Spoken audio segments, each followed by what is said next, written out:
science specializing in linguistics. She works in code mixing, which is using more than one language in a conversation, and a lot of multilingual societies do this. So, for example, in India, a lot of people might be mixing Hindi and English when they speak. She's working on technology to enable computers to understand this sort of language so that we can all have better human computer interaction. Welcome, Dr. Bali. We also have on the panel Kanimori Yu. She works at one of the leading companies in data science today, Crayon Data. She has a PhD in text analytics, machine learning, natural language processing, graph theory, and bioinformatics. Wow. Her field of expertise is natural language processing, machine learning, knowledge representation, and reasoning. She works on building AI systems that can sense, comprehend, and act. We also have Lipika Day, a senior consultant and principal scientist at Tata Consultancy Services, India. She's also teaching a course here at Ashoka this semester in advanced machine learning.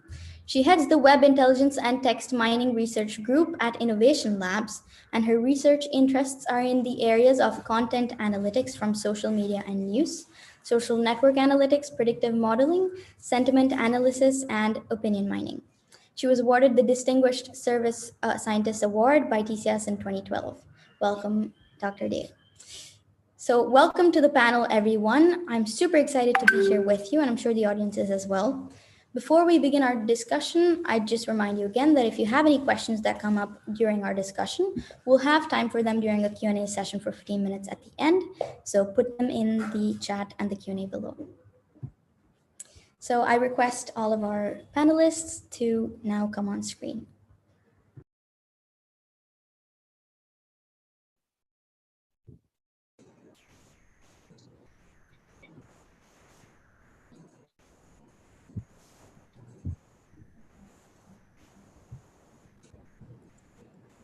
All right, so let's jump into it because I know that we all have a lot of questions that we want to get to.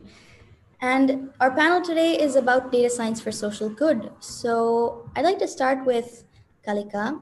And let me ask you, data science has become a bit of a buzzword. And everyone's sort of adding social good, and it sounds good, but what does it really mean? So can you tell us, for you, what is data science and how can it be used for social good? You're very right. Data science has become a buzzword. So has AI. And, what it essentially means for me is that now we have access to a huge amount of data in different domains, in different languages. And how can we learn from the data? How can we create computational models from the data that can then enable a lot of services and technology for people who have typically been marginalized, who probably do not have access to technology and services in a mainstream fashion, that the way we think about technology amongst us. And for me specifically, I think social good is to be able to help um, communities and other, you know, marginalized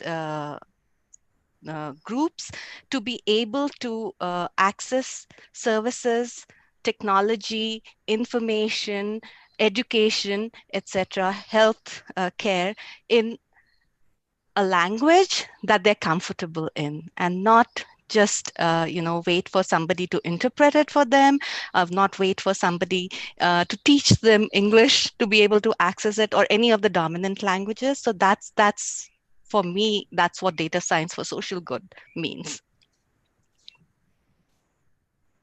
Amazing. Yeah. And next with Lipika, same question to you. Could you share something with us, and feel free to share any stories or anything related as well? Well, part of it, Kalika already said that social good is about basically reaching out to everybody. Let me talk about a very specific kind of thing that I do. So, I believe data itself speaks a lot about its generators. So, let us consider just the data that is generated by humans. In the form of enormous volumes of content that we all are creating spontaneously or as a part of our work. So, what we find is the data itself speaks a lot about the state of minds of humans when they are creating it.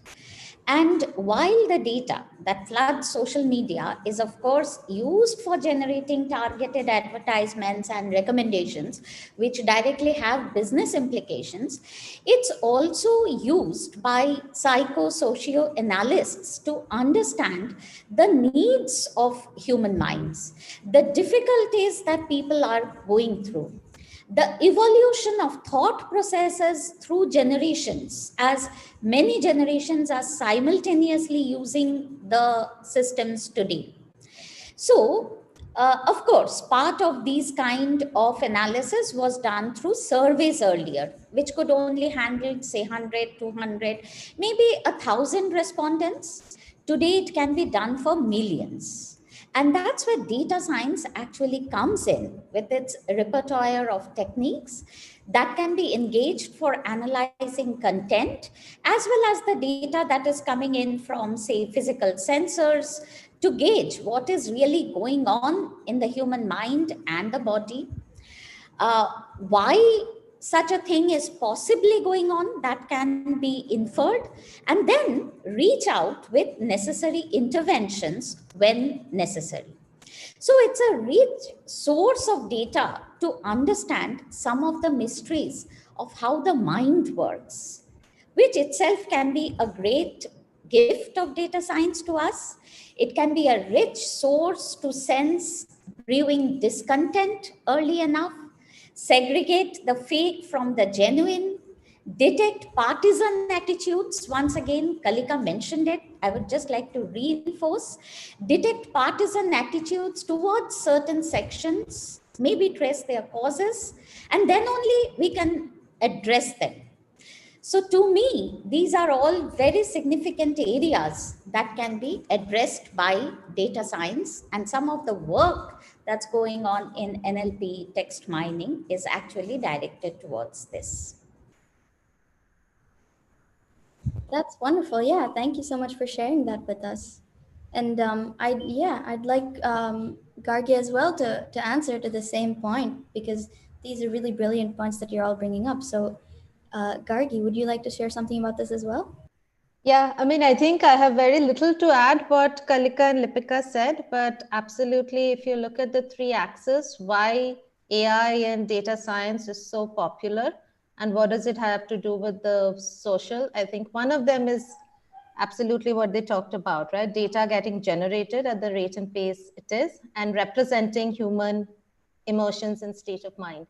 Compute infrastructure getting better by the day. So things that you could, things, models that would take years and months to train can today be done in hours, and of course, onto many more, right?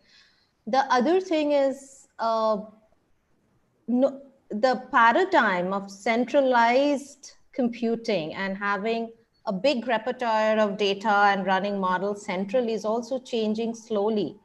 And I think distributed computing, things that run on my cell phone, detect my emotions, my heart rate, pulse rate, are going to become the norm. So we will have distributed or federated learning techniques that take over.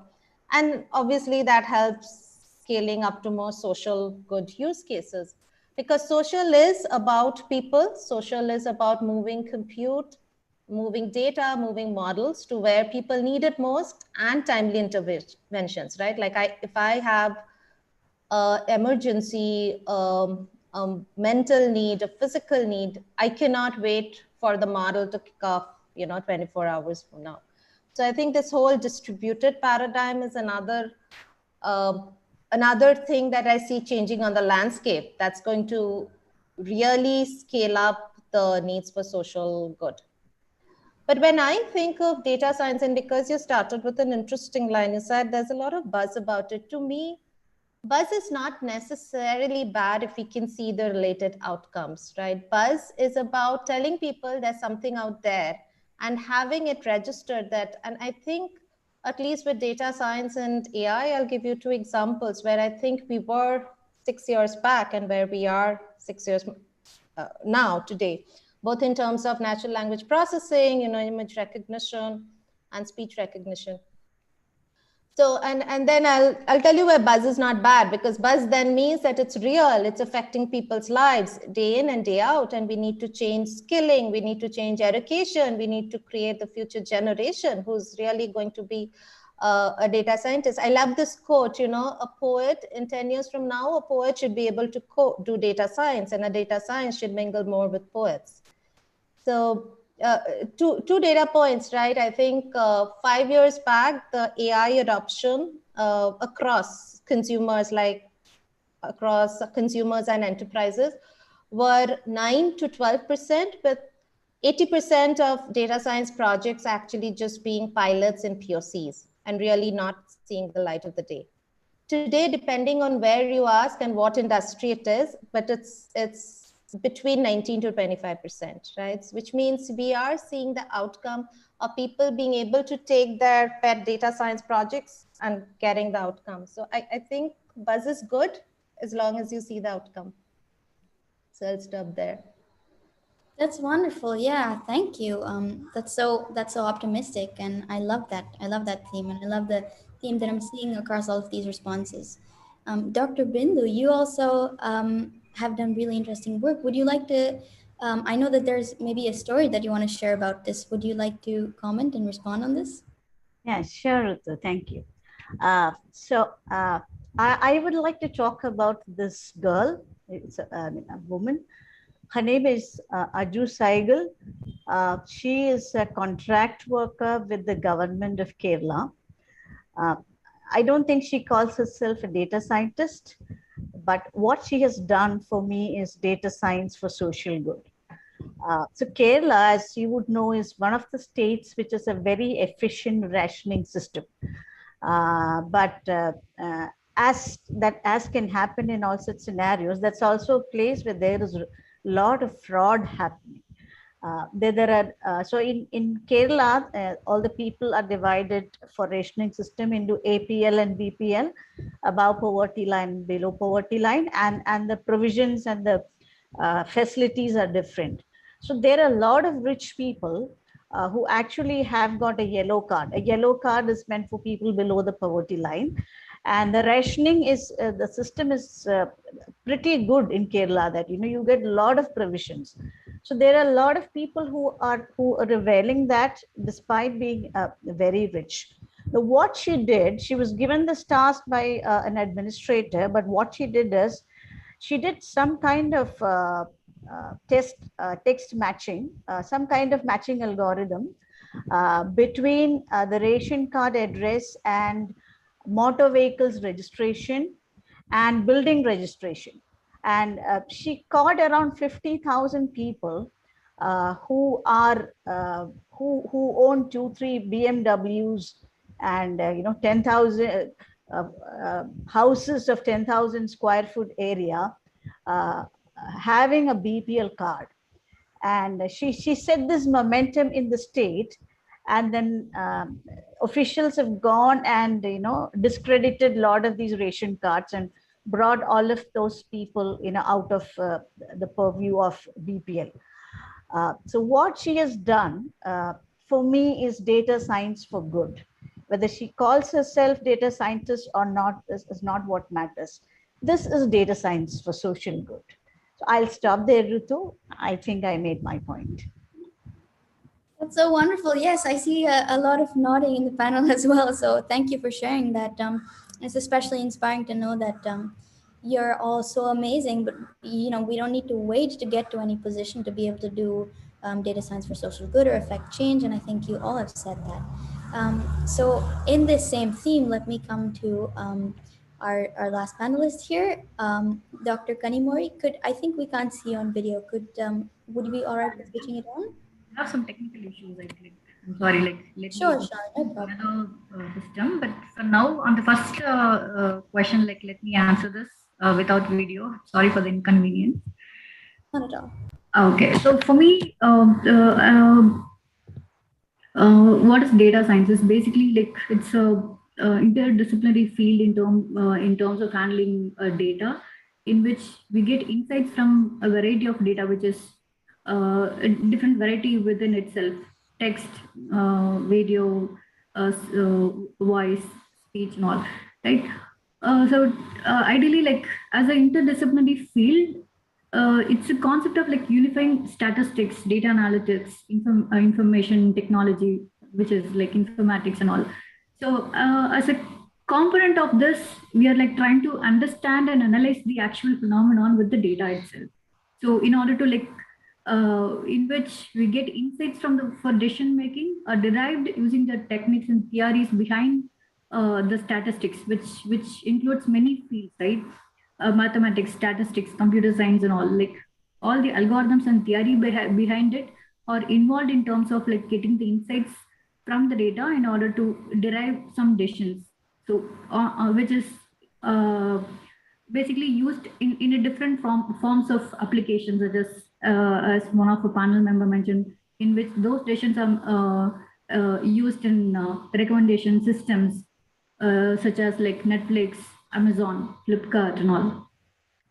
For me, like I would go with a definition or suggestion which is like meant by Jim Gray, who's a Turing Award winner, who mentioned data science as a fourth paradigm in which as a science we have been like calling empirical, theoretical, and computational science, and now it has become data-driven decision making, which is by means of data we get insights in order to make decisions, which is now actually become a fourth paradigm of data-driven decision-making methodologies using data science techniques.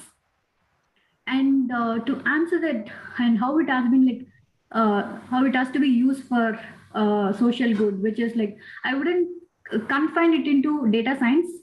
I would call it as AI for good. Why? Because so as a whole component of technologies has been like included in order to provide solutions covering a wide variety of domain, right? Which is like computer vision, machine learning, and also like deep learning. And in terms of getting into that aspect of application level, end user level utility of the techniques that we use can be like classified into education, tools and solutions, and as a community itself, in which I would say like education is basically creating interdisciplinary programs and content to train the next generation of responsible data scientists, I would say, as a data science person, to tackle social problems that matters to us. And with respect to the tools and solutions, we need to concentrate on incubating ideas, tools, solutions, and in order to like scale the impact of data science for social good, like having all the codes available open source, so that as a community we can like build a growing global community to collaborate on problems with the social impact applications. That's wonderful. Yes, I see that. Yeah, the theme of interdisciplinarity that we need, and also that data science has, and AI and ML and all of these fields together, which come under data science, have such a wide range of applications. It's definitely inspiring. I would like also like to point out some of the applications within itself, which is like Path AI, which is a pathology laboratory wherein like all the AI powered mechanisms have been like utilized in order to like infer the correlation between the particular protein across various tumor cells itself. And also like Seeing AI, which is from Microsoft Research. It's a free app wherein it will help for all like it will help the people who have vision impair in order to like read, write, and all. And also Google has Google Bolo, which is like AI for education. So all these examples will tell us where we are at the current stage of like AI or data science for social good, wherein we are in terms of progressing at all different verticals of data science, which is like, as I mentioned, like computer vision and natural language processing, and other areas where AI can be utilized, as which can impact users where it is basically necessary in different fields like healthcare, education, agriculture, smart cities and infrastructure, as well as smart mobility and transportation as well. That's perfect. You've given me my my segue into the next theme round of questions, because you covered medicine and agriculture, which are especially key in India's climate today, but Correct. also Yeah. in the world as well. So thank you for that. And let me ask Gargi, because you've done some work in the medical field, which is super cool, using data science, and it's related to mental health. So could you tell us a bit about that and how data science can be used for social good in the medical field and in your work with mental health with it?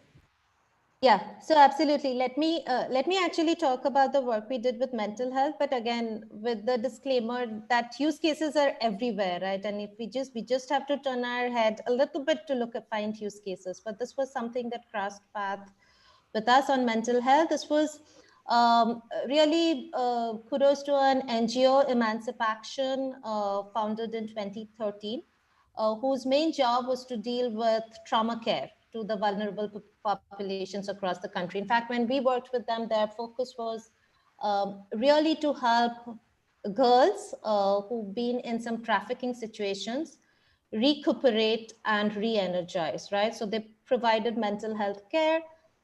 In India, one of the big problems is that trained psychiatric help was very less, right? So they would depend on lay counselors.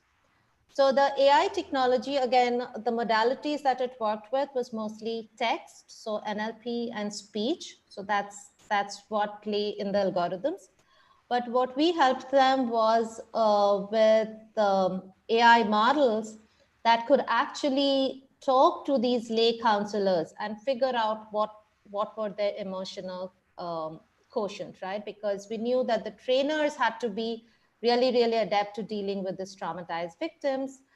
Ground truth evaluation done by running the models in parallel with the interviews, and when the model recommended, so again, a recommendation system at the back end recommended the right candidates for selecting for the job. We also had ground truth, which was when the people were interviewing, they would actually rank their candidates, and we were pretty close, right? So that was the work we did with mental health. Again, the good thing is that the NGO was able to deploy it, was able to scale it up to their multiple centers. We continuously engage with them on creating, other mechanisms on conversational AI to help talk to the trafficked victims now, right? So moving from the counselor to the victims itself. Uh, the area is enormous, right? The area is enormous, and it needs community to really put their hands, brains, everything together to help each AI use case. One good comment was about putting code, models, data sets out in public. I cannot, reiterate how important that is, especially if you have to tap into the pool of students, to help us achieve this goal. So I'll pause there. Again, a small example in mental health, there are numerous use cases of using Watson also in the healthcare field with practitioners. I'm happy to share that offline, right? I wanted to give the other panelists a chance. Yeah, thank you so much. That's wonderful. I love that that work has been done on mental health and that it was scaled up. And I can really see that data science for social good is about bringing the right tools to the right people, addressing their challenges in the right with the right solutions, and then also scaling it so that everyone has equal access and opportunity to it. And Dr. Kanimori, you have done some research in the medical field as well. So currently, in your perspective, how has data science enriched the medical field, and how do you think it'll change the medical field in the future? Okay. So, the current enrichment within the medical field, I would say there are multiple healthcare use cases, starting from like personalized medicine, which is like based on the patient and population health analytics. We can derive personalized medicines to the, I mean, which is under research but hasn't like implemented and like currently like utilized right now. Wherein couple of researches that has been happened and can and are being utilized currently. I would say like PHI compliance, which is like protected health information. We can extract information from scanned medical records. If it is a text data available within the existing medical records, we can extract the meaningful insights in terms of like identifying which are talking about the personal information, name, age, gender and all, and also the anatomy information, wherein like all the technicalities within the medical domain can be extracted, kind of like anatomy, medical conditions, and the medications that have been used for specific set of diseases, right? So I would say that has been like improved in terms of like how quality of data extraction can happen within the medical field, and also like clinical trial management, like kind of automating couple of things in terms of how it in boosting doctors, and also in radiology domain, how they can identify or point out the and kind of like improving the diagnosis process itself, like a couple of uh, tools like OCR, which helps in terms of like identifying those information within the scanned images and all. And I would like to point out a couple of applications which are available currently, but not in India, but across different places in the world, which is one example is Lung Direct, which is a app which is able to detect pulmonary nodules for lung cancer patients. It uses deep learning algorithms to assess the malignancy risk of pulmonary nodules, like kind of identifying the nodule size, shape, density, volume, and all. So based on that, and along with the patient's demographic data, kind of these information are gathered by means of CT scans, and the patient's information, which is will be in text format. So all those like has been like utilized for detecting the pulmonary disease within the lung cancer patient, kind of like identifying whether the disease is malignant or benign. And the second, like this is the last one, like heart flow, which detects coronary artery disease based on the CT scans, which is like 3D model of patient's heart and also the coronary artery. So we can identify the blocks within the arteries, which help the cardiologist to the overall time span will be reduced in terms of diagnosing the disease itself. So in terms of like these set of applications, we are in current level of aiding the patient healthcare. And in terms, yeah, that's very. This is basically the current set of improvements that we have made, but also we are progressing in terms of diagnosing diabetic eye disorder from Google. Like one of our keynote speaker by Sundar Pichai, who mentioned like Google can identify the diabetic retinopathy, which is a neurodegenerative disorder. It can be identified via the patient's demographic and the overall population itself. And they were able to like, which is under research, but they have published a paper in terms of like, we are progressing in terms of identifying the we are kind of like, we can provide solutions to the people who have diabetic retinopathy. Interesting. So we are progressing in the areas of sequencing, like genomics, assisting pathologists in cancer as well. Thank you for sharing that with us. Yeah, I think the work that's been done in India is definitely amazing, and the work that's been done outside, I'm sure there's many budding data scientists in our audience who can perhaps work on one of those and bring them here. Dr. Bindu, you have done really cool work that I've seen in disease prediction, and possibly in some using some unexpected methods. So, what are your thoughts on this? And could you share some ideas or some work you've done? Doctor, I think you are unmuted. You're on mute. Oh, sorry. This is a prototype which we developed 2 years back, but retrospective thinking in the current scenario of the entire world being hit by a huge pandemic is very relevant.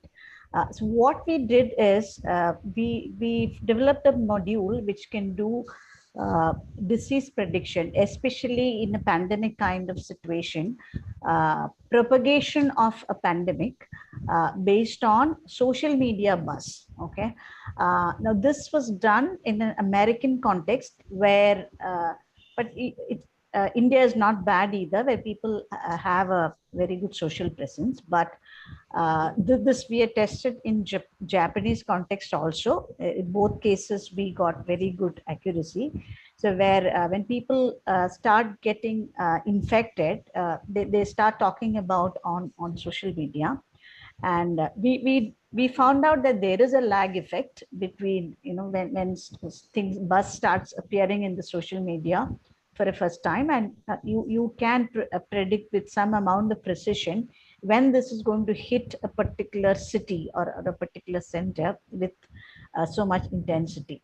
uh, and the real life application for this model, one, it is definitely for government bodies to plan the outbreak and containment of an epidemic.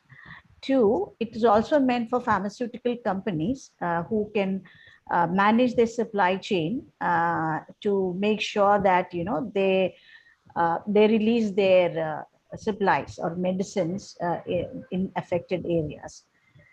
That's the real life application, and we've done this with good precision.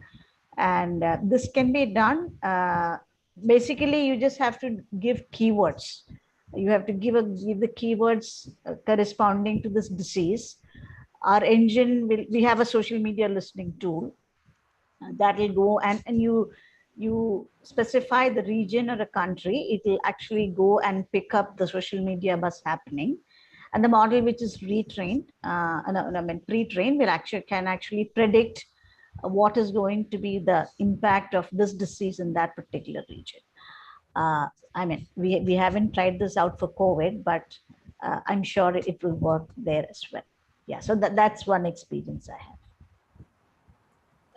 That's so great. That makes me feel really optimistic. That if we have anything in the future, that hopefully we can be prepared for it, and limit anything bad that happens. But talking about the sort of work that is usually tested in other countries, and that so-called developing countries, or uh, data quality is, and the amount of data we have is a challenge that you've all touched upon in different areas of your work. So Kalika, you've done a lot of work on diversity and inclusion, especially in terms of linguistics. So when more such medical advances happen in data science, and when people of different languages have access to all of this kind of different data, how do you think it'll help or affect people, especially in a place like India where there are so many languages?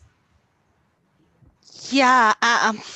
So I will kind of turn this around a little. I'll be cautiously optimistic. We've been hearing about really optimistic and really positive stories, which is very good to know. But I would be much more cautious about it, as like everybody, a lot of the other panelists have talked about technologies which are very centric in the global north and not so much towards the global south. There's very little work being done in the global south, and from a user-centric application. I'm not talking about clinical work and the work that basically helps infrastructural development, etc. But from an end user perspective, we have a long way to go. And of course, I'll keep harping on it. It's my private soapbox. Languages play a big role.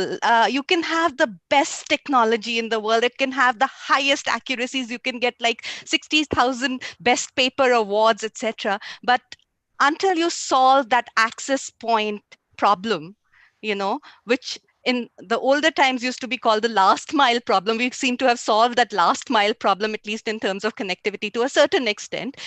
Till we solve the access point problem, it's absolutely of no use. It's not going to have the impact that we wish to have on everybody's lives, right? And we will continue to create, this divide between the global north and global south. We'll continue to create classes, technology, instead of democratizing, society, or having a level playing field for everybody in terms of access and information. Will create classes. So I can speak English. I have access to certain kind of technology. I speak Hindi. I have access to a certain different kind of technology. I speak Marathi. I have less. And if I happen to be a tribal living in Chhattisgarh who speaks Gondi, I have no hope in the world to have access to this technology. We are all technologists here. We can build the best possible systems, but are we going to impact the people on the ground in Chhattisgarh who probably have very limited access to the services? We as English speakers in this country have multiple ways to access these services, but the tribals in Chhattisgarh probably will have very little access as it is. And are we doing anything to make this technology available to them? In healthcare, um, the so I do also work, like we've just started working on some topics in healthcare, and for the first thing I found was that obviously this global north, global south, there's a big gap. The other thing I found was that I'm a researcher, so I look into the research um, um, literature that's available, and we have really sophisticated, really cutting edge NLP for healthcare, POCs and technologies out there, right? But when you actually look at that transition from that research and cutting edge technology POCs to the real life scenarios, there's a big gap, right? And that's the transition. We're making that transition, but we're building that bridge, but it's happening very slowly. And so I am optimistic, but I'm also cautiously optimistic. We can't just shoot out in one axis and leave the rest of the people behind. We have to take everybody with us.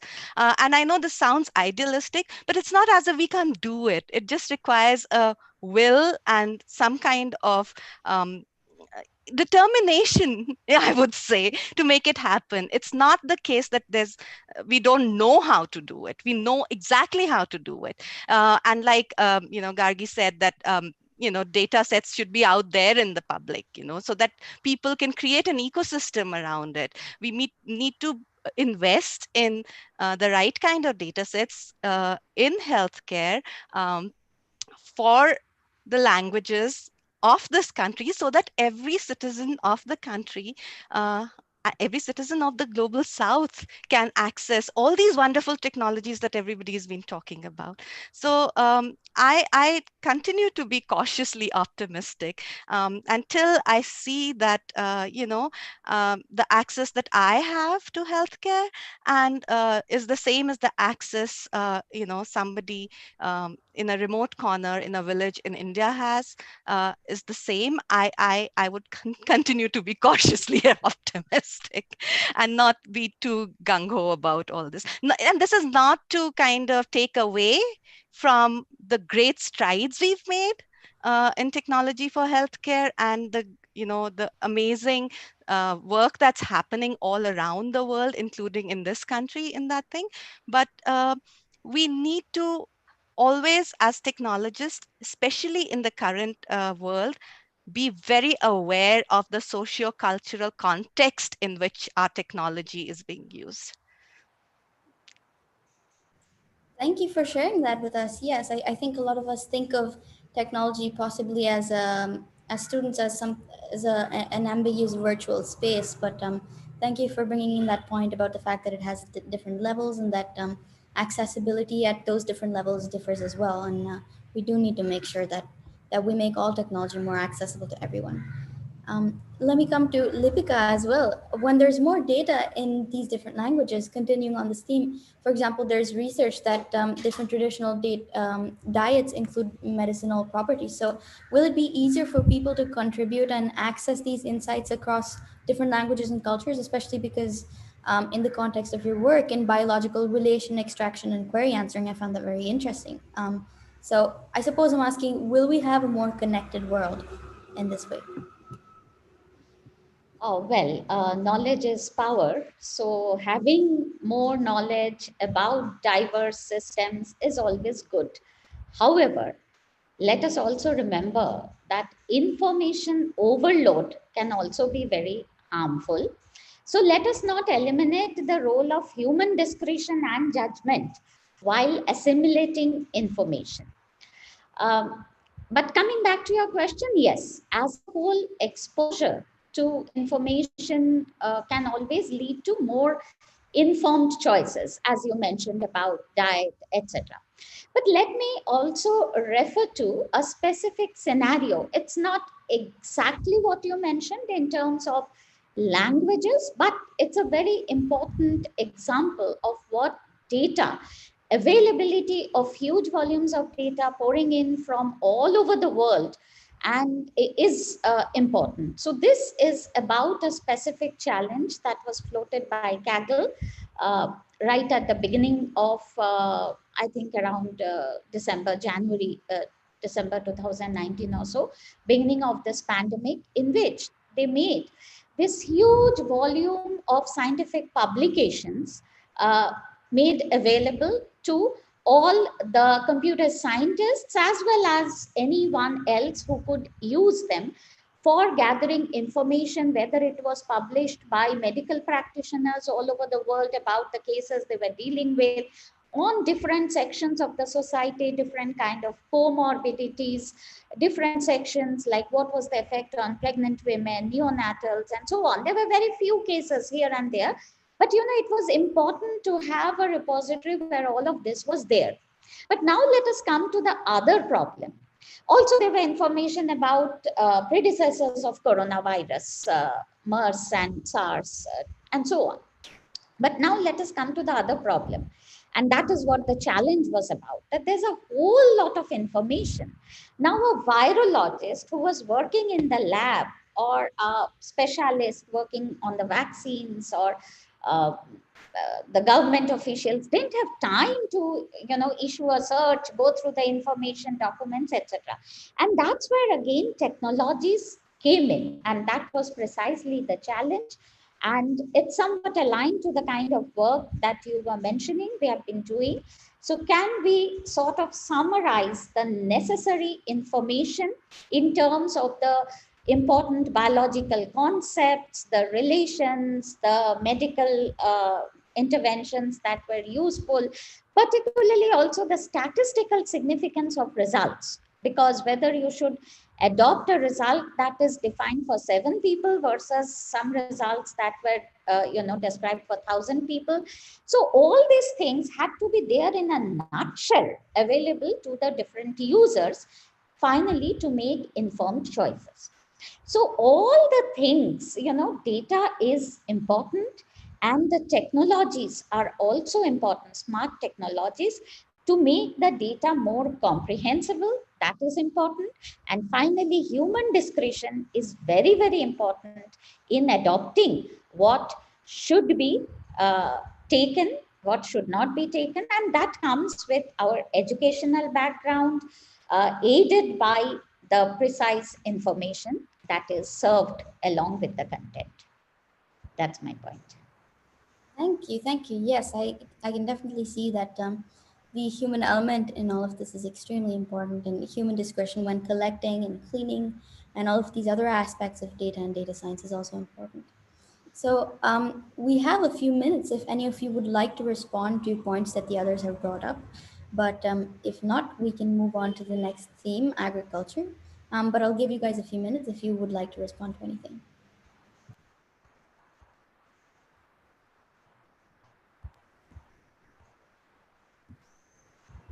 I think what came up for me through the discussions is that we obviously started talking about data science and social good, but language and its important scaling, but also trusting, right? Trusting AI, which is the point that Lipika brought in, is that it has to be done in conjunction with human.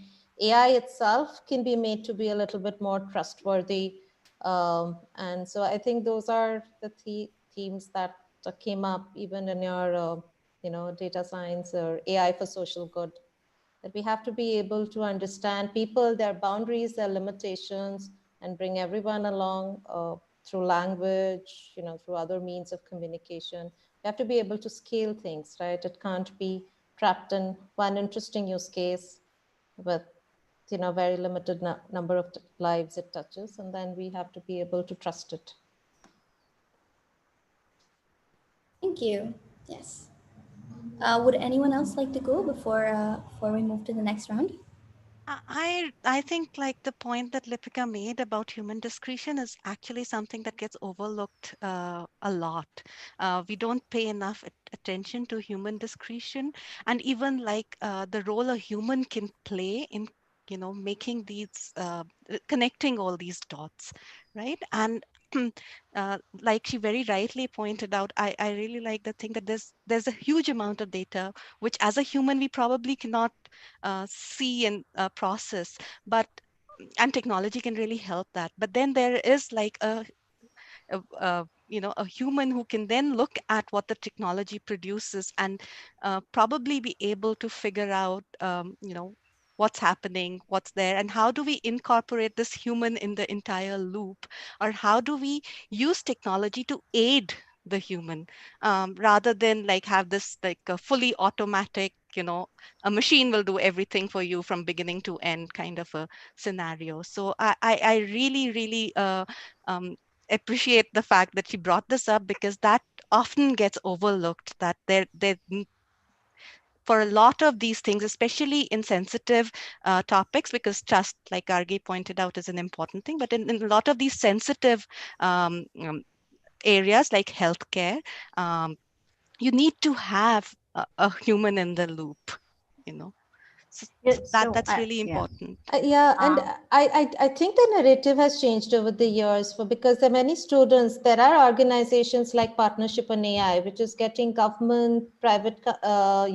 enterprises, universities together to seriously actually think about what is the implications, right? How do you get more human in the loop? How do you make it more trustable? So I am hoping the narrative is changing, and I see the narrative is changing. I don't think slam bam automation is RPA like stuff is really appeals or flies anymore. You in regulated industries, like you're saying, I think the narrative is with the human. and governments are very sensitive to this. Like in Europe, they have the GDPR legislation, right? So they are enforcing companies, especially from a commercial sector point of view. If you're using AI, you better explain it, right? You just can't say that it's a black box, it's magic voodoo, here it goes. Not acceptable to many governments anymore. So trust becomes a major factor. Yeah, it's actually about augmented intelligence more Yeah, than I would say. artificial intelligence. AI should be read as augmented intelligence. So we do need a lot of information. Otherwise, we won't ever know what we didn't know. So it is important, but connecting the dots, that's one of the things I think we have not done so well. And then explanation of why the dots were connected. So a lot of, I mean, it's challenging and it's really exciting space to be in because all the problems are not solved. That's a very good thing for the upcoming data scientists, really. Oh, amazing. Yes, thank you all for sharing those points. And now we will move to the final themed round of questions for the panel, which I'm also super excited about because I've been reading a lot in the news about this, that a lot of people, especially during the COVID pandemic, have been shifting to using automated sensor and control room based farming.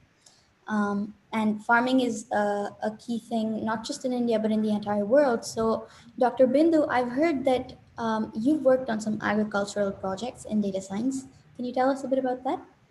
Yeah, I will. But before that, full acknowledgement to what Kalika was saying about solving the last mile problem and having level playing fields and being, she said, cautiously optimistic, right? The work that I'm going to describe fits in, we'll have to borrow all these ideas because otherwise it will sound like a very elitist idea, not accessible to every small farmer in the nook and corner of India or anywhere in South Asia. But this is quite applicable to an Australian farmer or a farmer in the United States where they live in a connected world. They do have sensors which can measure everything from temperature to humidity to amount of manure in your land, things like that, right? But in a world where this information is not available, it will sound very elitist. So pardon me for that. But the idea is this: if you have good sensor data available, we developed a model which can actually go ahead and predict the amount of irrigation that is needed. The whole purpose being using optimal water management, because water is the next oil. That's what people say, right? So there are countries who have already started feeling a huge amount of water scarcity. So there is a need, especially in agriculture, not to overwater, and to use water management has to be done at an optimal level. So if you have every information which a sensor would provide, you can very clearly predict the amount of irrigation needed, and you can automate that entire process, which is done like in countries like Australia and US and all.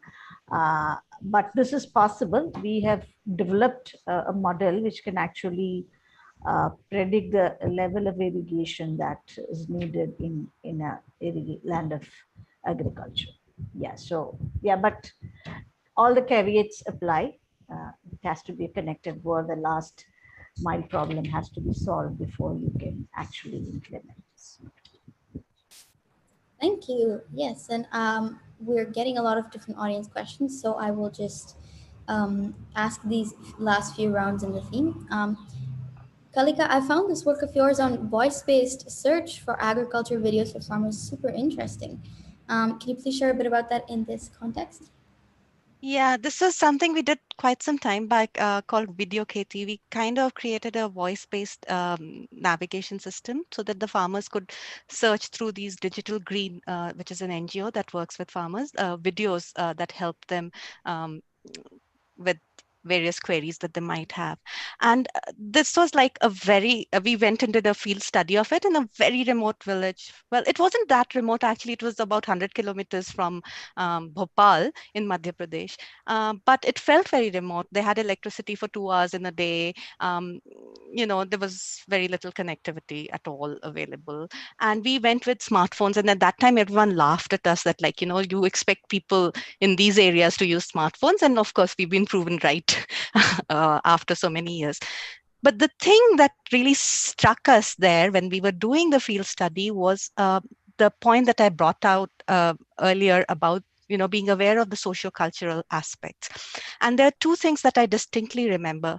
So to create that navigation system and to have the voice prompts, etc., we went to the domain experts. We went to actually an agricultural extension center in Madhya Pradesh and asked them to help us with coming up with the vocabulary, etc. This is just the normal thing that you would do if you're working with farmers or coming up with something in the agricultural domain.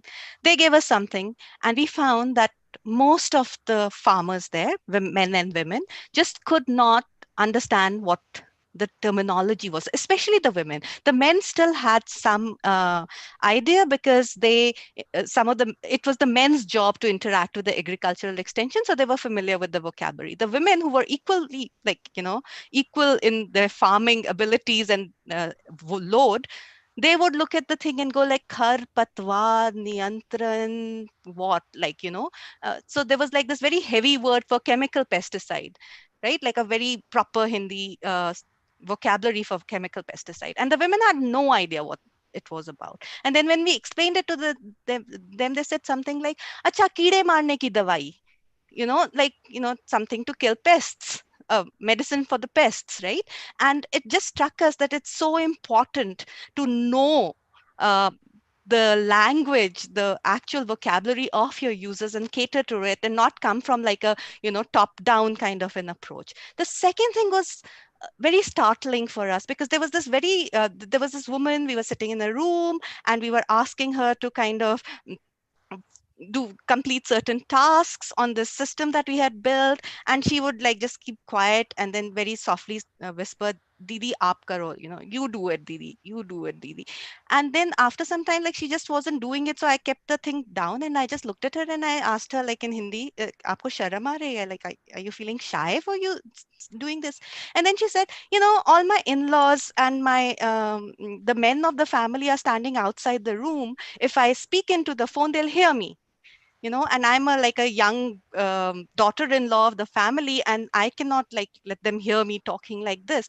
And it just slammed us in our faces, because it just showed how unaware we were of the social context for which we were building applications, for which we were trying to come up with the technology. So you know again, I keep going back to the same point, that knowing your users, understanding the social cultural context in which they're placed, is just as important as getting the right data. That's a data point too. It might not be like a big data kind of a scenario, but that's the data that you need too, and you need to incorporate that in some way into the systems and the applications and the technology that you build. Thank you. Yes, yes, I definitely see that, and that story was also very interesting and very telling. So thank you for sharing that. There's a lot of audience questions, so let me just pose them to you. One of our audience members asks, "What's the biggest problem you see in data science in terms of fairness and accountability in places like India? A lot of data may have been collected with noise and bias or without consent." And Kargi, maybe would you like to answer that? Yeah, absolutely. So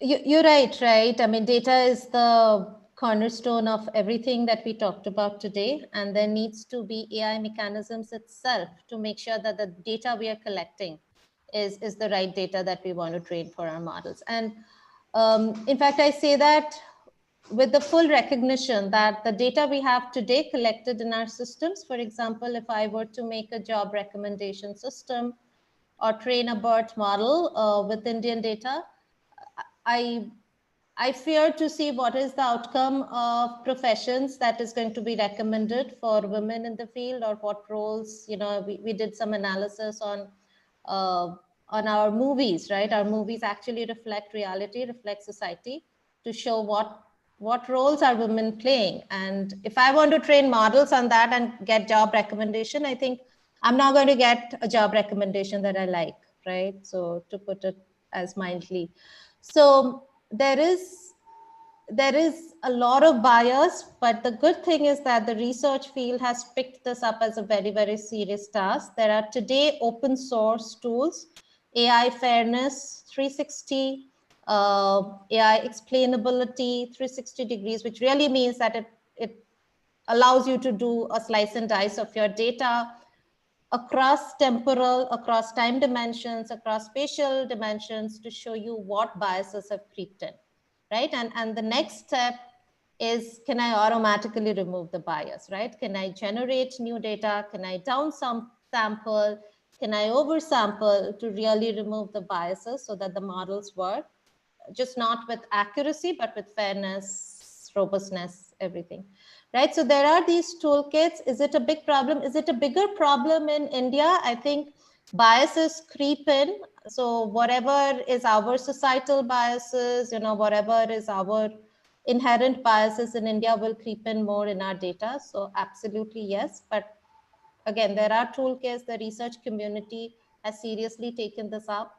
And look up all of this. I think every company has their toolkits in the open. Look up fairness, explainability. They are open sourced, and feel free to, as data scientists, feel free to take an algorithm, understand the mathematical foundations of it, and modify it. Right. So I'll stop there. Thank you. Yes, I think people in the chat are really sort of waiting to jump into data science as students. One student asks Dr. Kanimori a question for you. If I'm a student interested in data science, what should I be doing? Not specifically in terms of what languages I can learn, but what concrete things can I do so that I can do something similar like this, like you're all doing at the panel in data science? I would say one thing is, the first thing that the data science folks or the data science enthusiasts have to focus on um, different problems that are interested for them in terms of model building, in where they have to contribute into kind of uh, getting to know the programming languages one, and contribute to different open source machine learning projects which are available online, kind of competing in Kaggle competitions, and like involving themselves in hackathons. Do something in terms of like getting the core or the basics well is first most important aspect for a data scientist. Then afterwards, like contributing to open source projects which are like uh, which will impact the social needs in terms of like within agriculture, I would say image recognition plays a major role in terms of like identifying the patterns within the soil defects, plant pests, and also like different diseases within the leaves. So those are the social impactful projects that they can take into account. So if you have the core done or the basics understood very well, they can apply those logic into the projects which will have impact within the field. Yeah, if I can add on to this, I think agree with everything. Get your foundational blocks, right? Mathematics, statistics, linear algebra, calculus, right? First, get those out of the way. Lot of free courses for students today. I mean, I think in our times, we really had to really find the right courses. Online education wasn't such a big thing, right? Sign up for Coursera, sign up for everywhere there are good data science courses. Once you have that, I think look at what you want to specialize. Like, do you want to be known as an expert in who understands how to parse language, natural language processing, wants to be in the speech domain, image recognition, right? And then each of them come with their structured, unstructured variety. And then look at industry verticals. Like I said, you know, whether you pick agriculture, whether you pick retail, whether you pick supply chain or education, finance, right? So many use cases out there, but work on it in a principled manner, in a layered approach. Get your basics right. Absolutely. To add on to that, not just get into the details of the theoretic model building, then like they have to practice in terms of like hands-on experience on different things to make them a better data scientist, I would say. Yeah. Yeah. Yeah, coding, I think coding, just get exposed to coding, get very comfortable with coding early on. I think that's the beauty of it, right? You guys have data sets, you know how to run code. I mean, today I actually mandate school students to start coding. It can be logical stuff like Scratch, just do analytical thinking. That's great. Yeah, everything's at our fingertips in a way, I suppose. So all the courses, code. I want to add a Yes, different please. perspective. What Gargi and Tanimosi said are very, very foundational. This is more from a thought perspective that data science is also a lot to do with applications of the technologies in some or the other area. So if you have areas which you love, which could be even literature, think about or look at applications that are actually being done in those areas. Like on literature, you can study what kind of biases have been there in societies, because that gets reflected in literature. The kind of work that Gargi mentioned they have done on Indian movies. So, you know, there's no dearth of interesting problems. So get yourself very strong on the foundations. Find areas of applications that really excite you, okay, which could be in any area of life, actually. I think that's the most interesting aspect of data science. Thank you. And Dr. Bindu or Kalika, would you like to respond to that? I would say that everything about foundational thing is so true, because we find that these days, because of the variety of courses etc. available, people tend to go in for very specialized courses because of some buzzword etc. Like, okay, this is a cool course to do, and we often find that young people who come to us, they might have done a whole bunch of things, but at their foundation, it's just not strong enough. So make sure that your foundations are really strong. And to add to what Lipika said, pick up one area which is not computer science to look into. These days, it is really important to have some kind of a holistic idea and a holistic background in some other domain as well. So it's a bit like what Lipika said. If you like literature, that's fine too. But think of the context in which you would think technology would be used, and uh, be aware of the major arguments, discussions, points that are happening in the field that you choose to be in.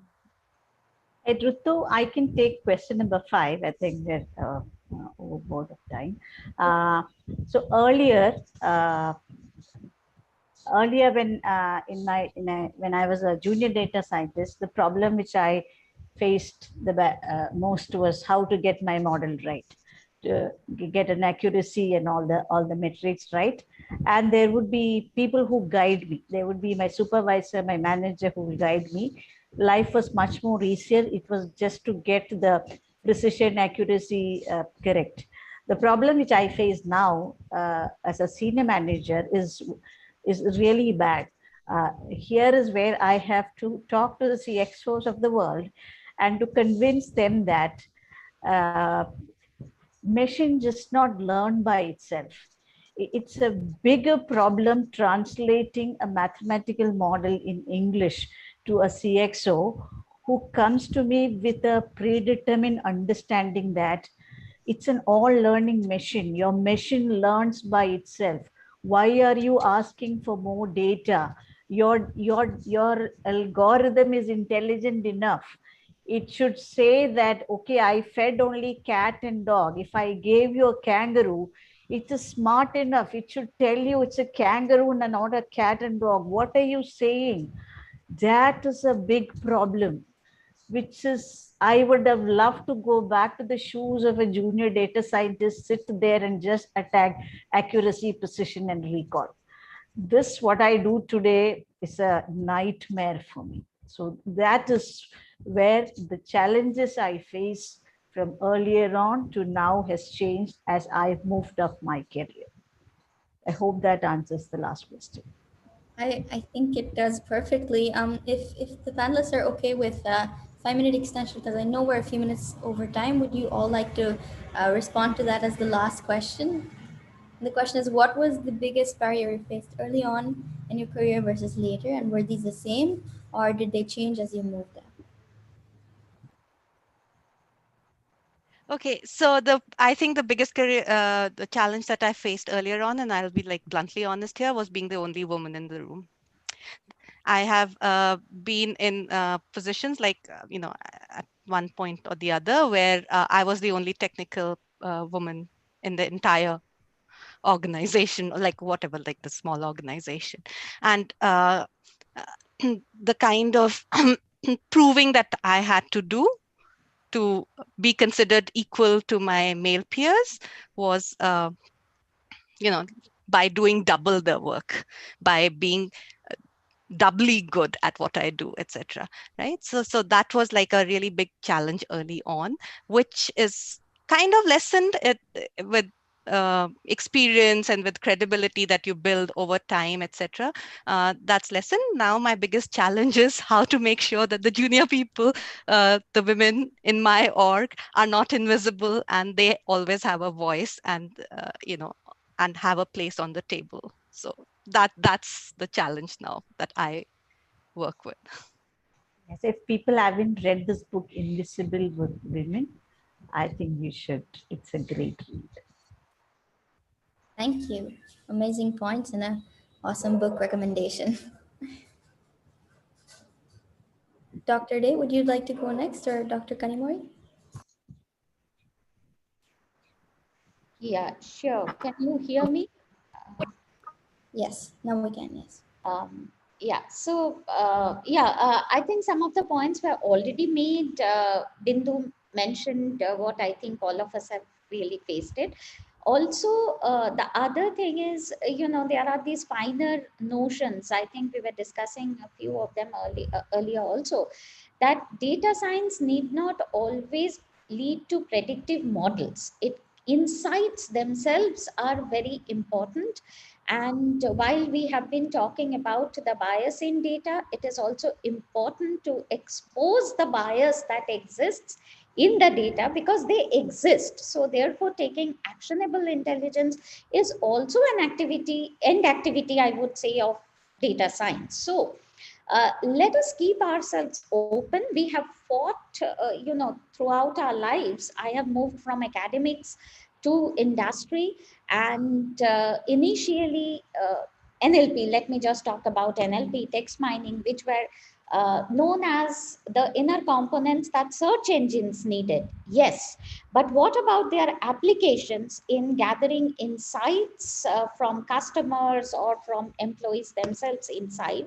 We had to fight our way to actually establish to the management that though text is fuzzy, there is uncertainty, there are a lot of things, but data science can still help you in gathering the necessary insights, which will not be always automated into taking an action. There will be humans in the loop, etc.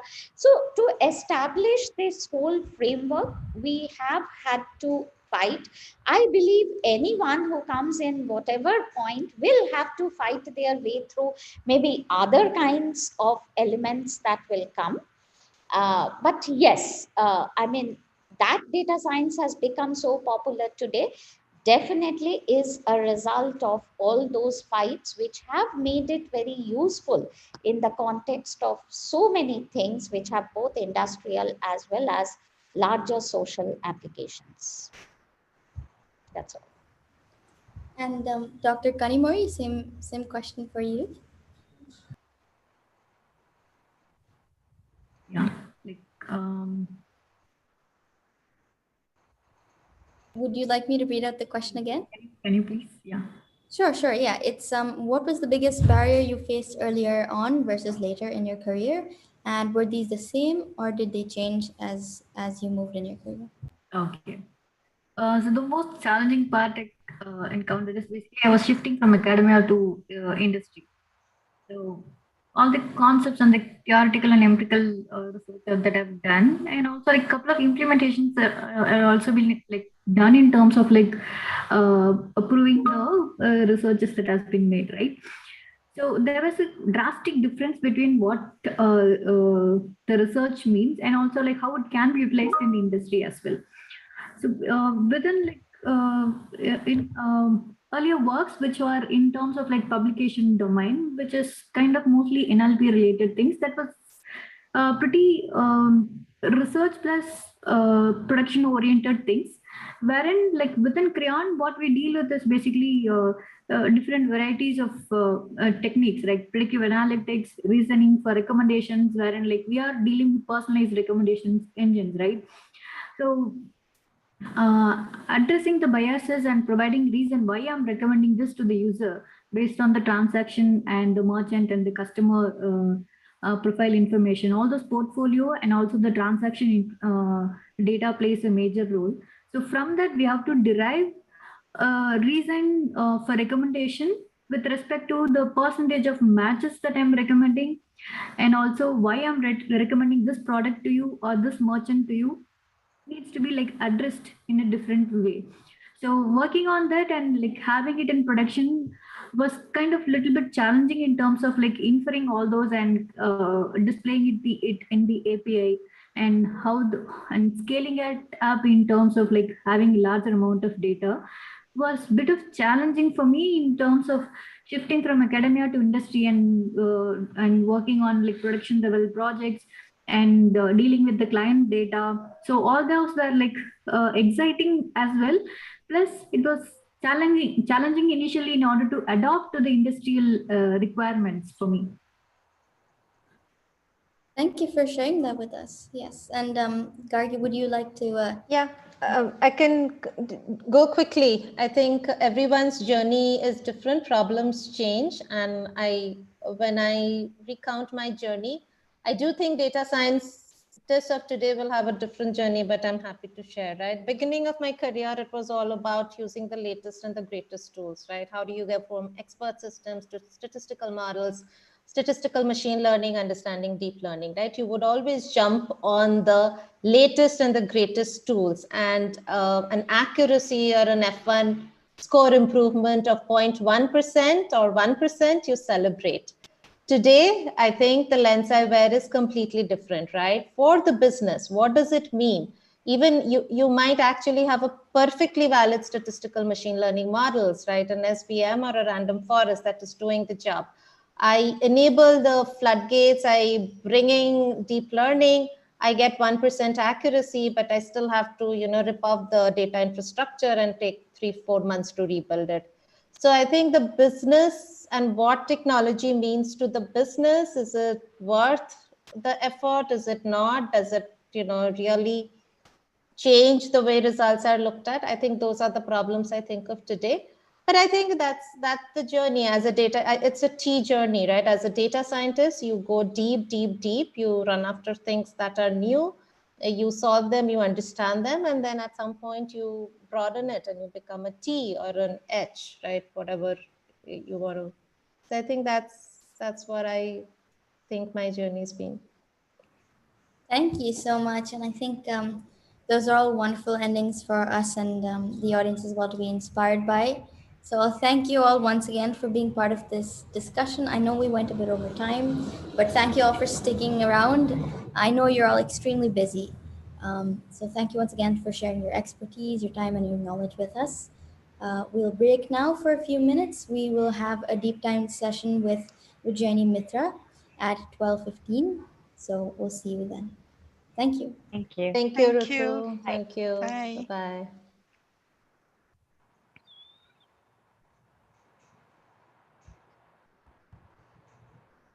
Thank you.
Hello, everyone. Uh, I welcome you to this next segment of Women in Data Science Ashoka. Our first speaker is the Chief Data Officer at Z and Z5 Global in India. I would like to welcome Ujjaini Mitra. As the Chief Data Officer, she is building Center of Excellence for Z spanning across broadcast, digital, movies and music, both domestic and global businesses. She is working to embed science in the field of art, in taking content decisions, concept generation, production to post production, hyper personalized communication, contextual ad, serving through artificial intelligence and neuroscience. She is leading the team that collectively serves the single source of truth and answers who, what, how, and why of the business strategies. She will be answering questions after her talk, so if you do have any, add them to the Q&A. With this, I now hand over the stage to ma'am.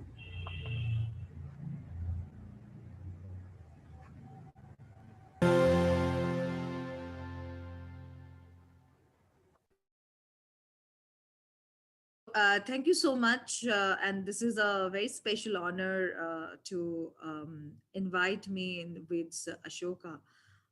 Earlier, also, I had been part of WIDS, and it's a very unique concept where all the speakers are women, and the best part is the participants actually can be anyone, and that really boosts the confidence. It brings lots of new leaders into limelight. So I'm very thankful to receive this invitation.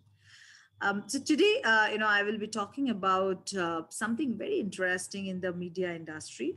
Unlike many other industries where we do lots of analysis around marketing, sales, or product design, media is one industry which gives us a special use case, which is actually to analyze the content. And whether it is a video content or audio content, whether it is a picture or it's a thumbnail, it's a GIF, whatever it is. And one of the very important part in the life cycle of the content is deciding which content we want to bring on board. So today I will talk about how, at least in Z5, we have initiated to embed science into this artistic decision, because most of the cases, or many a times I have seen that there are people who actually are sitting and watching content, right, and then taking a very gut feel based decision, and their decision is therefore has lots of biases, because if I'm watching a content and I'm taking a call, it's more about thinking, am I liking it, will people like me will like it or not, without really knowing who are the true consumers. So when I'm taking a decision for the consumers, there are lots of personal biases that goes into it, and therefore there always is a hit and trial situation whether a content will work or not, right? So there are contents where people have spent a lot but then ultimately didn't give enough revenue, and there are contents where people was a true hit, right? So we are trying to see that how science can be embedded to be able to reduce the biases.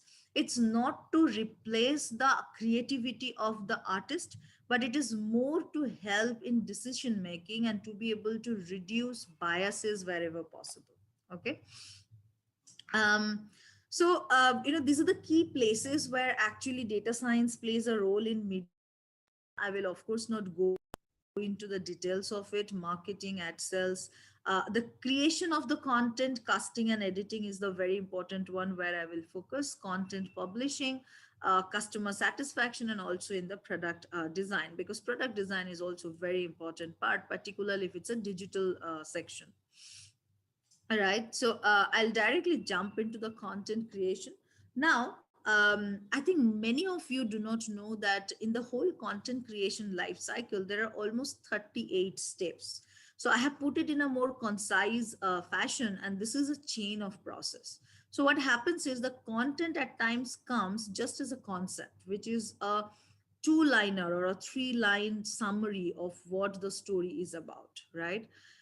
Then it goes through a concept approval, because a concept also need to be matching with the brand promise, brand value. Like, we as a brand, do I want to stand one such concept or not? Is there any kind of polarity into it? Do I want to support it or not? So there are lots of debates and discussions happens even at that level. But after the concept is approved, next things it happens is the story arc, because then the concept moves into the whole story formation. Story goes to script, script goes to screenplay.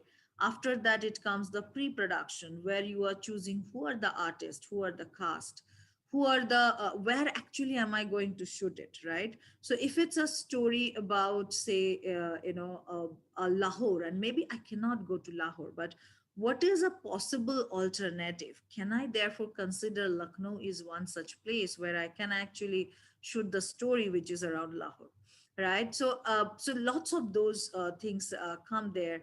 Then the production, the actual shootings are happening. Then the post production comes. So the content in its raw format has come, and then people who are editors, the creative editors, they're actually editing it, creating lots of the audio and video might be stitched together, because those have been shoot together separately. So those are getting stitched together, different sections are getting stitched, and the whole story is getting formulated. Then we are creating lots of trailers, teasers, which are kind of going as a marketing component. Then the episodes, so first either it is a movie or an episodic content, like a web series, which we see today a lot on the digital platforms. How many episodes I want to convert a story into? Is it a 8 episode, 10 episode? Which is the right one? How long should be an episode? Is it a 40 minutes or is it a 20 minutes episodes, right? And then finally, once the submission happens, then it goes to the platform for launching the whole content. Um, Through this whole journey, what happens is, if I can realize early in the whole chain whether the content is going to work well or not, that is actually a huge amount of cost saving. Now, here we are not deciding whether the content is good or bad. What we are deciding is whether the content will work for our consumer or not. So there is a difference between the thinking whether the content is good or bad versus whether the content will work for my kind of platform, for my consumers or not. So the same content might work very well on Z5 but may not work on Netflix.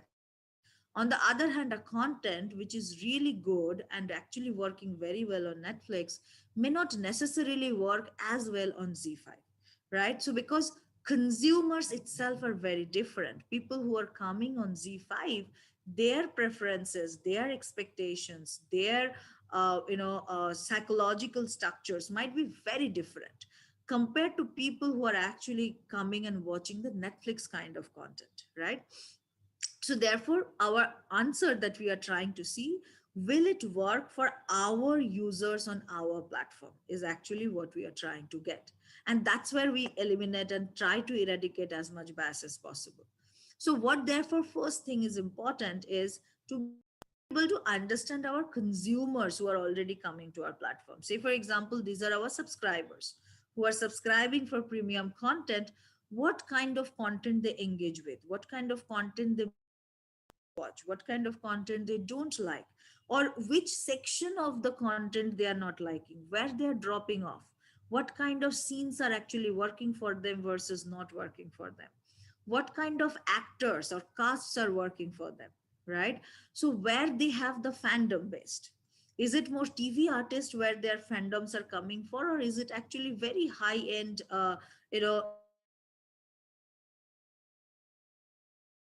where they feel associated with? So the things becomes important, and that's where we started with something we call as a consumer test cluster, which in outside it may sound like just doing a consumer segmentation, but it is ultimately very much connected to understanding consumers content preferences, and to be able to test clusters for out of those consumers, to understand what are the different kinds of archetypes exist within our platform who are coming and watching content. So say, and the biggest difference is, for example, say if I pick up a movie like Uri, right? So say 10 people are watching Uri, but I might be watching for the Vicky Kaushal, who is actually the lead artist in that, because I'm a fan of that person, versus another person watching it because it's a beautiful action thriller, right? Another person watching because it's a very patriotic story and the person connects to the patriotism and therefore watching it. So how do we understand this connection, which is actually at the happening at the back of my brain, and which is why I'm watching it, right? So this is actually beyond genre, because content has genre. Say we say that, okay, this is a crime thriller, this is an action movie, this is a comedy movie, or this is a romantic movie, but this is beyond genre classification. Just to give an example, so within our we found that among our subscribers we have almost 63 different test clusters. Out of them, one of the test cluster we name as a new age women. Okay, now this new age women is a very deceptive terminology. It doesn't mean that these are only women subscribers. Why we name this? Because these are the people who like very new age realistic ended content. So they are not kind of people who want lovey-dovey very happy ending kind of stories. They want things which are ending has a very realistic end, right? These are the people who like contents which are relatable to their psychological metaphor. For example, if they're watching a content where it's a family going through a struggle and the woman is moving out of the family, growing up child, as a single woman, and that's something considered as a very realistic and relatable for them, because that is something they're seeing it in life so often everywhere, right? And that's a relatable story. Engaging with stories which has very strong lady protagonist. So the reason we name it women, because all these stories has very strong lady protagonist. Either it's a lady who is flying a army, an air force pilot, or probably a woman who is dreaming very high and trying to become a world renowned chef. And it can be many such things where the women are having the voice into the whole story, right? And then the genre doesn't matter. It can be a thriller, it can be action, it can be comedy, anything. But these are the three characteristics which are very important, and that is what define these segments. So which means therefore clearly the typical genre based hypothetical segments doesn't work. Earlier people used to think, okay, there are people who like always a comedy kind of show, there are people who like action oriented content, action is mostly for the male. That kind of hypothetical segments are breaking out, and what is coming is a very different archetypes where we understand the meta informations of content and connect people's thinking and try to see why they are watching what they are watching. Okay. um but however, the difficulty is we have almost 110 hours of content that gets added in our platform every day. So doing it for such a large piece of content and almost like 80 million consumers, it's not a matter of joke. And what kind of KPI? So many people ask, therefore, what kind of KPIs you actually consider to be able to jump into that kind of ML modeling. So what we looked at is, first of all, what content. So at an n equal to 1 level, so every subscriber, what content he or she is watching. Now, it is not important that just what content they watch. What's important is what is the extent at which the person is watching, which section they are really watching very well. So that means they are not scrubbing, they are not fast forward. So people fast forward the section which they don't like, right? So it is not just understanding what content they are watching. So if I just watch that, okay, Uri is a content person is watching, I will only know as much. But if I see which sections people are watching, there are people who fast forward the section where Vicky Kaushal isn't present. So, and this has mostly happened when they are re-watching the content, right? Now that's clearly because they want to watch the specific actions of Vicky Kaushal and not necessarily the story. There are people who enjoy the songs, and certain sections they watch very detailed because they want those patriotic sections to watch very well, right? So therefore, to understand which section of the content they are watching is equally important. How long they are watching, are they repeat watching the content, when are they watching, is it something they're watching on the go? On the go, generally people watch snackable content. If it's a very content which connects to their heart deeply, they generally prefer to get a me time or a family time when they're watching it, right?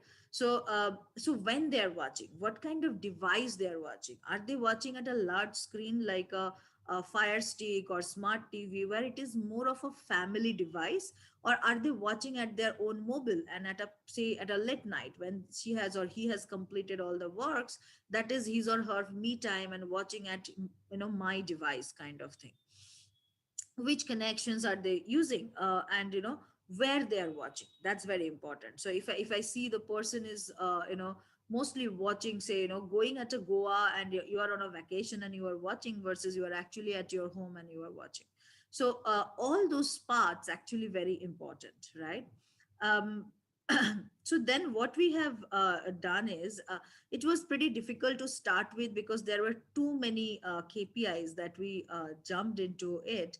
And we also have 12 different language content. So first we told, okay, let us and language is a very important part for Z5, because Z as a brand is very deep rooted into different Indian languages, because we kind of have channels in 12 different languages. We are pretty strong on Bangla, Tamil, Marathi, all those languages. So language is very important for us.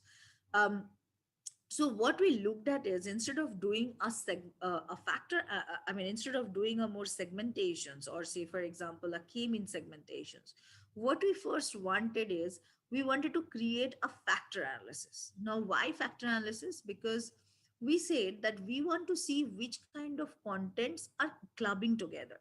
So if I am watching 5 different contents, you are watching 5 different contents, I will say you and I have a very similarity in terms of our preference.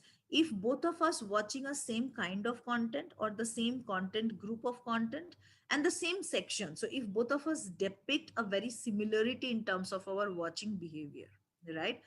So that's where understanding content and segmenting content was very important. um, so then, what we did, we actually created a factor analysis where our variables were, for every user, what percentage of the content the person has watched. So if I have watched 90% of a content, that means that is where my predominant preference lie. If I have watched something only 5%, that means I explored it but not necessarily liked it, right? And that's why I didn't complete the content. So if I look at the completion rate, that kind of showcase whether I am engrossed, did I enjoy the content or not. And if I scrubbed most of the place, then that tells me that I liked the story, or maybe certain section of the content, but not necessarily the end-to-end story of it, right? And then, based on eigenvalue and factor loading, we have come up to certain contents. So when we look at that, so my different shows actually creates different access, and people's based on this hyperplane. So if I consider it like a n-dimensional hyperplane, consumers are actually being put as one of the axes in that hyperplane. And they that is kind of nearness. So if I like, or out of all this I have watched 10 content and with different intensity, then my point will be decided accordingly in that hyperplane, right? So that's how. And then people who are having the similar kind of preference therefore will come closer in that hyperplane. People who are having very different preferences, they will go far away, right? So that's how, automatically based on this factor analysis, consumers will be connected together. Okay. So after that, what we have done, so therefore we have created this, so therefore we have been able to, what the first challenge we had the 110 hours of content, too many informations. We clubbed it into much less number of factors, and we said, okay, these contents are very similar, people are watching them together, let's combine them. And that's how we had been able to reduce the number of KPIs and then gone ahead and do a segmentation analysis on top of that. Now, here the beauty is in this kind of factors, there could be two different groups who actually have shared content. So there could be this new age women are actually watching, say, six different contents where they have a lot, strong preference. There could be another group who is action thriller, may also have an overlapping content. But that's okay. We are not necessarily creating here a messy kind of segmentations. So consumers are messy, but the contents can be overlapping. And that's why it is taste cluster, because it is not black and white. It is the intensity of preference. So some people might be liking 90%, some people liking 30%. So there is a possibility of overlap there. Okay.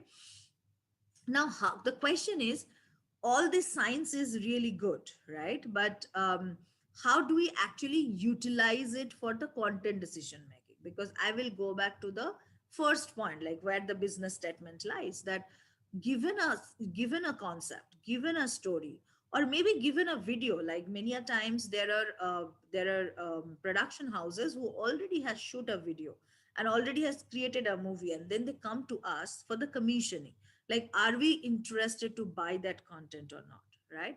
So in such cases, how am I going to take decision whether that content is going to work? Now the beauty lies there.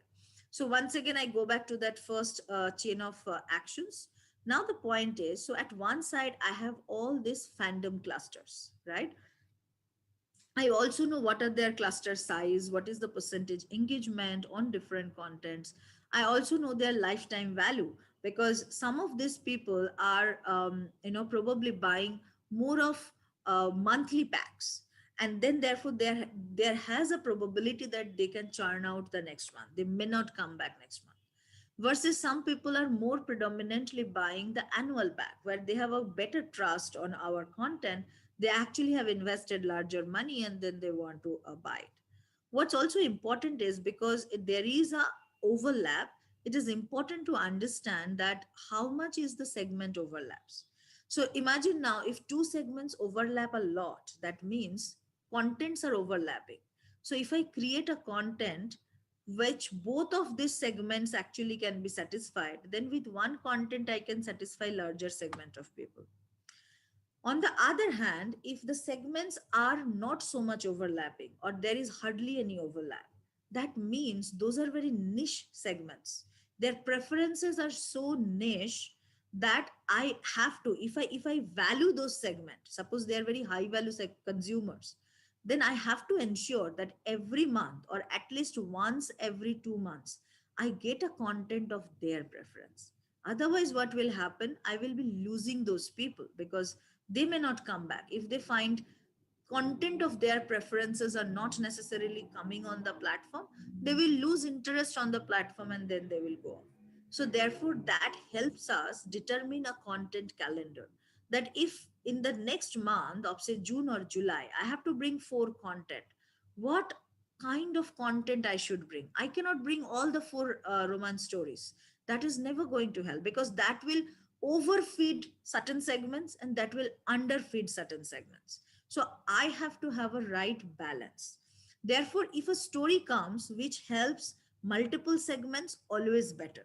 But I also need to ensure that there are contents that's coming up which actually will also help and give entertainment to those niche clusters.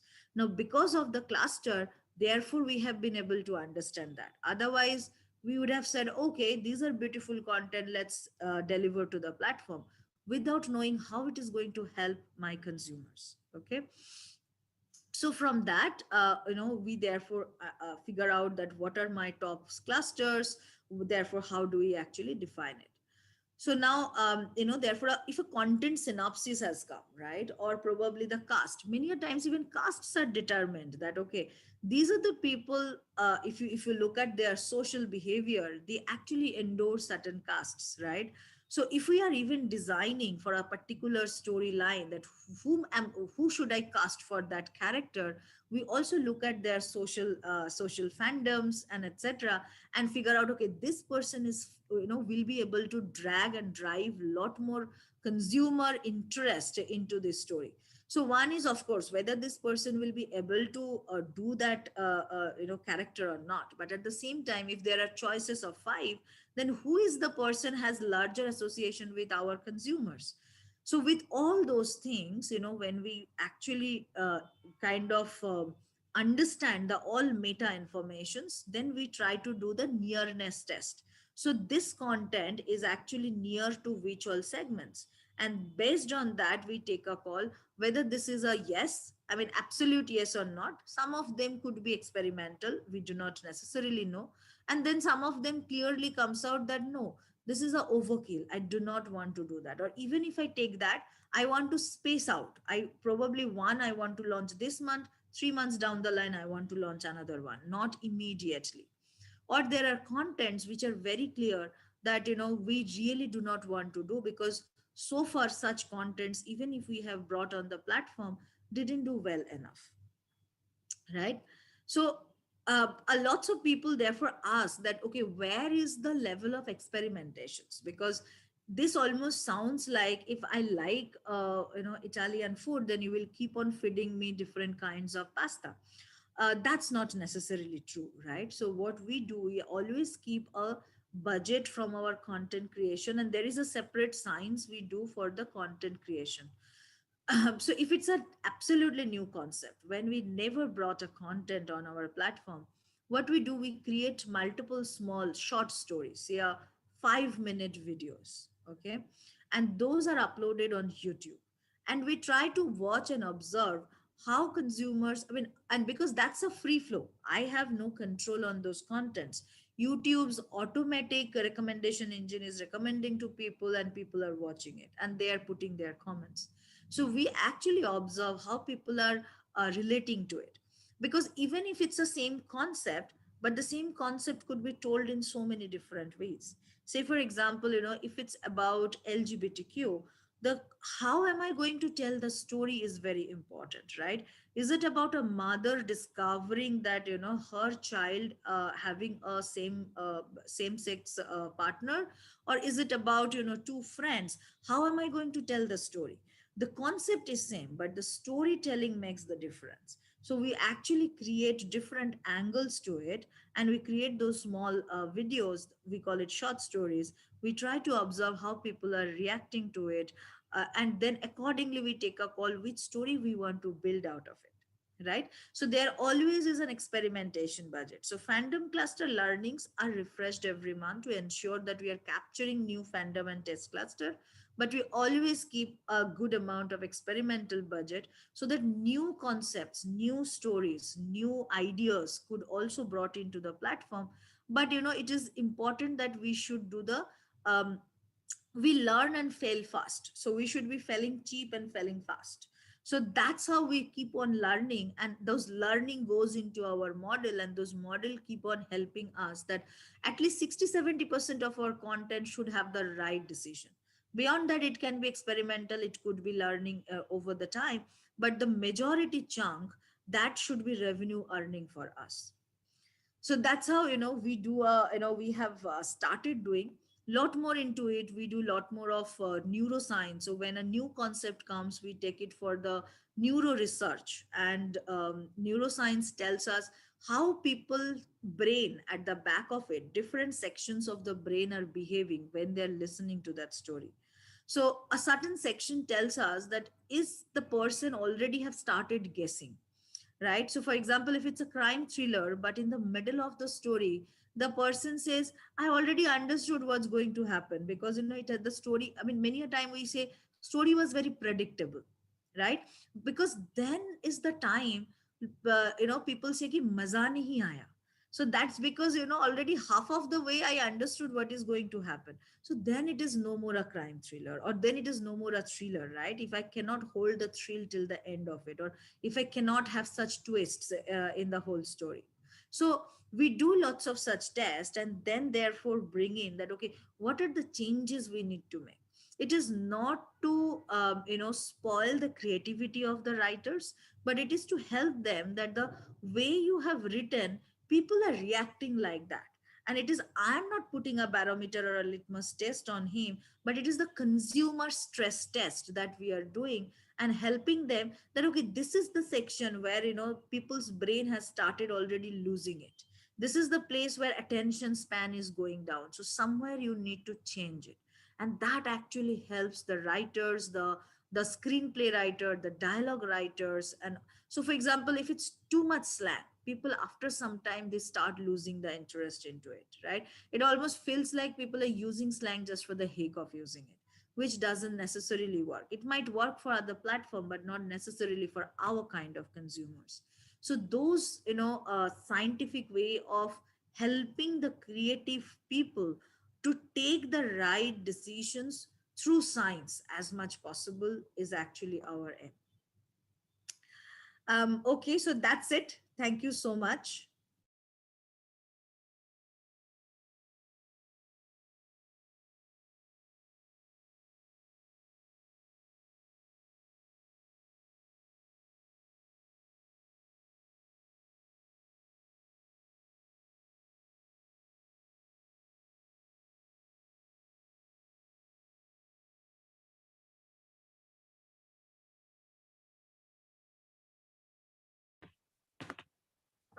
Am I audible? Yes, absolutely. Yeah, thank you so much, Jenny. This was very very insightful. At least for me, I had no idea that there's so much data science behind like TV programs in India, um, and yeah, and even so many checks and balances in terms of content.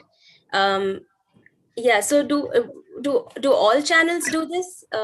This is really cool. If that is something that all. So to be honest, we actually did it more for the digital part of the portfolio. It is Z5, which is the OTT platform, and we are creating the premium shows, which are not actually kind of broadcasted on TV, but actually only available on the app. Ideally, it should go ahead for the larger content also. It's a very nascent section and very nascent research. In the Western world, yes, it has developed a lot, but I think in India there are certain kind of research of course do happen, but embedding science into it is something that has started. Some of the other partners also are trying to do it, but I think it takes time because it requires a lot more of embedding of artificial intelligence and understanding the creative part of it. So yes, I mean, not necessarily a very detailed way that every partner does, but some of us, some of the other OTT platform also had started working on it. That's really cool because I'm pretty sure a lot of us were under the impression that which content to broadcast or which concept to sort of commission. I think, and at least I was under the impression that these things are something that's done based on gut feeling or what someone feels strongly about. So mostly, I would say still 80% of the cases, yes, that's how it is. Right.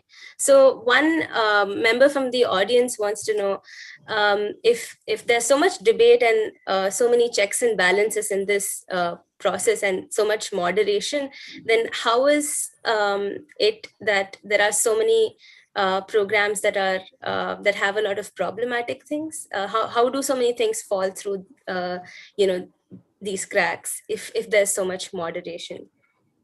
See, I think moderation is something very different, right? Moderation is a more legal term. For example, whether the content will have, has violence or child pornography or anything which is brand infringement. So those are actually the safety part of it, where it comes the management of the legalities around the content.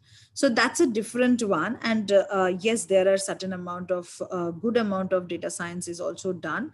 But this one that I spoke about is actually about the content creation. So here the parameter is mostly whether the content has been watched and enjoyed by a lot of people versus not, right?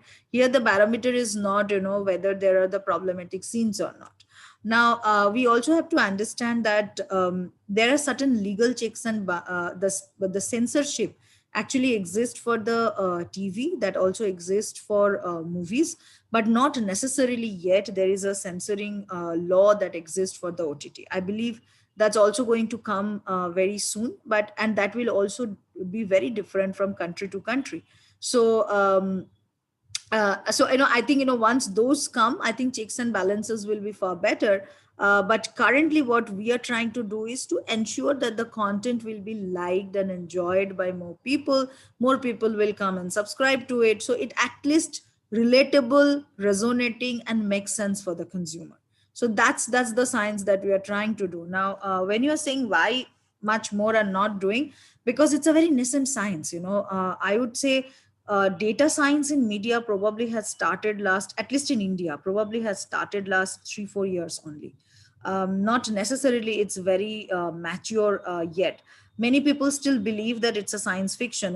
Why should the science be coming as a part of artist?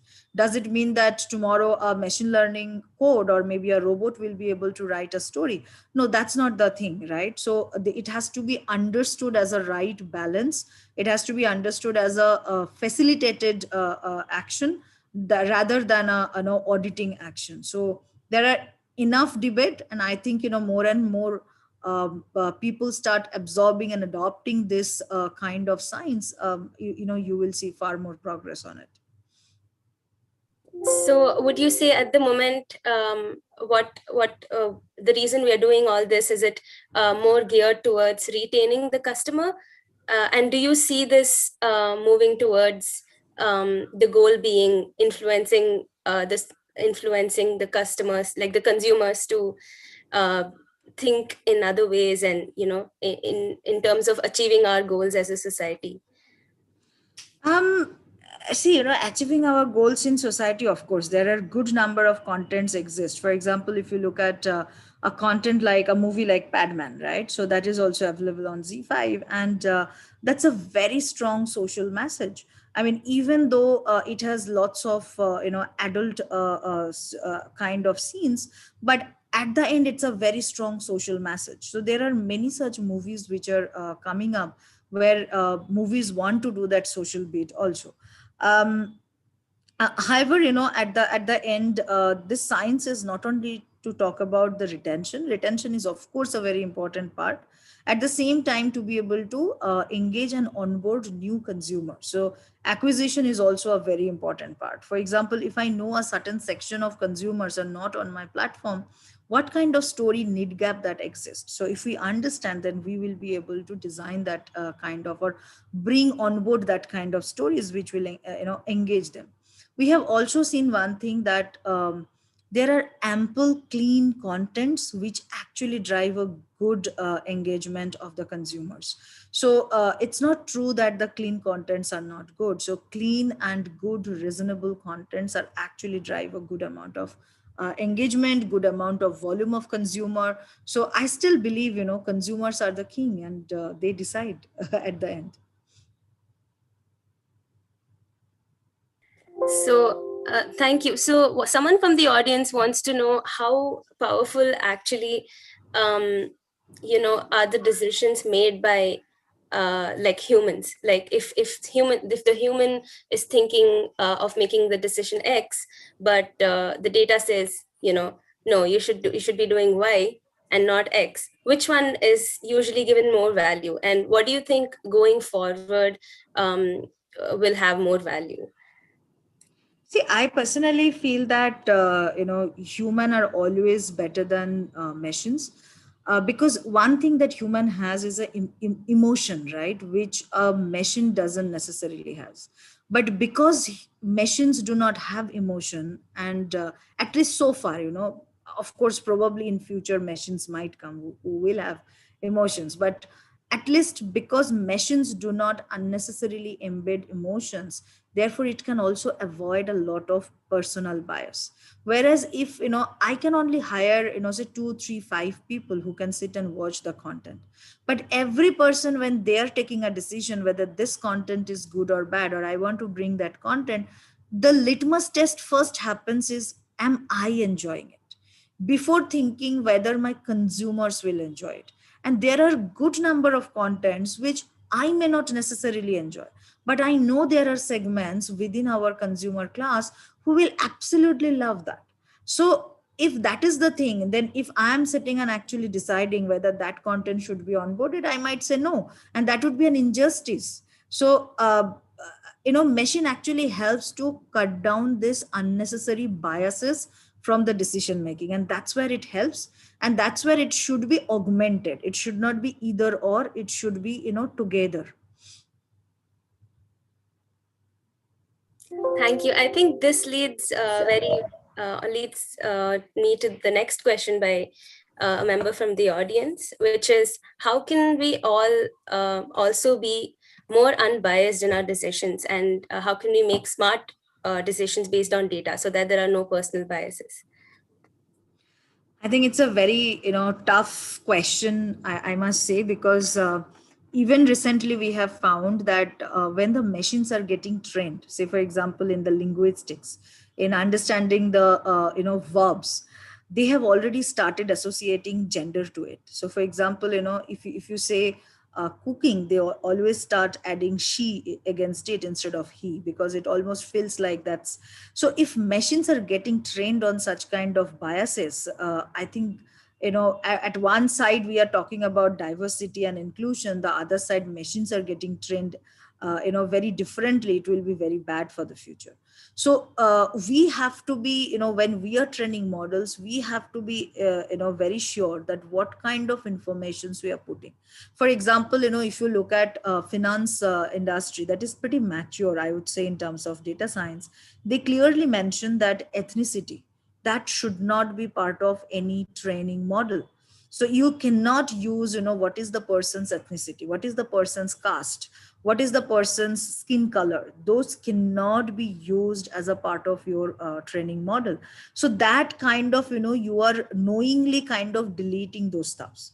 Another thing what I feel very important is, it's good to have a very strong domain knowledge, but at times with experience and domain knowledge also comes the biases. So practicing a certain amount of detachment and dispassionate, and be able to true to the data. So not to force data to tell what you think, but actually to see what data is telling and trying to make meaning out of it.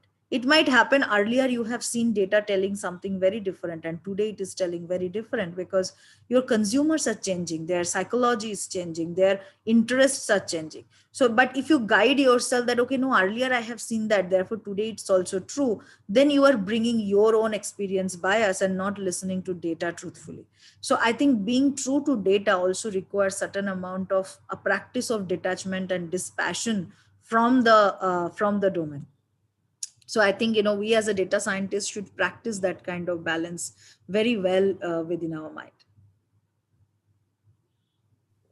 Thank you. Someone wants to know how you decided to pursue this field or area of interest. And did you get interested in the application first and then get into the data aspect, or was it the other way? Okay, good question. Actually, I actually was very interested in mathematics from a very childhood. So I was an Olympiad student and then got trained into it. I just gone for even though I was selected for engineering, but I really realized that that's not where my passion lies. So I actually went ahead for learning statistics, computer science, mathematics. And until my master's degree, I really didn't know where am I going to apply it. I always thought probably I'll do some research, I'll teach in some universities. I do teach, I love teaching. So I always thought that's probably my destiny. But I always say, I let it happen, and I always let my passion drive it. My parents were really worried, when my other, their colleagues' children were already getting jobs, but I was actually still studying. But I still followed my passion, what I wanted to do. And so when I joined McKinsey, ideally I started seeing the applications of what I have started in colleges. That's where I started seeing its application. So in my life, application came much later, but actual theory, actual education came much faster. But I'm so thankful that, I followed my passion, because I see many people today realize that they want to join data science, and now they want to see where they can start. But at least that fundamental was already built in, just because I followed my passion. And I always say, I always tell it to every young people that follow your passion. Whatever you do with joy, you actually will find money against it. So you should not run behind money, that thinking that, okay, this is what I want to achieve, and therefore try to plan, your education or your work around that. It's good to plan, but if that's not where your passion lies, then however good you try, you will not be able to excel in that. So follow your passion, you will find your joy of work, and money will come behind it. Thank you so much, Mr. Jenny. This was amazing. It's so nice to hear your story. I'm sure it inspired a lot of people in the audience to go ahead and pursue their passion as it did me. It's very Thank you so refreshing much. also.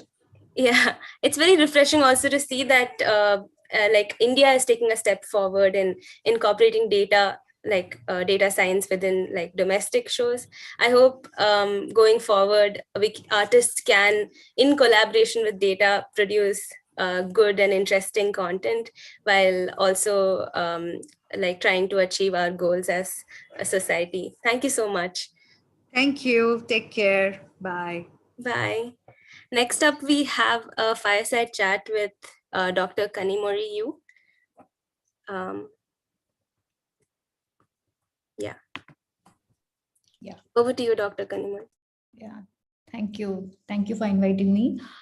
And will the questions be posted, or should I refer to the questions that you guys have sent? Dr. Kanimori will ask them, if that's okay. Yeah, sure. Great. Yeah, so we have our first question. So, Dr. Kanimori, you're a senior data scientist at Crayon Data. So, what does it really mean to be a data scientist in common terms for a students to understand? And how is it different from a computer scientist? Got it. So I wouldn't so the kind of differentiation is basically based on the software and hardware that we deal with. When we consider like the companies like NVIDIA, so they mostly concentrate on the deep learning hardware oriented changes, accelerators, and like inventing new hardware and kind of all the hardware, kind of like how the processing engine should be advanced, CPU, GPU, and TPUs and all. So it's completely based on our interest in terms of like concentrating whether we are like focusing on the hardware side or the software side. So as a data scientist, we'll be dealing with data, and we won't be like bothering about the processing capability, but we just mentioned, so this is the cluster capability that I need in terms of processing this amount of data. So that's all we would say as a data scientist. But when it comes to like customer scientists, they will bother about how we satisfy the customer, and how does like how does the results will meet the customer expectations.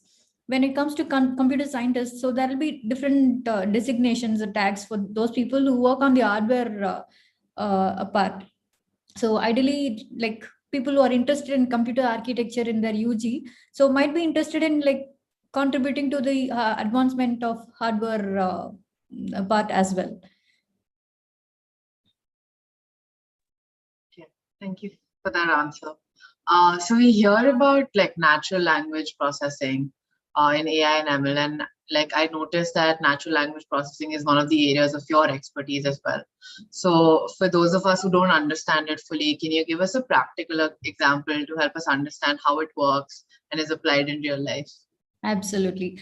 So we would have come across people can just Google on NLP, and there will be like NLP real world applications and all. And also like if we can just search for NLP libraries, we'll end up in getting different libraries like Stanford University Stanza, which is like core NLP library, and Transformers, which is like from Hugging Face, who have been like providing like pre-trained models on different applications of NLP. So I would like to point out a simple example, when like everyone will be using, like we'll be using Google search in our day-to-day life, right? All the students who are in industry, people, like everyone who is using the search engine will encounter this customer journey. So how does our journey initiates is basically based on the search query we are typing in. So it can be a keyword or a sentence that we are targeting in. So initially the algorithm behind the keyword searches is page rank algorithm, which based on the noun phrases, it will actually matches with the all the databases based on the search query that you're pointing into. And also there will be some of the filters where we are searching for, right? So if it is in which geographic location that we are looking into, so all those considerations will be put into the application in order to give us a top 25 rank in our first page, in the first result. So when it comes to like as an extension, so there are a couple of additional things that are happening. So right now the Google page rank is based on the BERT algorithm that has been proposed by Google, right? So like kind of advancing the algorithms on the overall search capability at different point of time in terms of both speed and also like in a scalable fashion, and also satisfying to the customer needs in terms of identifying the exact search results that we are targeting for will be in the first place or second place, which should be in top 10, right? So if it is only in the top 5 positions, we will be satisfied in terms of the search results. So that's how it has to work. And also as a customer journey, it can be a text search, or it can be a voice search, or it can be image search. So ideally the technology behind the applications that we use, if it is a text query that we are searching for, so ideally there has to be an NLP application behind it in order to like cope up with the user results set. When it is like voice, it has to be translated into or like the speech has to be converted into text, and then the search query has to happen. And if it is a image that we are searching for, the Google Lens performs what are the pixels that has to be identified, and the object recognition will be applied. And so kind of the technology that we deal with is basically on the kind of application that we're looking into, right? So ideally as a customer journey, based on the application that we're using, the backend technology will be different. So one like real-time example that I would say is like Google search engine. So there is also a research blog within Google, where it explained how the Google search engine works. And when it comes to like one of the popular methodologies that we're currently using also, which is like transformer, and also other libraries are there for NLP related text processing, pre-processing, and then application oriented process as well. I would like point out to like text summarization, where this was the first research in which as an NLP progressed in terms of the research and also production grade aspect also. So ideally like text classification we would have come across, and also text summarization. One of my first project in my industry is basically text summarization, where we wanted to propose a methodology where the input will be a textbook, which will consist of different chapters, and for each chapters we have to like come up with a abstract, which is the summary of the chapter. So each book which has been published with, either it can be from publishers Springer, Elsevier and all. So their books will be of different a single book will consist of different chapters, but all the chapters will be of different area of expertise. Within NLP, one will talk about text summarization, one will talk about text classification. So kind of like varying within the domain itself. So we wanted to understand the context of the chapter, and we have to summarize it into 150 words or 200 words according to the client's requirement. So how this process will work. So when it comes to like if it is and since it has to be automated, and how we can identify the popular or the meaningful phrases within the chapter, and also how it is organized. So those things has to be considered in order to summarize these things. So ideally we have to propose a framework and automate it, implement it, and then come up with a solution. And if the solution doesn't meet the client expectation, how the overall process can be improvised at each and every steps. So that's super interesting, because like as students we could definitely use that. But more than that, just like that brings me to my next question, because this is something that I think, as I'm sure as a data scientist or someone in computer science you would get a lot, which is that this generic fear of jobs being replaced by computers, or like, you know, automation coming in.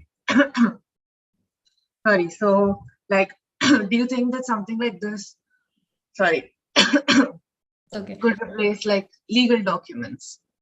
Okay. For legal documents, there is a library called from Spacey. I don't remember the library name. Okay, so I'll just get back to the library name.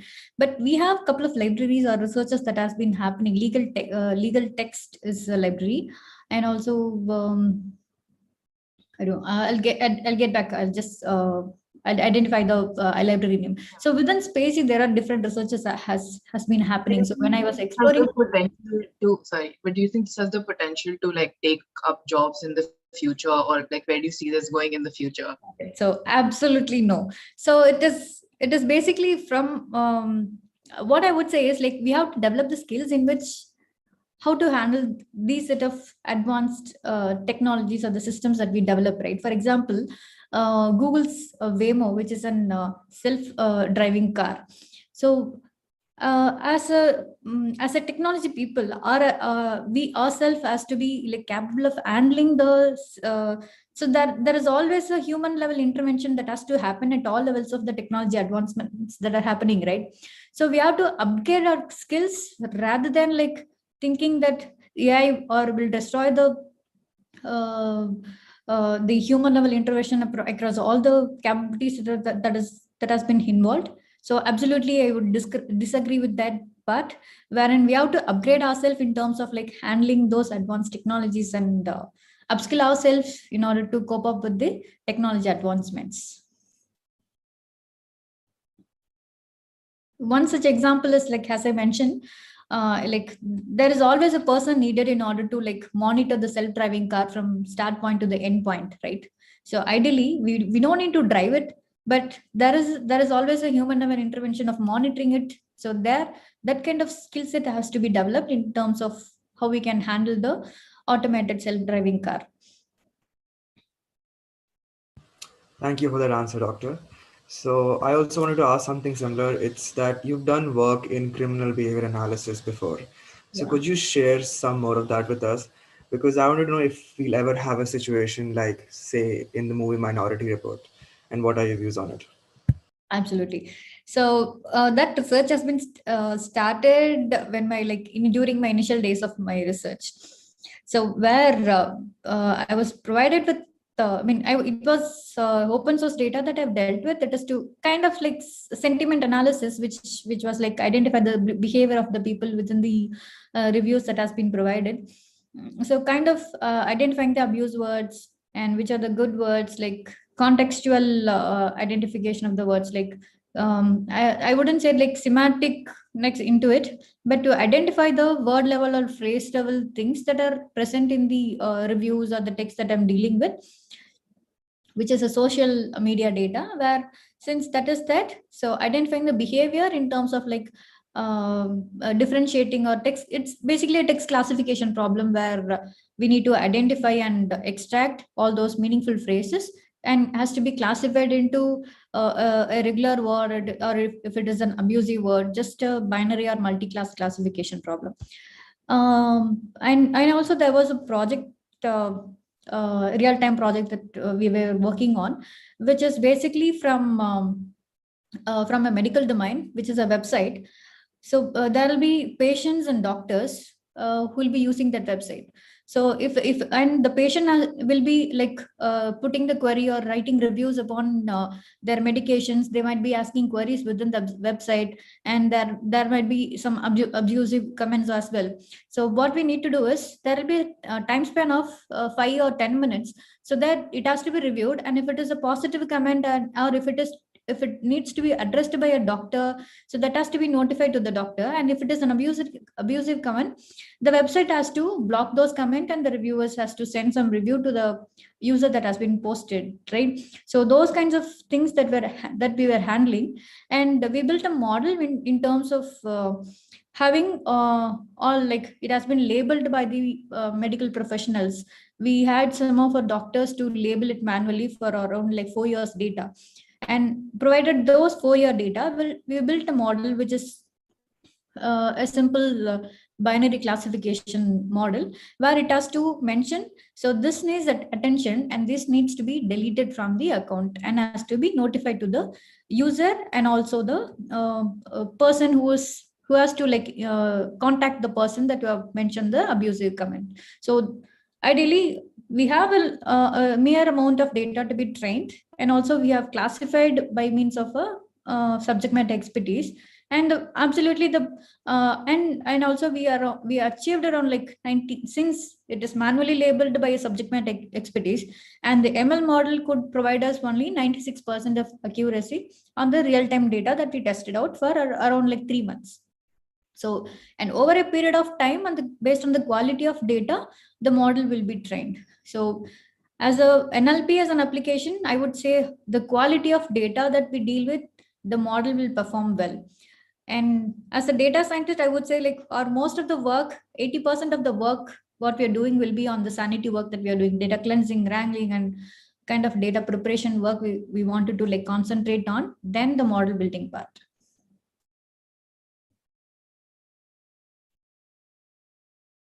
Thank you so much for that answer, Doctor. I think we will be moving to online Q&A now.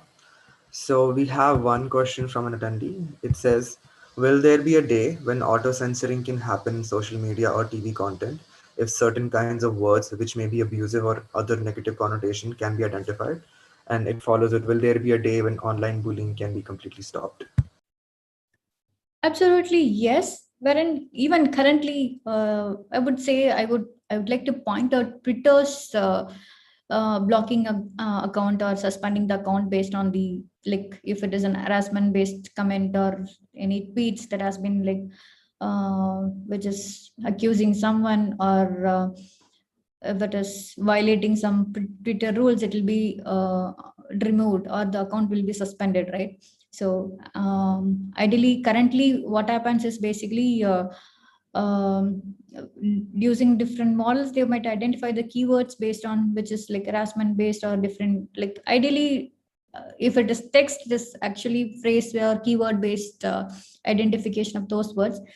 And in future, it will also be included with the semantic capability as well. So what is the meaning of the whole sentence? Are we like with any sarcasm included in that? So all those will also be included in near future, wherein there are a couple of researches has been happening in terms of like sarcasm detection and also like paraphrasing, all those things.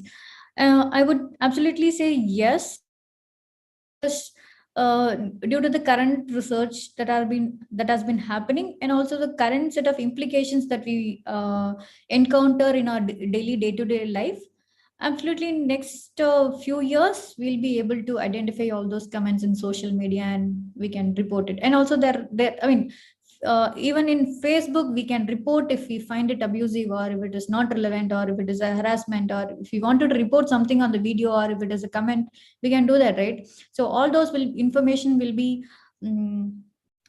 collated within the Facebook website, and it will be like tagged, right? So it is, we are labeling it as this is an irrelevant content based on some tags, right? If it is harassment, if it is a false information, so we'll be tagging it based on this particular video or this particular sentence or this particular post is basically a is a false information. So that kind of tagging will be provided by us. So ideally, over a period of time, the Facebook will have a limited amount of data so that it can train their own model, so that ideally, as a next step, those models will be implemented and tested it out with the real-time data, right?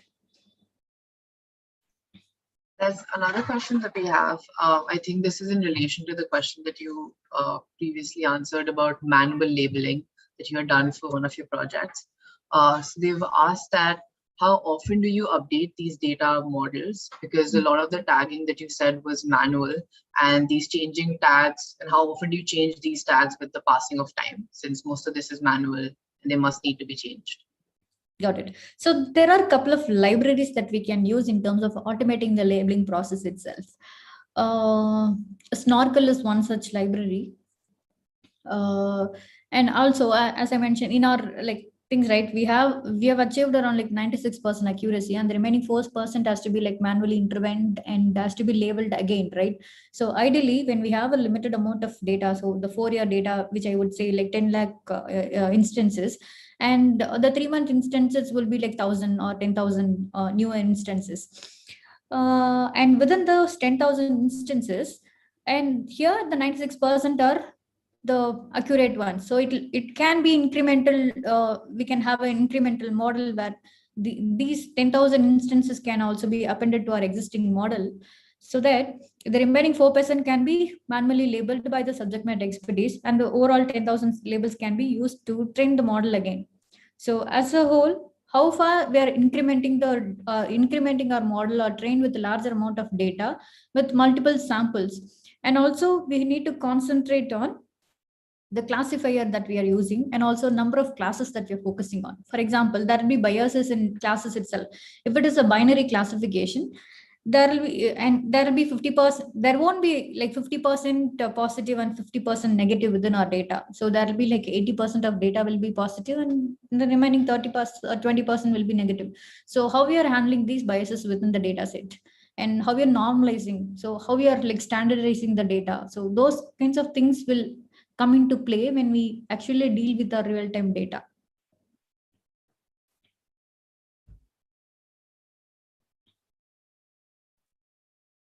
Yeah. Thank you for that answer. This is a question that I think I also struggle with, because this is why I got into data science. But someone's asked that with great power comes great responsibility.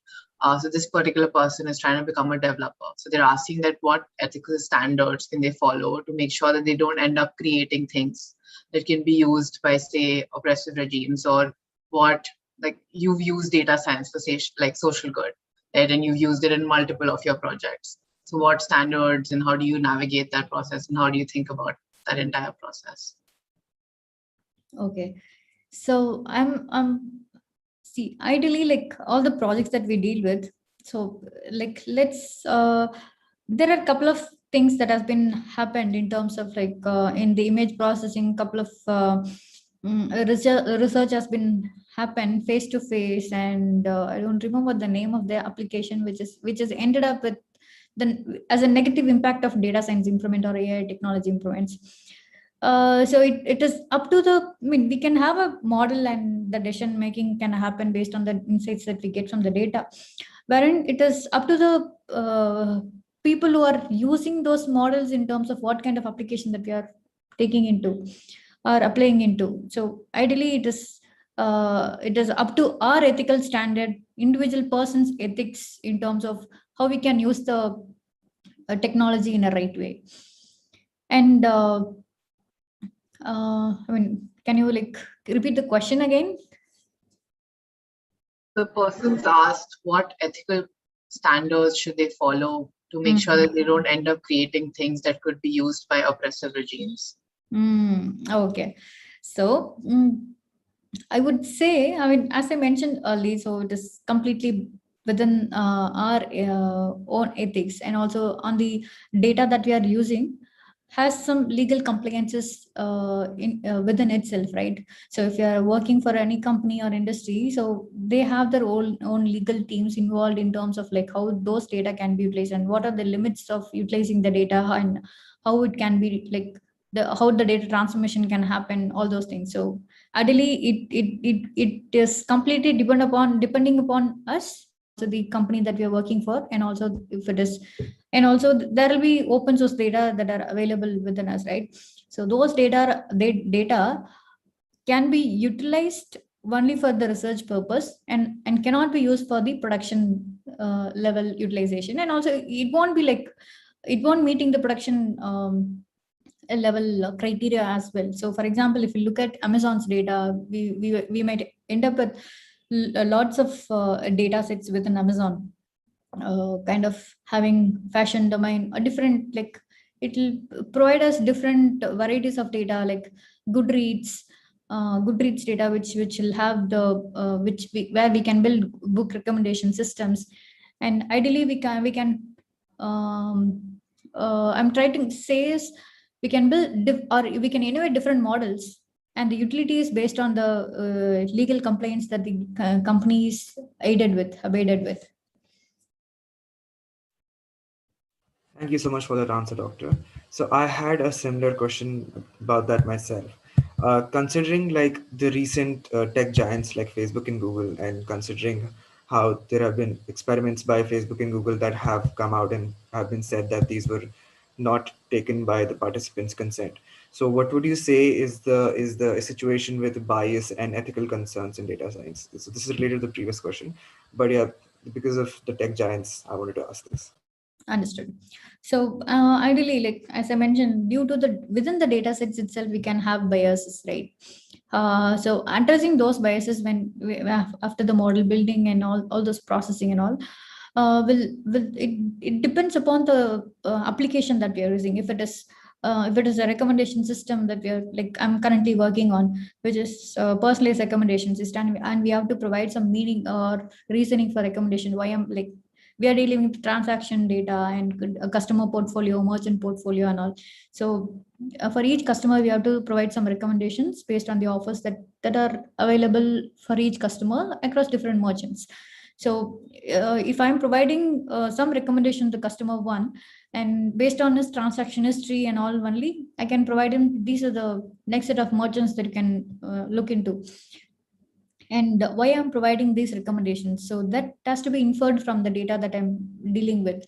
So all those inferences and how we are handling the biases within the data, because and it depends upon the current the type of the data that we are dealing with, because and these data will be categorical data, text data, wherein like from the text we have to extract tags, and within the categorical and numerical data, which is like age group and different spend behavior, different credit card limits, and the work behavior, or different categories that they spend, because different people will have their transaction only on retail, only on entertainment, all those things. So so those biases needs to be handled in a better way in order to provide them recommendations.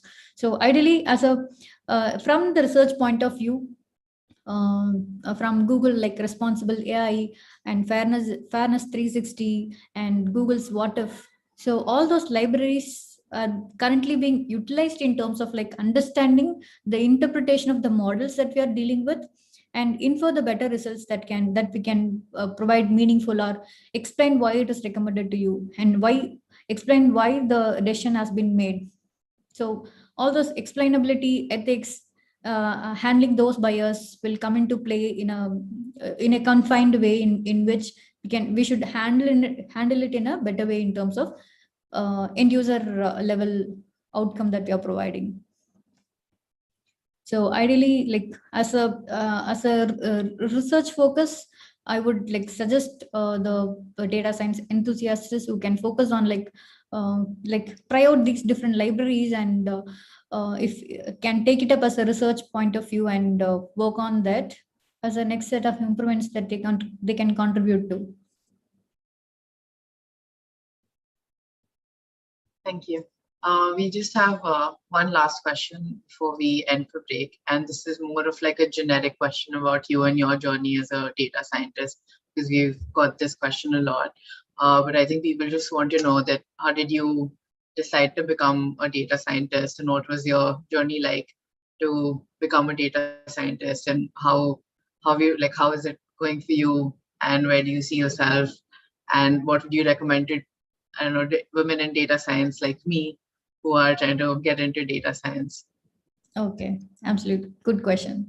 So I didn't have any objective in terms of like I should be this in next 10 years and all. So my involvement in NLP and also my research as a machine learning, text mining and all, like it happened accidentally. I wouldn't say accidentally, but in search of data. So ideally, as a research folk, like I was looking for data set that at that point of time, machine learning, deep learning are the initial state of mind for me at that point of time during 2014 within Chennai. So I was looking for different set of data because I was much interested in like contributing to medical field, wherein within medical field I was looking for data where we can get data uh, as a patient demographic information, and we can't get into the summary of the patient because it is completely unacceptable for providing the data, because within India there are multiple conflict of interest within the patient and doctors, and also like if it has to be provided to the university level research project, that there is a separate legal process that has to come into picture. So in search of data only, I picked up, which I was looking for an open source data, because all these has been like tried out for 1.5 years, and like nothing could provide me much like quality of data. I couldn't get the quality of data, as in like when we looked into the data from CMC Vellore, so they were able to provide us a mere amount of data, but we couldn't cover all the attributes. So I was looking for like I was focusing on a similar tool, which is Frax. The tool is basically for orthopedic patients or women who are more than 44 years, are basically like they are prone to have bone fractures, or their bone will be degrading. So we might not be aware of that. So more than 45 years, it has to be like figured out, right? So based on different multiple factors, it can be calculated or it can be predicted early, so that this cannot be like the treatment or the prediction can happen early in order to like cope up with the diagnosis process. So at that point of time, I couldn't get enough data in order to like develop a model as such. If it is a foreign university, maybe I don't know, like University of Wisconsin and all, they have their own data and they have the research lab and all. So that kind of uh, flexibility couldn't happen within Indian universities, right? So that's how like I was looking. Then I started looking for open source data where research publications happened, right? PubMed, Medline, abstracts, and also the full list of publications that can happen within the medical domain. So then I started like collecting all those data. Then so there also there were different conflicts, like which can, some of the research papers will be open source, some will be like only abstracts will be there. So let's concentrate only on the abstract is what I decided on. And then we can't just focus on multiple research projects, but it has to be narrowed down into one domain. So then I looked into like neurodegenerative disorder, which is like collecting people who have all the medicinal details, gene information, and the drugs that has been used for those neurodegenerative disorders and all. Then we have collected around like 8,000 abstracts for neurodegenerative disorder around, in which there also like there are multiple disorders within neurodegenerative disorder. So there also we have to like narrow down into two set of diseases, which is Alzheimer's, Parkinson's, and also like included the Huntington disease also. So these are the neurodegenerative disorders that are like mostly happening to the people. So provided these diseases, what are the other set of diseases that these patients might get into? So are they like genetic disorder? So all those things will happen, and also like after collecting the data, so there comes the NLP in terms of identifying the keywords, and those keywords can be gene names, disease names, drug names. So it has to be classified into gene name. So after identifying the gene name also, it has to be validated, and what kind of existing databases are available for validating the gene names. So there were like different databases, which is GAD, disease associated gene associated GAD database, which is genetic I mean, I don't know the I just forgot the GAD database expansion. I'm sorry. So different databases are there in terms of like where we can validate the gene name, disease name that has been like maintained historically with as a taxonomy. So ideally, that's how my search journey happened in terms of search of data. I ended up looking for text data. Then within the text data, how the biomedical field can be incorporated, and how different techniques of NLP and machine learning can be included in terms of this text name entity extraction, relation extraction, and then knowledge discovery, and what kind of novel information can be inferred from this, and how we can validate it. So this is how it progressed as my research.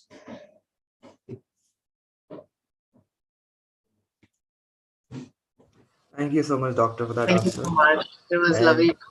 thank you for joining us. Thank you so much. We will now break for lunch and we will be back at 2:30 p.m. for our lightning talks. Yeah, sure.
history and all those libraries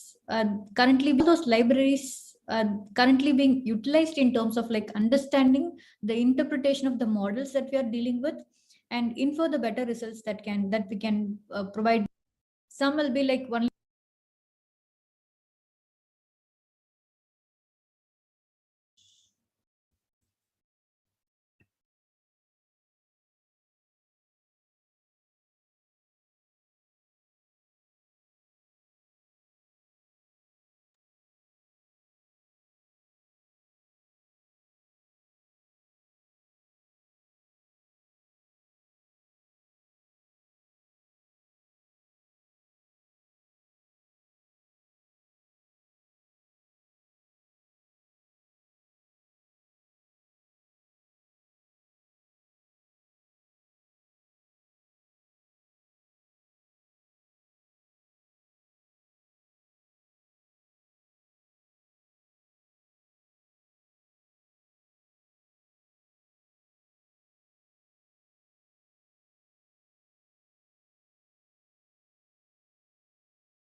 history and all those libraries are currently being utilized in terms of like understanding the interpretation of the models that we are dealing with and infer the better results that we can provide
Welcome back, everyone, to WiDS Ashoka 2021. I hope you all had a good lunch break, or a dinner break, or a breakfast, wherever you are joining us from in the world.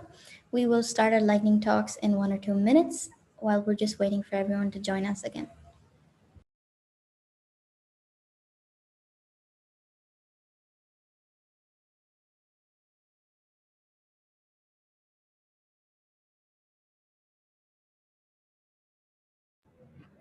I'd also like to remind you that for the next hour or so, we'll have lightning talks in different Indian regional languages. The next talks in English will be at around 3:30 p.m. So enjoy these lightning talks in Indian regional languages. And if you'd like English, we'll join with that again soon.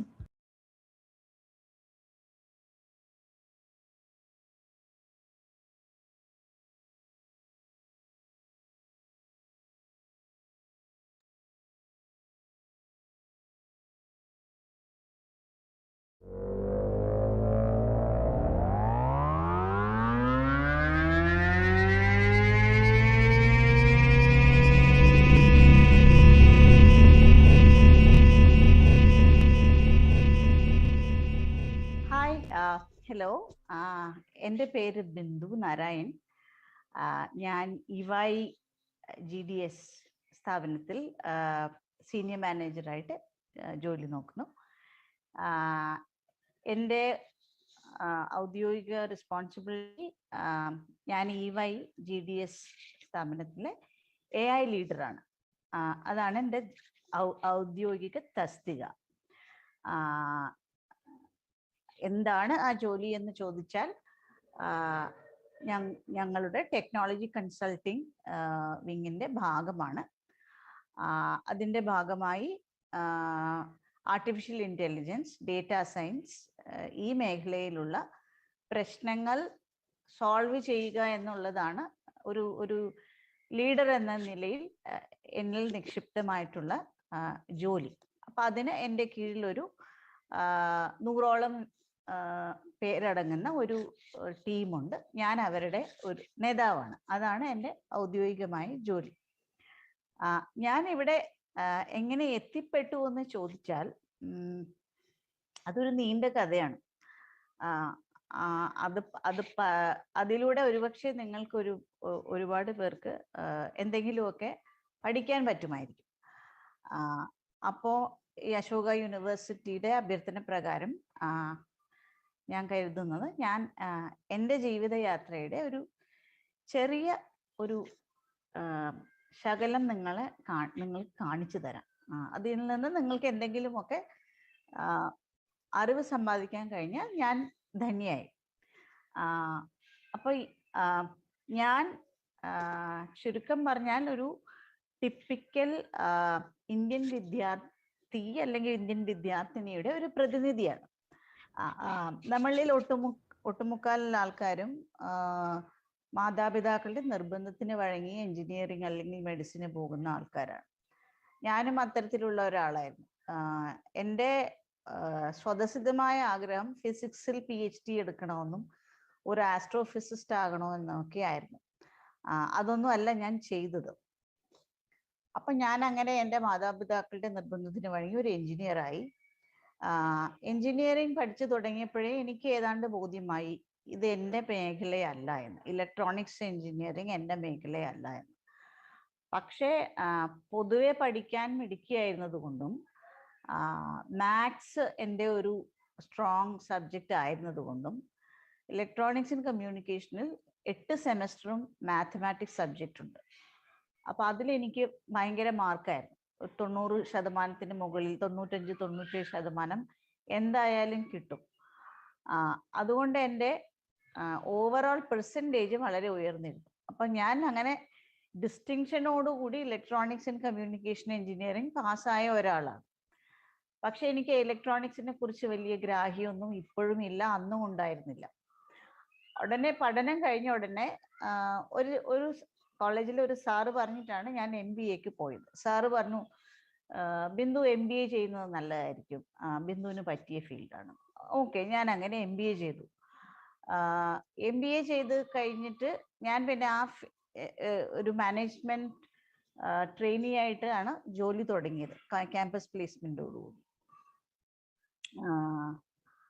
അതങ്ങനെ കുറച്ച് ജോലി ചെയ്തു. അത് കഴിഞ്ഞിട്ട് പല നിങ്ങളുടെ generation അത് എത്രമാത്രം ബാധകമാണെന്ന് എനിക്കറിയില്ല.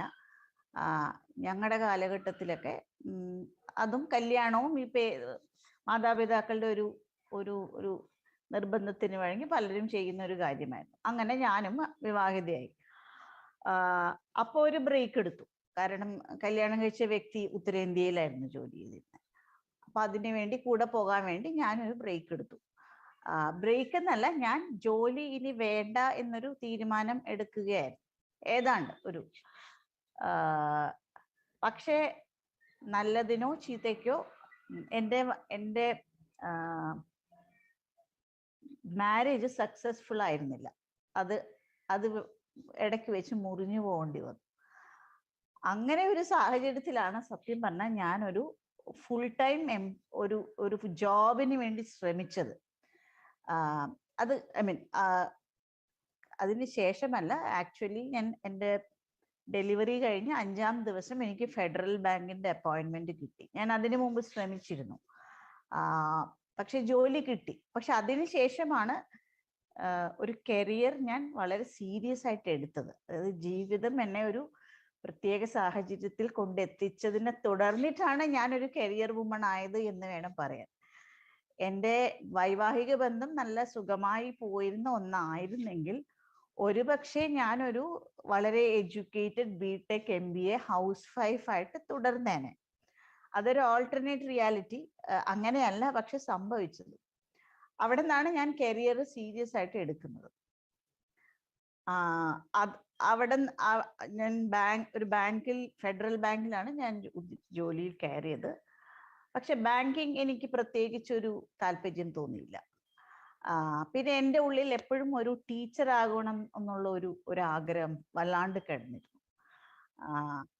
അപ്പോൾ ഈ എൻ്റെ ഡൈവോഴ്സും കാര്യങ്ങളൊക്കെ നടക്കുന്നതിൻ്റെ ഇടയിൽ ഞാൻ തന്നെ കണ്ടുപിടിച്ച് എൻ്റെ നാട്ടിൽ കൊച്ചിയിൽ ഒരു അന്നും ഇന്നും വളരെ പേരുകേട്ട ഒരു പ്രൈവറ്റ് മാനേജ്മെന്റ് ഇൻസ്റ്റിറ്റ്യൂട്ട് ഉണ്ട്. അവിടെ ഞാൻ അപേക്ഷിച്ചു. അവരെന്നെ ഫാക്കൽറ്റി ആയിട്ട് എടുത്തു. അങ്ങനെ ഞാൻ എൻ്റെ ബാങ്കിങ് ജീവിതം ഉപേക്ഷിച്ചിട്ട് ഞാൻ ടീച്ചിങ്ങിലേക്ക് വന്നു. ടീച്ചിങ് എനിക്ക് എന്നും ഒരു പാഷനായിരുന്നു. അങ്ങനെ ഒരു 4 വർഷം ടീച്ചിങ് കഴിഞ്ഞപ്പോഴാണ് PhD ഇല്ലെങ്കിൽ അതൊരു ബുദ്ധിമുട്ടാണ് എന്ന് എനിക്ക് മനസ്സിലായത്. കാരണം ടീച്ചിങ്ങിൽ PhD ഇല്ലെങ്കിൽ നമ്മളൊരു തരം സെക്കൻഡ് ക്ലാസ് സിറ്റിസൺ ആണ്. അപ്പൊ ഞാൻ PhD എടുക്കാൻ ഇതുപോലെ IIM ഒരു പ്രൊഫസറാണ് എന്നെ ഉപദേശിച്ചത്. അതായത് PhD എടുക്കണമെങ്കിൽ IIT നോക്കുന്നതായിരിക്കും നല്ലത്. ഈവൻ IIM-നേക്കാളും IIT-യിലെ PhD-ക്കാണ് വാല്യൂ. അതുകൊണ്ട് IIT-യിൽ ശ്രമിക്കാൻ പറഞ്ഞു.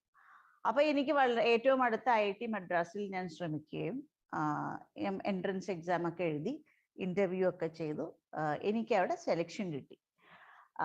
അങ്ങനെ ഞാൻ എൻ്റെ 4 വർഷത്തെ അധ്യാപന ജീവിതം കഴിഞ്ഞിട്ട് 4 വർഷം ഞാനൊരു ടീച്ചറായിരുന്നു. 4 വർഷത്തെ അധ്യാപനം കഴിഞ്ഞിട്ട് അന്ന് എൻ്റെ മകന് 5 വയസ്സുള്ളൂ. UKG-യിൽ പഠിക്കുന്ന പ്രായമാണ്. അപ്പോഴത്തേക്കും എൻ്റെ ഡൈവോഴ്സ് എല്ലാം കഴിഞ്ഞിരുന്നു. അപ്പൊ ആ 5 വയസ്സുള്ള മകനെ എൻ്റെ മാതാപിതാക്കളുടെ അടുത്താക്കിയിട്ടാണ് ഞാൻ IIT മദ്രാസിന് വണ്ടി കയറി പോകുന്നത്. ഓക്കെ, ഞാൻ 4 വർഷം കൊണ്ടാണ് PhD കംപ്ലീറ്റ് ചെയ്തത്. അതൊരു വല്ലാത്ത ഒരു ദുരിതം പിടിച്ച എന്നാൽ ഞാൻ എൻ്റെ ജീവിതത്തിൽ ഏറ്റവും കൂടുതൽ ആസ്വദിച്ചിട്ടുള്ള ഒരു സമയമാണ്. എൻ്റെ 34-ാമത്തെ വയസ്സിലാണ് ഞാൻ PhD-ക്ക് പോകുന്നത്. അതിൻ്റെ പ്ലസും മൈനസും ഉണ്ടായിരുന്നു. എന്നെ സംബന്ധിച്ചിട്ട് മൈനസ് എന്ന് പറഞ്ഞാൽ ഈ 5 വയസ്സുള്ള മകനെ പിരിഞ്ഞിരിക്കുന്ന ആ ഒരു സ്ഥിതി, അതൊരു വല്ലാത്തൊരു വിഷമ സ്ഥിതിയായിരുന്നു. എന്നേക്കാൾ കൂടുതൽ എനിക്ക് തോന്നുന്നു എൻ്റെ മകൻ അനുഭവിച്ചിട്ടുണ്ടാവണം. കാരണം ആ ഒരു പ്രായത്തിൽ ഒന്നാമത് അവന് അച്ഛനില്ല, ഉണ്ടായിരുന്ന അമ്മയാണെങ്കിൽ ഗ്രാൻഡ് പേരൻസിൻ്റെ അടുത്ത് അവനെ വിട്ടിട്ട് എന്തിനാ പോയെന്ന് പോലും അതിന് അറിയുമായിരുന്നു എന്ന് എനിക്ക് തോന്നുന്നില്ല. കൊച്ചുകുട്ടിയല്ലേ. പക്ഷെ അമ്മ ഇടയ്ക്ക് വരുന്നുണ്ട്. പക്ഷെ ഞാൻ വന്നിട്ട് പോകുമ്പോഴൊക്കെ അവൻ ഭയങ്കരമായിട്ട് കരയുമായിരുന്നു.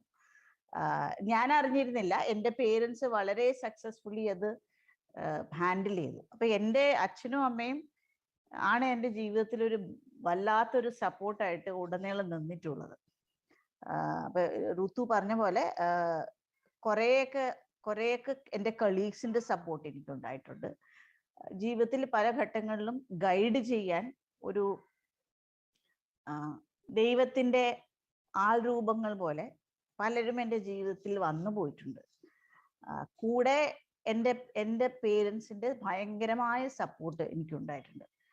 അപ്പൊ അങ്ങനെ ഞാൻ ഈ മകനെ അവരുടെ അടുത്ത് വിട്ടിട്ട് 4 വർഷം IIT മദ്രാസിൽ പോയി PhD ചെയ്യുകയാണ് ചെയ്തത്. അത് കഴിഞ്ഞപ്പോഴാണ് അനലിറ്റിക്സ് എന്ന് പറയുന്ന ഇൻഡസ്ട്രി തന്നെ വളരെ വികസിച്ചൊരു സമയമായിരുന്നു. അപ്പൊ ഞാൻ പോകുമ്പോൾ ടീച്ചിങ്ങിലേക്ക് തിരിച്ചു വരാൻ ആഗ്രഹിച്ചിട്ടാണ് പോയതെങ്കിലും പഠനം കഴിഞ്ഞപ്പോൾ എനിക്ക് തോന്നി, പിന്നെ അത്രയും വലിയൊരു സ്ഥാപനത്തിൽ പഠിച്ചപ്പോൾ ടീച്ചിങ്ങിന്റെ എല്ലാ വശങ്ങളും അറിഞ്ഞു. അപ്പൊ അതും ഒരു ടീച്ചിങ് പ്രൊഫഷനെ എല്ലാ പ്രൊഫഷനെയും പോലെ ചില പ്രശ്നങ്ങൾ ഉള്ള ഒരു മേഖലയാണ്. അപ്പൊ എനിക്ക് തോന്നി ഇൻഡസ്ട്രിയിലേക്ക് ഇത് തിരിച്ചു പോകാമെന്ന്.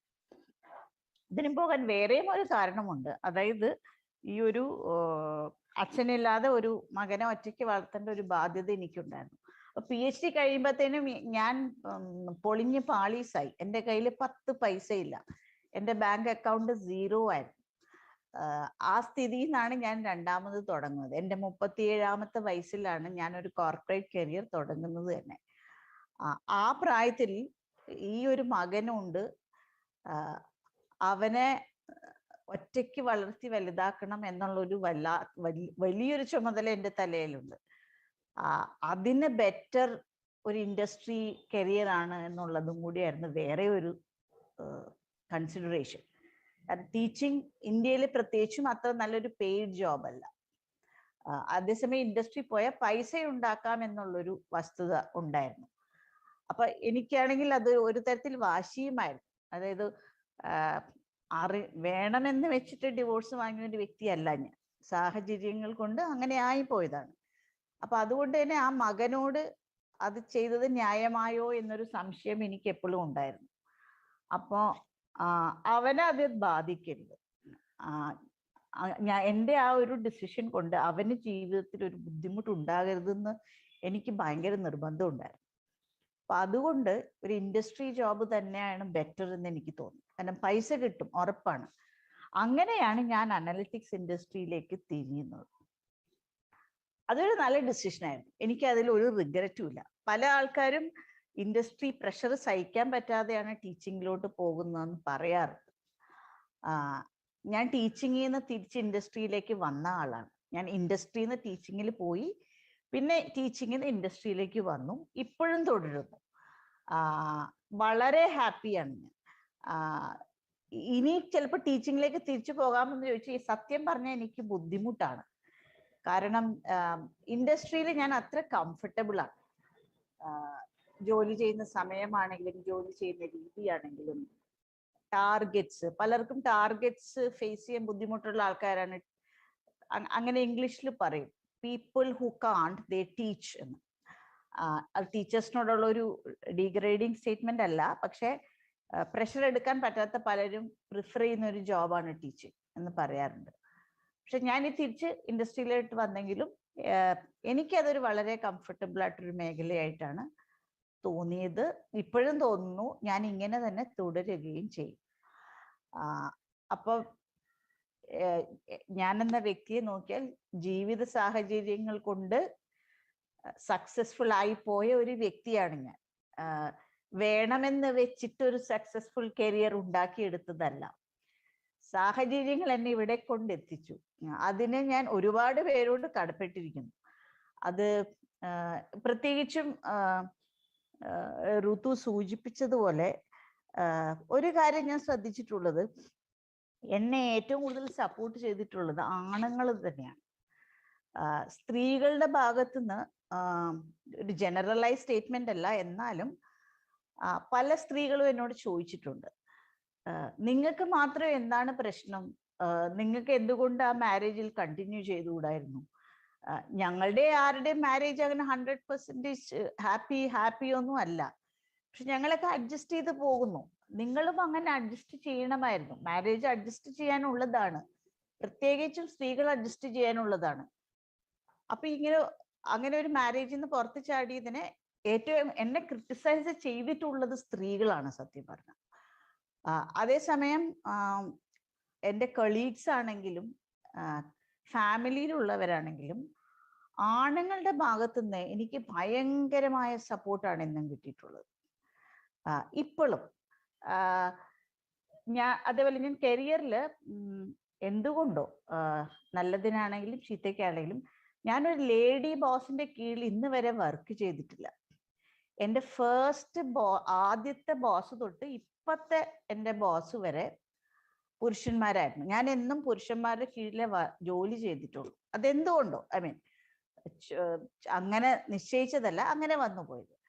പക്ഷെ എൻ്റെ ആദ്യത്തെ ബോസ് തൊട്ട് ഇപ്പോഴത്തെ ബോസ് വരെ ഇടയ്ക്ക് ഒന്നോ രണ്ടോ മുഷിഞ്ഞ നാണയങ്ങൾ ഉണ്ടായിരുന്നു എന്നുള്ളത് ഒഴിച്ചാൽ എൻ്റെ ബോസുമാരെപ്പോഴും ഈ പുരുഷന്മാരെന്ന് പറയുന്ന ബോസുമാര് വളരെ വളരെ സപ്പോർട്ടീവായിട്ടുള്ള ആൾക്കാരായിരുന്നു. എൻ്റെ ഇപ്പോഴത്തെ ബോസും ഭയങ്കര സപ്പോർട്ടീവാണ്. അപ്പോൾ എനിക്ക് ജീവിതത്തിൽ മുന്നോട്ട് പോകാൻ ഒരുപാട് പേരുടെ സഹായം ലഭിച്ചിട്ടുണ്ട്, ഗൈഡൻസ് ലഭിച്ചിട്ടുണ്ട്, സപ്പോർട്ട് ലഭിച്ചിട്ടുണ്ട്, പ്രത്യേകിച്ചും എൻ്റെ ഫാമിലിയുടെ. അപ്പൊ ഞാനിപ്പോൾ ഇവിടെ നിൽക്കുന്നതിനോട് ഞാൻ ഒരുപാട് പേരോട് കടപ്പെട്ടിരിക്കുന്നു. ഒരുപാട് പേരുടെ സഹായവും സഹകരണവും അനുഗ്രഹവും ഒക്കെ കൂടിയാണ് ഞാൻ ഇന്ന് ഈ നിലയിൽ എത്തി നിൽക്കുന്നത്. അപ്പൊ ഇത് എനിക്ക് നിങ്ങളോട് ഷെയർ ചെയ്യണമെന്ന് തോന്നി. ഇതിൽ നിന്ന് എന്തെങ്കിലും പാഠം നിങ്ങൾക്ക് പഠിക്കാനോ എന്തെങ്കിലും മോട്ടിവേഷൻ നിങ്ങൾക്ക് കിട്ടി എന്നറിഞ്ഞാൽ എനിക്കതിൽ വളരെ സന്തോഷമുണ്ട്. ഞാൻ ധന്യയായി.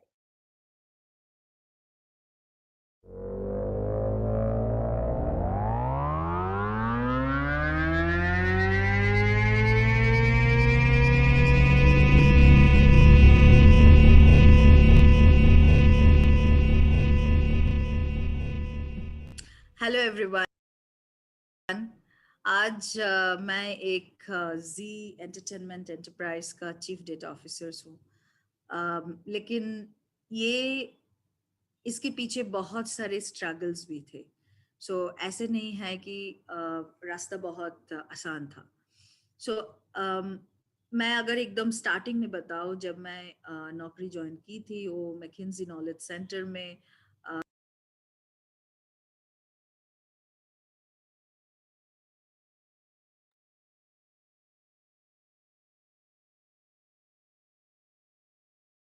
एनालिस्ट पोजीशन में ज्वाइन की थी. मेरे साथ और भी बहुत लोग ज्वाइन करे थे. ऐसे था कि पहले 2-3 साल मेरा कोई प्रमोशन ही नहीं हुआ और मेरे साथ ज्वाइन करे हुए सारे लोगों का प्रमोशन हो चुका था. तो मैं बहुत डिमोटिवेटेड थी. ऐसे नहीं कि मेरा काम अच्छा नहीं था, मेरे सारे के सारे प्रोजेक्ट्स का बहुत अच्छा फीडबैक था क्लाइंट से, फिर भी मुझे प्रमोशन नहीं था. और उसके पीछे जो मुझे फीडबैक मिला था वो है, तुम काम करते हो बट लोगों को पता नहीं है. तो इसका मतलब मुझे पहले समझ में नहीं आया कि मैं लोगों को कैसे बताऊं मैं क्या काम कर रही हूँ. मैं क्लाइंट के साथ काम कर रही हूँ, ठीक है, बट मैं लोगों को बताऊं कैसे. लेकिन परसेप्शन एक चीज होती है जो लोगों को समझ में आना भी जरूरी है. तुम सिर्फ करो ये काफी नहीं है, लेकिन लोगों को पता होनी चाहिए कि तुम क्या कर रहे हो.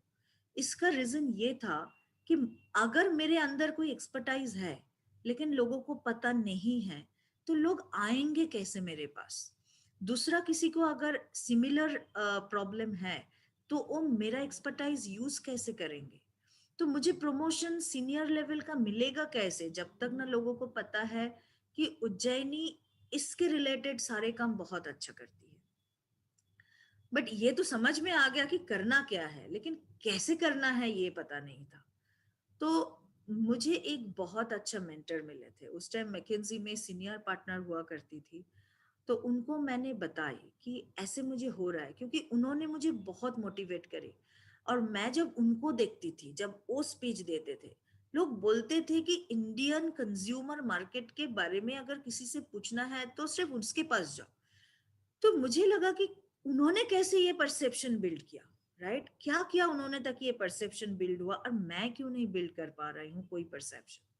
सो देन उन्होंने मुझे बहुत अच्छी तरह से मेंटर किया। उनका पॉइंट था कि नेटवर्किंग बहुत इंपॉर्टेंट है।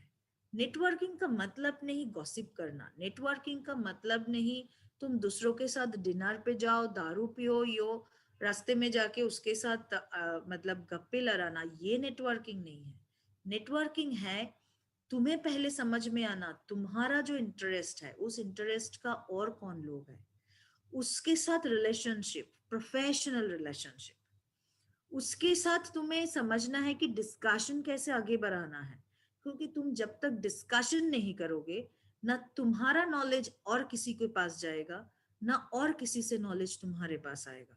तुम सिर्फ अपने ही रास्ते में बढ़ोगे और उस कुछ भी तुम्हें पता नहीं रहेगा। तो नेटवर्किंग इज वेरी इंपॉर्टेंट।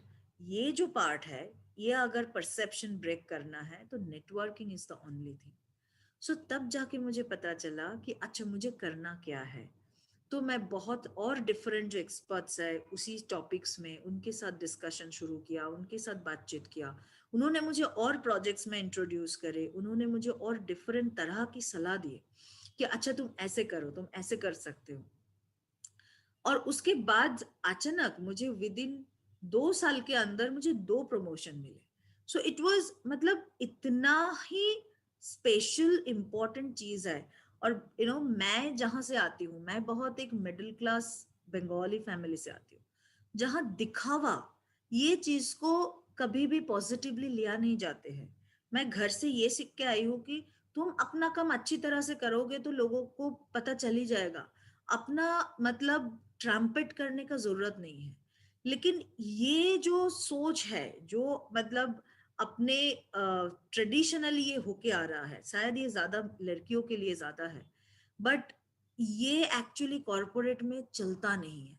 तुम्हें काम करना बहुत जरूरी है, अच्छे काम करना बहुत जरूरी है। कुछ काम ना करोगे, सिर्फ मार्केटिंग करोगे अपना, तो नहीं होगा, कुछ दिन के बाद पता चल जाएगा। लेकिन अगर तुम काम अच्छे करो लेकिन खुद का मार्केटिंग ना करो तो वो नहीं चलेगा। सो तुम्हें लोगों के साथ मिलना है, तुम्हें लोगों के साथ बात करना है, उससे और मदद मांगना, इवन मदद मांगना भी एक नेटवर्किंग है।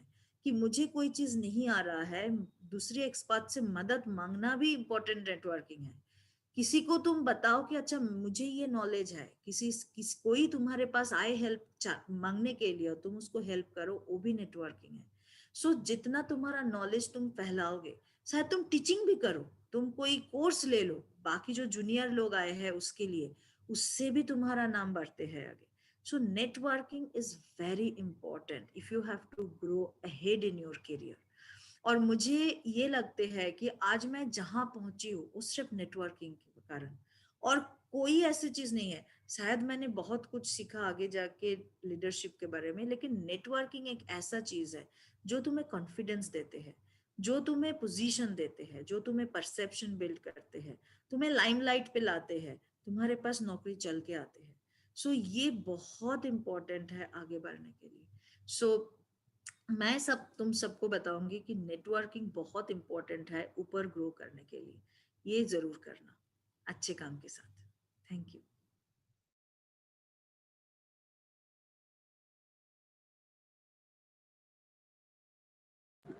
Wow, super cool set of talks from Ms. Ujjaini Mitra and Dr. Bindu Narayan. So we'll have some more lightning talks now. From another one from Ms. Ujjaini Mitra in Bengali, and then a few in Hindi as well.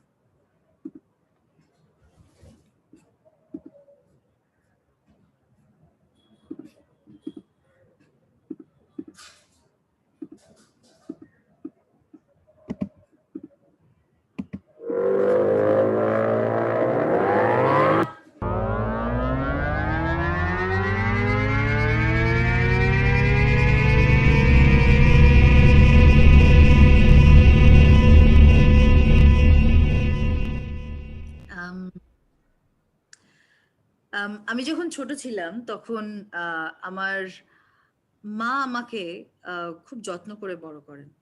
কারণ আমার দাদু আমার মাকে Is it বেশি দূর freezing? পড়াশোনা করতে দেননি।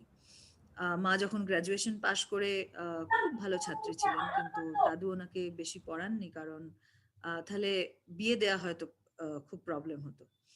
সেজন্য মায়ের একটা জেদ ছিল যে আমার যদি মেয়ে হয় আমি তাকে তৈরি করে দেখাবো। তো সেই জেদে মা আমাকে খুব ভালোভাবে পড়াশোনা শেখান, এবং আমাকে তার জন্য ক্লাস 12-এর পর বাইরে পাঠান পড়াশোনা করতে। এবং আমাকে সত্যি আজ আমি যা কিছু হয়তো বলবো আমার মায়ের জন্য। আমাকে জেদ কি জিনিস জীবনে সেটা কিভাবে রাখতে হয় সেটা আমার মা শিখিয়েছেন। কিন্তু এটাও ঠিক যে মা সেই জেদ হয়তো ধরেছিলেন, কিন্তু আমার পাশে সব সময় থেকে আমার অনেক কিছু সাহায্য করা এবং আমাকে পথে এগিয়ে নিয়ে যাওয়ার জন্য শুধু যে মায়ের ভূমিকা রয়েছে তা নয়, আমার বাবা এবং আমার হাজব্যান্ড এরা দুজন ভীষণভাবে অনুপ্রেরণা দিয়েছেন। আমাদের বাড়িতে এমন কখনো ছিল না যে এই কাজটা মেয়েদের জন্য আর এই কাজটা ছেলেদের জন্য। বাবা বাইরে চাকরি করতে যেতেন, মা ঘরে থাকতেন, কিন্তু তা সত্ত্বেও বাবা বাজার করতেন, মাছ ধুতেন, রান্না করতেন, বাবা অনেক কিছু করতেন। সেরকম মাও বাইরের অনেক কাজ করেছেন, মা নিজে সেলাই শিখেছেন। কোনোদিন এরকম ছিল না যে এই কাজটা শুধু মেয়েদের জন্য। এবং আমি যখন আমার হাজব্যান্ডের সাথে দেখা হয়, আমার প্রথম ট্রেক, আমি যখন পাহাড়ে যাই প্রথম ট্রেক করতে, সেখানে আমার হাজব্যান্ডের সাথে দেখা হয়, আমি খুব অবাক হয়ে গেছিলাম যে সেই একই প্রতিচ্ছবি আমি তার মধ্যে পেয়েছিলাম। তো আমি যখন আস্তে আস্তে কেরিয়ারে ক্রমশ ওপর দিকে এগোতে থাকি, আমি বুঝতে পারি যে আমার ফ্যামিলির প্রতি যে সময় সেটা ক্রমশ কমে আসছে। কারণ যত উপরে আমি যাচ্ছি, তত আমার চাকরি আমার কাছে অনেক ডিমান্ডিং হয়ে যাচ্ছে। আজকে আমাকে যে কোনো সময় কল আসতে পারে, যে কোনো সময় আমাকে অফিসে যেতে হতে পারে, যে কোনো বড় মিটিংয়ে রাত পর্যন্ত মিটিং হতে পারে। তাহলে আমি কি করে করব? আমি যখন এই চিফ ডেটা অফিসার্স রোলটা নিয়েছিলাম, আমি জানতাম যে এটা আমার কাছে একটা অপশন দেয়া হয়েছিল, কিন্তু আমি জানি যে এটা নিতে গেলে আমাকে অনেক কিছু স্যাক্রিফাইস করতে হবে, অনেক কিছু সময় আমার স্যাক্রিফাইস করতে হবে। আমার হাজব্যান্ড শুধু একটাই কথা বলে, তুই নিজে কি চাস তোর থেকে? তুই কি সত্যি এটা চাস করতে? তোর কি এটা ইচ্ছা? এইটা মাথায় রাখা খুব ইম্পর্টেন্ট। কারণ আমি যদি আজ নিজের ইচ্ছাটাকে মেরে ফেলে অন্য শুধু ফ্যামিলির লোকজনের কথায় চলি, পরে যে রিগ্রেটটা থাকবে, পরে যে আফসোসটা থাকবে, সেটা কোনোদিন কেউ পূরণ করতে পারবে না। ফলে আমার হাজব্যান্ড সবসময় বলে যে জীবনে কোনো আফসোস রাখতে নেই। তোমার যেটা ইচ্ছা জীবনে তুমি করো, তাতে হার জিত যাই আসুক, কিন্তু করা থেকে পেছনে আসলে চলবে না। আজকে আমার যেটা পছন্দ আমাকে সেটা করতে হবে, আর আমার সেটা কি লক্ষ্য সেটা যদি স্থির থাকে, তাহলে আমাকে সে পথে এগোনোর জন্য আর কারোর কোনো অ্যাপ্রুভালের দরকার নেই। আমি জানি আমি কি করতে চাই, আমি জানি আমি কি হতে চাই। তো আমাকে শুধু সেই পথের জন্য নিজেকে তৈরি করতে হবে, সেদিকে এগিয়ে যেতে হবে, কোনো পিছুটানে থাকলে হবে না। তো বাড়ির লোকের সাহায্য এটা ভীষণ ইম্পর্ট্যান্ট, কিন্তু তার সাথে সাথে নিজের লক্ষ্য স্থির থাকাটাও খুব ইম্পর্ট্যান্ট। আমার নিজের পছন্দটা জানা এবং আমার নিজের না পছন্দটা জানা, দুটোই জানাটা খুব ইম্পর্ট্যান্ট। কোন জিনিসটা আমি নিজের জন্য করছি, সমস্ত জীবনটা অন্যের জন্য নয়, আমার নিজের জন্য আগে আমার বাঁচা। আমি যদি সেটা বাঁচি তবে আমি বাকি সবাইকে ভালো রাখতে পারবো।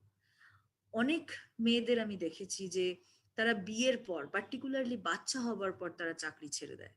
তার কারণ তারা ভাবে যে সময় আমাকে আমার বাচ্চার পেছনে দিতে হবে তাকে বড় করার জন্য। নিশ্চয়ই দিতে হবে, কিন্তু তার মানে এই নয় যে চাকরি ছেড়ে নিজের কেরিয়ার, নিজের অ্যাম্বিশন ছেড়ে দিয়ে আমায় সেটা করতে হবে। তার কারণ একটা বাচ্চা যখন দেখে যে তার মাও অ্যাম্বিশাস, পার্টিকুলারলি একটা মেয়ে যখন দেখে তার মা অ্যাম্বিশাস এবং তার জন্য সে কত পরিশ্রম করছে, সে সেইটা দেখে শেখে যে বড় হয়ে সে যেন কোনোদিন পিছিয়ে না আসে। তারও জীবনে যদি অসুবিধা আসে, সে যেন তার অ্যাম্বিশনের দিকে এগিয়ে যেতে পারে। মায়ের থেকে বাচ্চা শেখে। ফলে আজকে আমরা যারা সেই পজিশনে রয়েছি, আমাদের পর প্রজন্মের জন্য সেইটা যদি তৈরি করতে হয়, তাহলে আমাদেরকেও লড়াই করে আগে এগোতে হবে, তবে আমাদের পরের প্রজন্ম শিখবে। Thank you.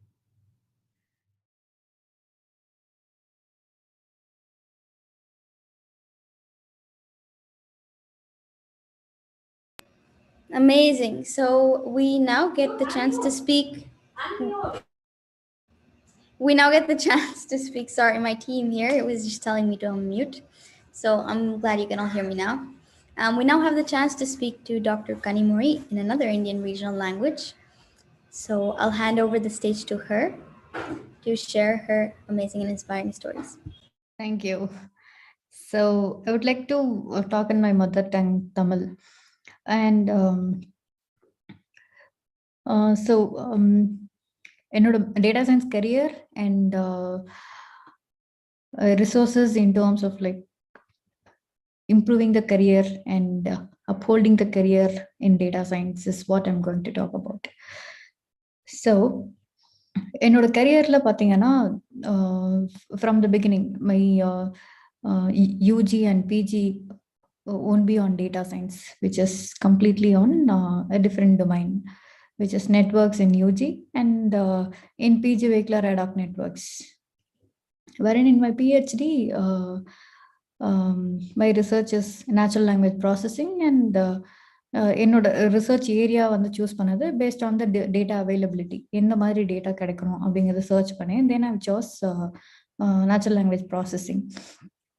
And within that, so அப்போ இருக்கிற ட்ரெண்ட்ல பார்த்தோன்னா larger amount of data and variety of data has to be dealt அப்படிங்கிற மாதிரி இருந்தது.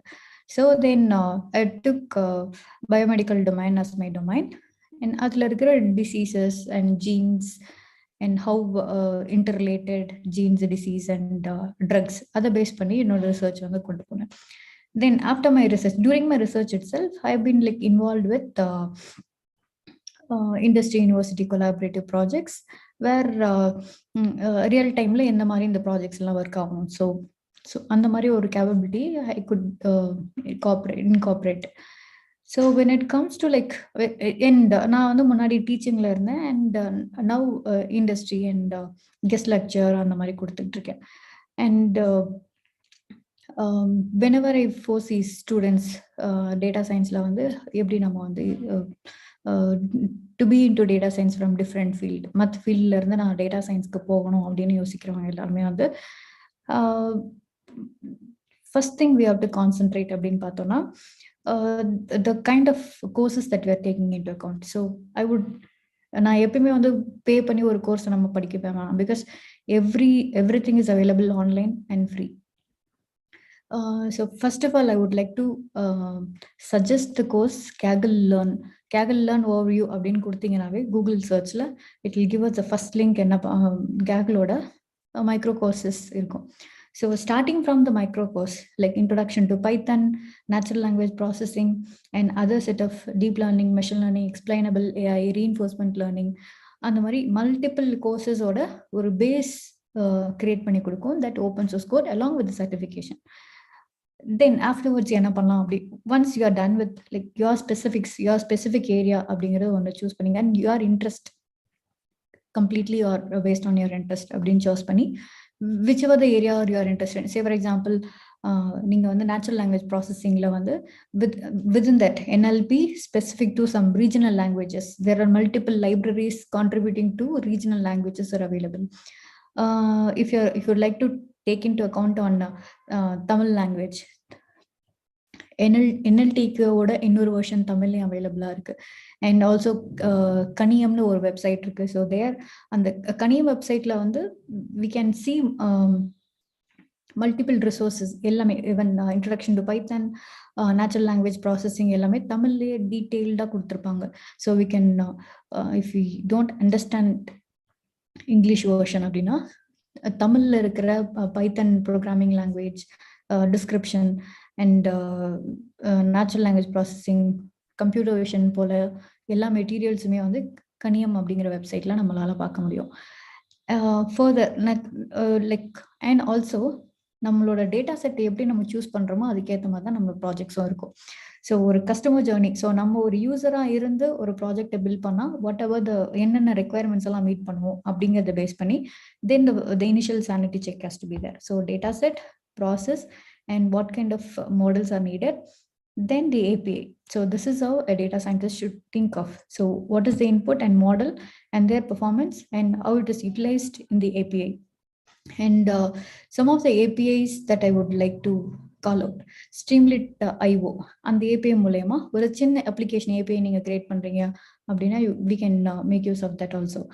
And on the data sets, இப்போ நான் ஒரு simple course மட்டும் சொல்லிட்டேன். wherein within course also there are multiple different courses that we can take into account, wherein that also based on your interest, and you can apply for financial aid. They will provide us full course for free within Coursera also. Then there is another course from University of Helsinki, which is Elements of AI, which is an open course along with certification, which provides the basics of data science and also all the core components of data science. AI oda societal implications என்னென்ன இருக்கு, and what are the different probability methods are there. So hands-on experience oda we can get into the basics of elements of AI. Absolutely. So what are the core concepts of AI? So நீங்க வந்து introduction for any project managers or any starters who don't have any coding experience, we can absolutely go for Elements of AI course. And apart from the Kaggle micro courses, once you are done with the Kaggle courses, try to contribute to the Kaggle competitions. So look at the Kaggle competitors who have done, who have worked on different data sets, and also who have contributed multiple notebooks.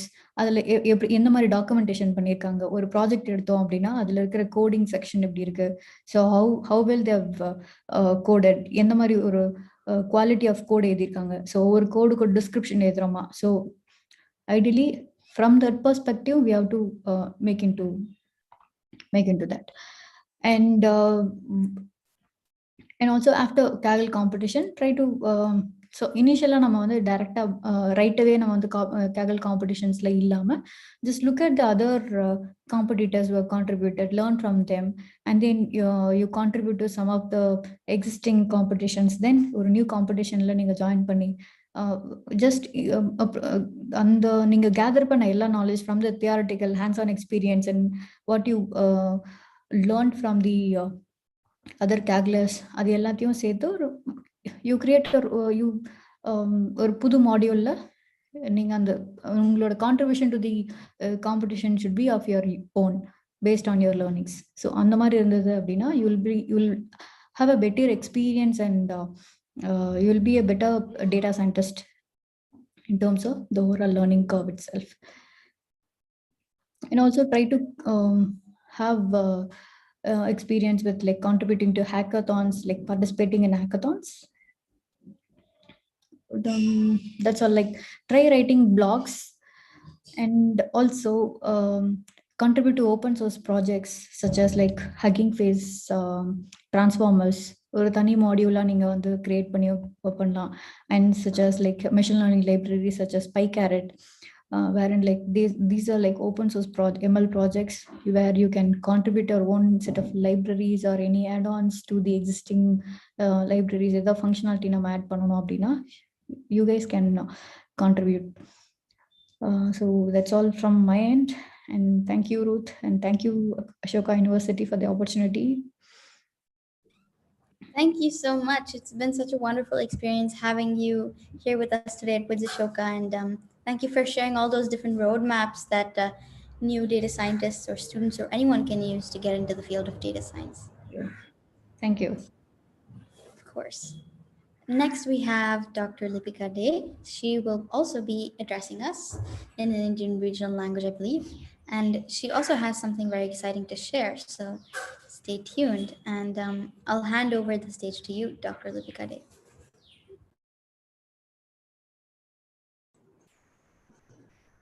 Thank you, Ritu. This is indeed a unique opportunity and definitely a first time for me. Speaking about data science in Bengali. That's my mother tongue. Namaskar. আমি Lipika, TCS রিসার্চে বৈজ্ঞানিক। আমার কাজের বিষয় ভাষা প্রযুক্তি।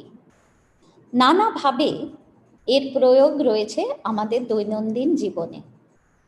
ইন্টারনেটে যে কোনো তথ্য খোঁজার সময় আমরা দু কথায় আমাদের প্রয়োজনটা ব্যক্ত করি, তারপর সেটার অর্থ বুঝে, বিস্তার বুঝে সার্চ ইঞ্জিন আমাদের জন্য সেই সব ডকুমেন্টস খুঁজে এনে দেয় যা আমাদের প্রয়োজনে লাগবে বলে সে মনে করে। ভাষা প্রযুক্তির সবচেয়ে পুরনো বৈষয়িক প্রয়োগ বলতে গেলে এটাই। তাই এতে জটিলতা কোথায়? জটিলতা এখানেই যে ভাষা মূলত অনিশ্চয়তা, দ্বন্দ্ব, অসম্পূর্ণতায় ভরা। মানুষের কথা মানুষই ঠিক করে বুঝতে পারে না, তা মেশিন বুঝবে কি করে? যেমন ধরা যাক, আমি খোঁজ করলাম অনুরাগের সিনেমা, তাহলে কি পাবো? অনুরাগ বসুর সিনেমার লিস্ট, না অনুরাগ কাশ্যপের, নাকি যে সিনেমার নাম রাগ অনুরাগ তার কথা, নাকি সেই সব সিনেমার নাম যারা রাগ অনুরাগ অর্থাৎ প্রেম প্রীতি ইত্যাদি বিষয়ে ভরপুর? কোনোটাই কিন্তু ভুল না, কিন্তু আমার প্রয়োজন এর মধ্যে যে কোনো একটাতে। এবং আমি চাইব স্মার্ট সার্চ ইঞ্জিন আমার প্রয়োজনটা বুঝতে শিখে একদম প্রথমে সেগুলোই দেবে যা কিনা আমার চাই। তা এইখানেই প্রশ্নটা এলো যে মেশিন শিখবে কিভাবে, আমার কি চাই? আর এইখানেই ঢুকে পড়ল ডেটা সায়েন্স। যে কোনো গ্রাহককে খুশি করতে চাওয়ার জন্য প্রয়োজন তার সম্পর্কে কিছু তথ্য। যত বেশি তথ্য, তত বেশি জানাশোনা, তত বেশি সম্ভাবনা যে তার প্রয়োজনটা মেশিন ঠিকঠাক বুঝবে এবং মেটাবে। এই চেনা পরিচিতি ক্রমশ এমন এক পর্যায়ে পৌঁছে যায় বা গেছে যে এখন মানুষের প্রয়োজন পড়ার আগেই মেশিন তাকে বুঝে নিতে পারে। এইভাবেই তৈরি হয়েছে রেকমেন্ডেশন সিস্টেম, যা শুধু ভাষাগত ডেটা নয়, যা আরও অনেক রকম ডেটা, যেমন মোবাইলের সেন্সর কিংবা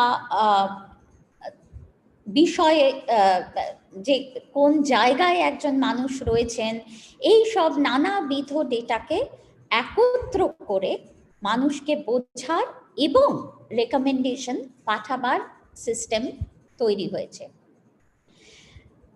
রেকমেন্ডেশন সিস্টেম কিন্তু অ্যাডভার্টাইজমেন্ট নয়, এ হলো গিয়ে একান্ত ব্যক্তিগত সুপারিশ পাঠানোর কিছু প্রোগ্রাম, যা কিনা গ্রাহকদের চলচ্চিত্র থেকে দুপুরের ডায়েট, এমনকি কার জন্য ডেটা সায়েন্সের কোন কোর্সটা সবচেয়ে উপযুক্ত, সব কিছুর জন্যই আজকে আমাদের ভরসা পার্সোনাল রেকমেন্ডেশন।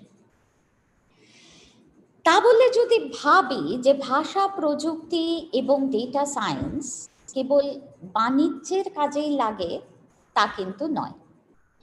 এর ব্যবহার উত্তরোত্তরভাবে বাড়ছে মানুষের চিন্তা ভাবনাকে বোঝার কাজে।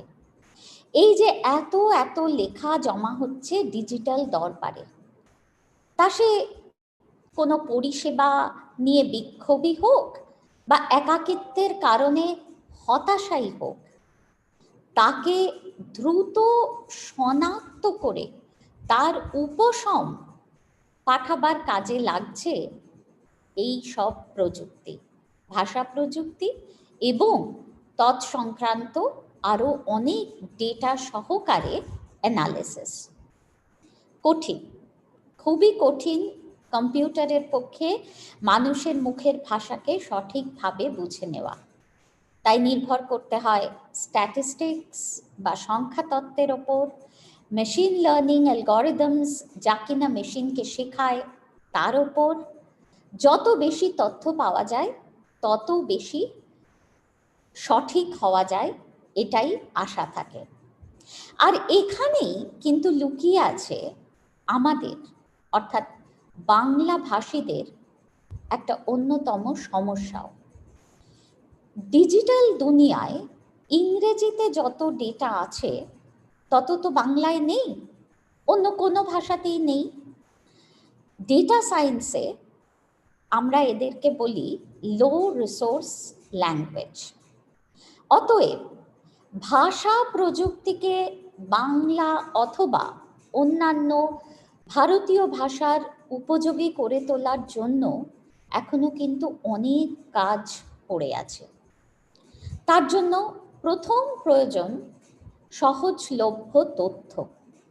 কিছু তথ্য অবশ্যই অনুবাদ করে নেওয়া যায়, মেশিন দ্বারা অনুবাদ করা যায়, কিন্তু তার গুণগত মান বিচার করে তবেই ব্যবহার করা যেতে পারে প্রোগ্রাম লেখার কাজে। প্রত্যেক ভাষার নিজস্ব বৈশিষ্ট্য থাকে, ভাষার সাথে অঙ্গাঙ্গিভাবে মিশে থাকে সেই সব ভাষাভাষীদের সংস্কৃতি, ভৌগোলিক বিশেষত্বকে তাই জানার প্রয়োজনীয়তাও ভাষা প্রযুক্তির মধ্যেই লুকিয়ে থাকে। বাংলা বা যে কোনো আঞ্চলিক ভাষা নিয়ে কাজ করার জন্য প্রয়োজন হতে পারে তাই নতুন থিওরি, নতুন অ্যালগরিদম, নতুন প্রযুক্তি, যা আমি আশা করব আগামী প্রজন্মের গবেষকদের গবেষণার বিষয় হবে। বাংলাদেশ ও ভারতবর্ষে এ বিষয়ে অনেক কাজ শুরু হয়েছে। ইউনিকোড কিবোর্ড আমরা যা ব্যবহার করে এখন অনায়াসে বাংলা টাইপ করতে পারি, এগুলো এই পথে অনেকটাই সহায় হয়েছে আমাদের। অনেক বেশি লেখা হচ্ছে, অনেক বেশি তথ্য পাওয়া যাচ্ছে ডিজিটালি। তাই আশা করব যে এই সব লো রিসোর্স ল্যাঙ্গুয়েজ নিয়ে কাজ অচিরেই শুরু হবে এবং তার প্রয়োগ আমাদের জীবনেও যথাযথভাবে করা যাবে। যেভাবে এগোতে হবে সেটা সবার জন্য যা প্রযোজ্য এখানেও তাই প্রযোজ্য। জানতে হবে আর্টিফিশিয়াল ইন্টেলিজেন্সের বেসিক্স, জানতে হবে মেশিন লার্নিং, ডিপ লার্নিং ইত্যাদি। সেখানে ভাষা অন্তর হতে পারে, কিন্তু সেখানেই আবার কি করে প্রযুক্তি লাগিয়ে আমরা এগিয়ে যাব সেটাও আমাদেরকে দেখতে হবে। এটাই আপাতত আমার বক্তব্য। নমস্কার। Over to you, Ruth. Thank you so much. That was really cool. I'm sorry to say I don't understand much Bengali, but I am sure that it was very wonderful. And all of these talks will be up on YouTube soon with captions translated into different languages. So I'm sure that any audience members who couldn't understand everything can definitely watch that as well. I'd also like to thank you, Dr. Lipika Day, for being with us the entire day with the panel and now with the lightning talks. We'll also get the chance to have a deep dive talk with you later in the day today. So if you'd like to know more about Lipika Day's work, stick around for that. And now we have another lightning talk by Dr. Kalika. So over to Dr. Kalika.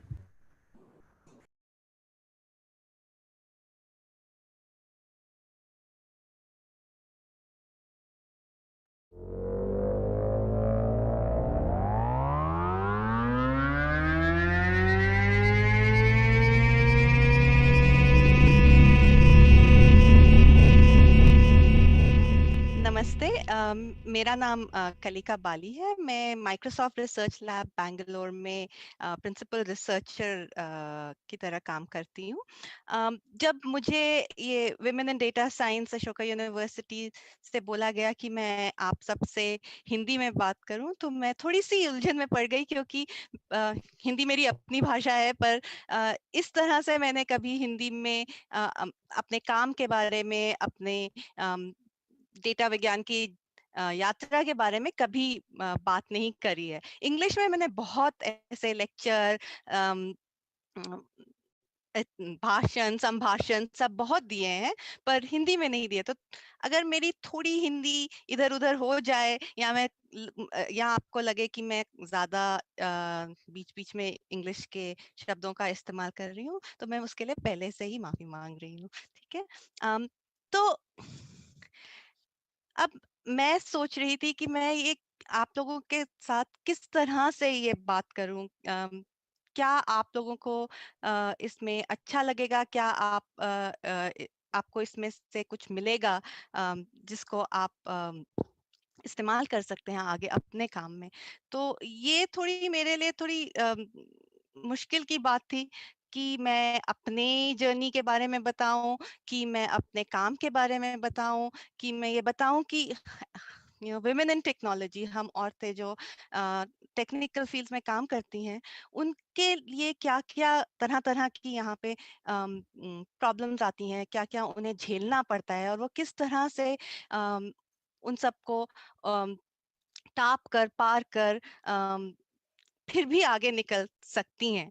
तो ये सब चीजें बहुत ही ज्यादा हम detail में हर हर angle से जा सकते हैं, पर क्योंकि टाइम हमारे पास कम है, तो मैं पहले ये सोच रही थी कि मैं आपको बताती हूँ कि मैं क्या काम करती हूँ। मैं असल में एक भाषा वैज्ञानिक हूँ। तो भाषा विज्ञान क्या होता है?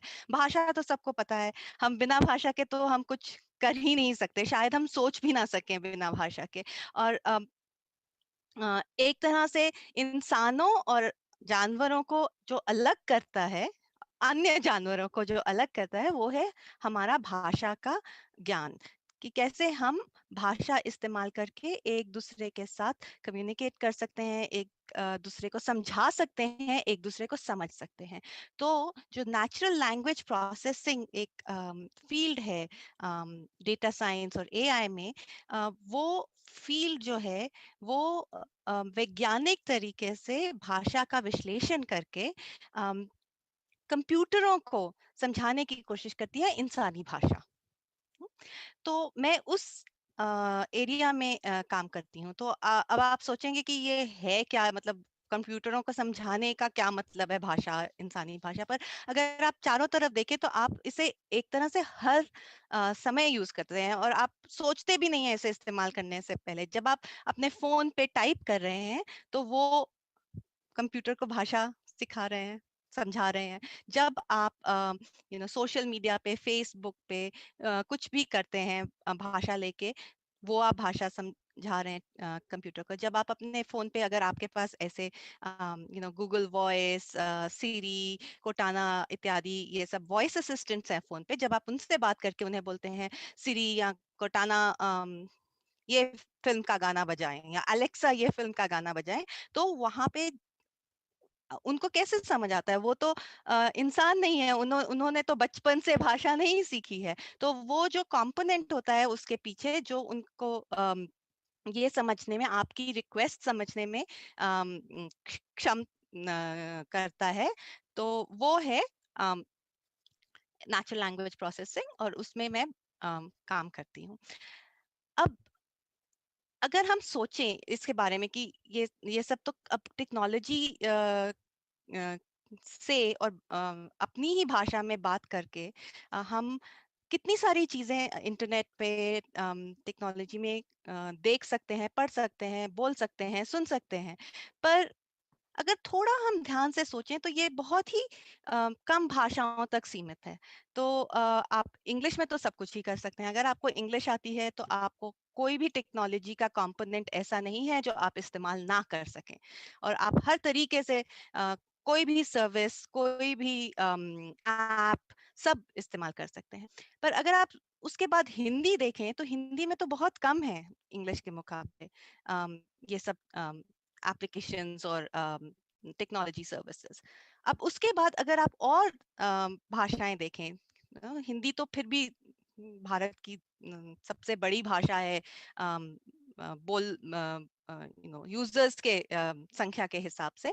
पर अगर आप बाकी भाषाएं देखें, अगर आप मराठी देखें तो उसमें और कम अवेलेबल हैं।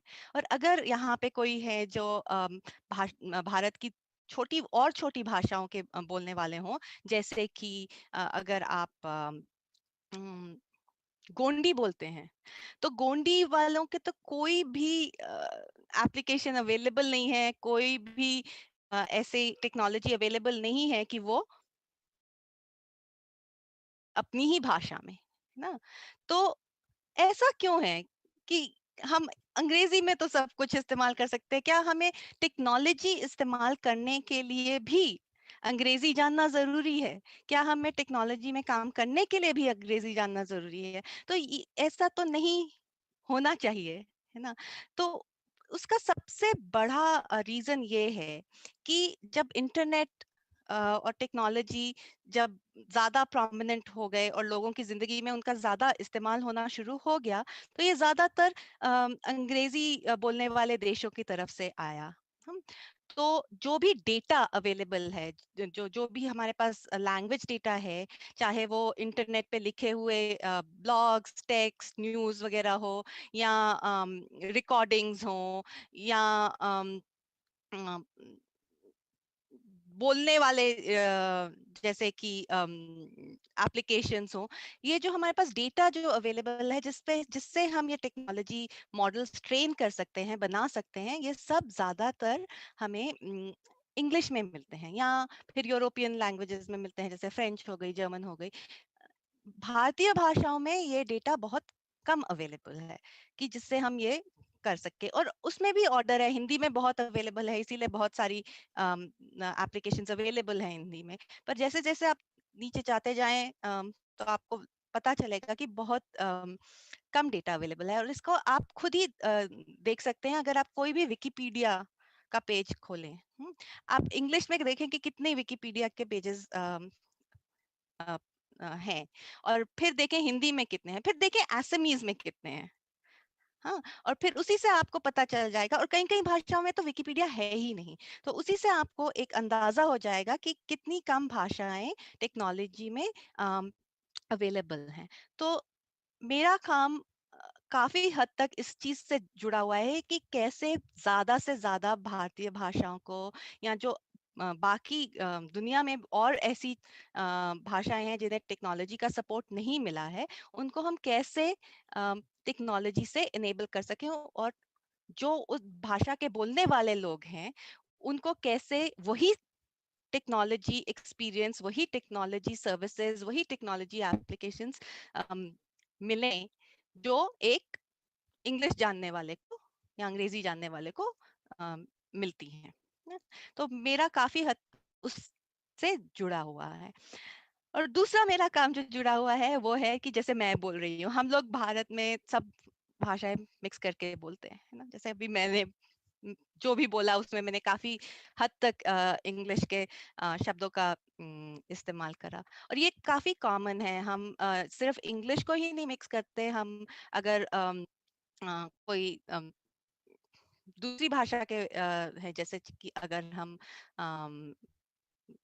हिंदी का कोई माइनर डायलेक्ट बोलते हैं तो उसमें हम स्टैंडर्ड हिंदी मिक्स करते हैं, या अगर हम ऐसे एक जगह से आते हैं जहाँ तेलुगु और उड़िया दोनों बोली जाती हैं, तो हम वो तेलुगु उड़िया मिक्स करके बोलते हैं। तो ऐसे काफी हद तक कॉमन है, और पूरी दुनिया में ये काफी कॉमन है, पर मशीन को तो ये मिक्सिंग समझ नहीं आती है। तो कैसे हम कंप्यूटर को ये समझाएं कि ये मिक्स्ड भाषा जो है, ये मिली जुली भाषा, या जिसको हम लोग कभी मजाक में खिचड़ी भाषा भी बोलते हैं, हालांकि ये खिचड़ी नहीं है, या खिचड़ी है तो खिचड़ी में भी हमें दाल और चावल का एक माप लेकर ही बनाना चाहिए। ये नहीं हो सकता कि आप 4 किलो दाल ले लें और 2 किलो चावल ले लें, तो एक एक रूल होता है इस मिक्सिंग का भी। तो इसको हम कंप्यूटर को कैसे समझाएं कि जब कोई इस भाषा में बोले, मिक्स्ड लैंग्वेज में, तो कंप्यूटर उसे समझ सके। तो ये दो मेन चीजें हैं जिसमें मैं काम करती हूँ आजकल, और मुझे अच्छा लगता है करना, क्योंकि मेरे हिसाब से टेक्नोलॉजी एक ऐसी चीज है जिससे जो लोग ऐतिहासिक रूप से उन्हें जो मेन सर्विसेज और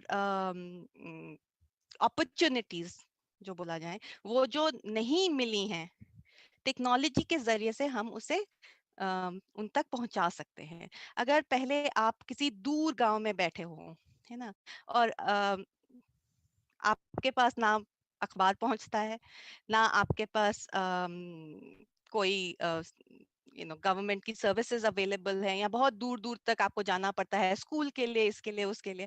पर अभी इंटरनेट से, मोबाइल फोन से दूर दूर तक भी आप टेक्नोलॉजी के जरिए आपको सब इंफॉर्मेशन मिल जाती है, सब खबर मिल जाती है। आपको ये पता चल जाता है कि यहाँ पे जाने से, इस अस्पताल में जाने से हमारे इस बीमारी का इंजेक्शन मिल जाएगा, या हमें इधर जाने से हमें ये सुविधा उपलब्ध हो जाएगी।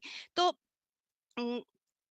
टेक्नोलॉजी एक बहुत बड़ी इस तरह से देन है ये, हमारी जो हमारे समाज में ये जो ऊपर नीचे के सब तबके हैं उनको इकट्ठा करने की, उनको एक समतल पे लाने की। तो और इसमें भाषा का ऑब्वियसली बहुत ही बड़ा योगदान है कि हम भाषा से ही ये कर सकते हैं। किसी के हाथ में फोन पकड़ा दें, कितनी भी अच्छी टेक्नोलॉजी पकड़ा दें, और वो किसी भाषा में हो, अगर मेरे को कोई पकड़ा दे जापानी भाषा का कोई बहुत ही अच्छा टेक्नोलॉजिकल ऐप, तो मैं उसका क्या करूंगी? मुझे तो नहीं समझ आएगा ना। वो कितना भी स्ट्रांग हो, कितना भी यूजफुल हो, कितना भी बहुत ही कटिंग एज जिसे बोलते हैं टेक्नोलॉजी हो, मेरे लिए तो वो बेकार है, क्योंकि मैं उसकी भाषा नहीं समझ सकती, वो मेरी भाषा नहीं समझ सकता। तो ये इसीलिए बहुत जरूरी है। और मेरे हिसाब से ये काम इतना जरूरी है जितना कि हम हमारे देश में सब बच्चों को पढ़ाना लिखाना उतना ही जरूरी है।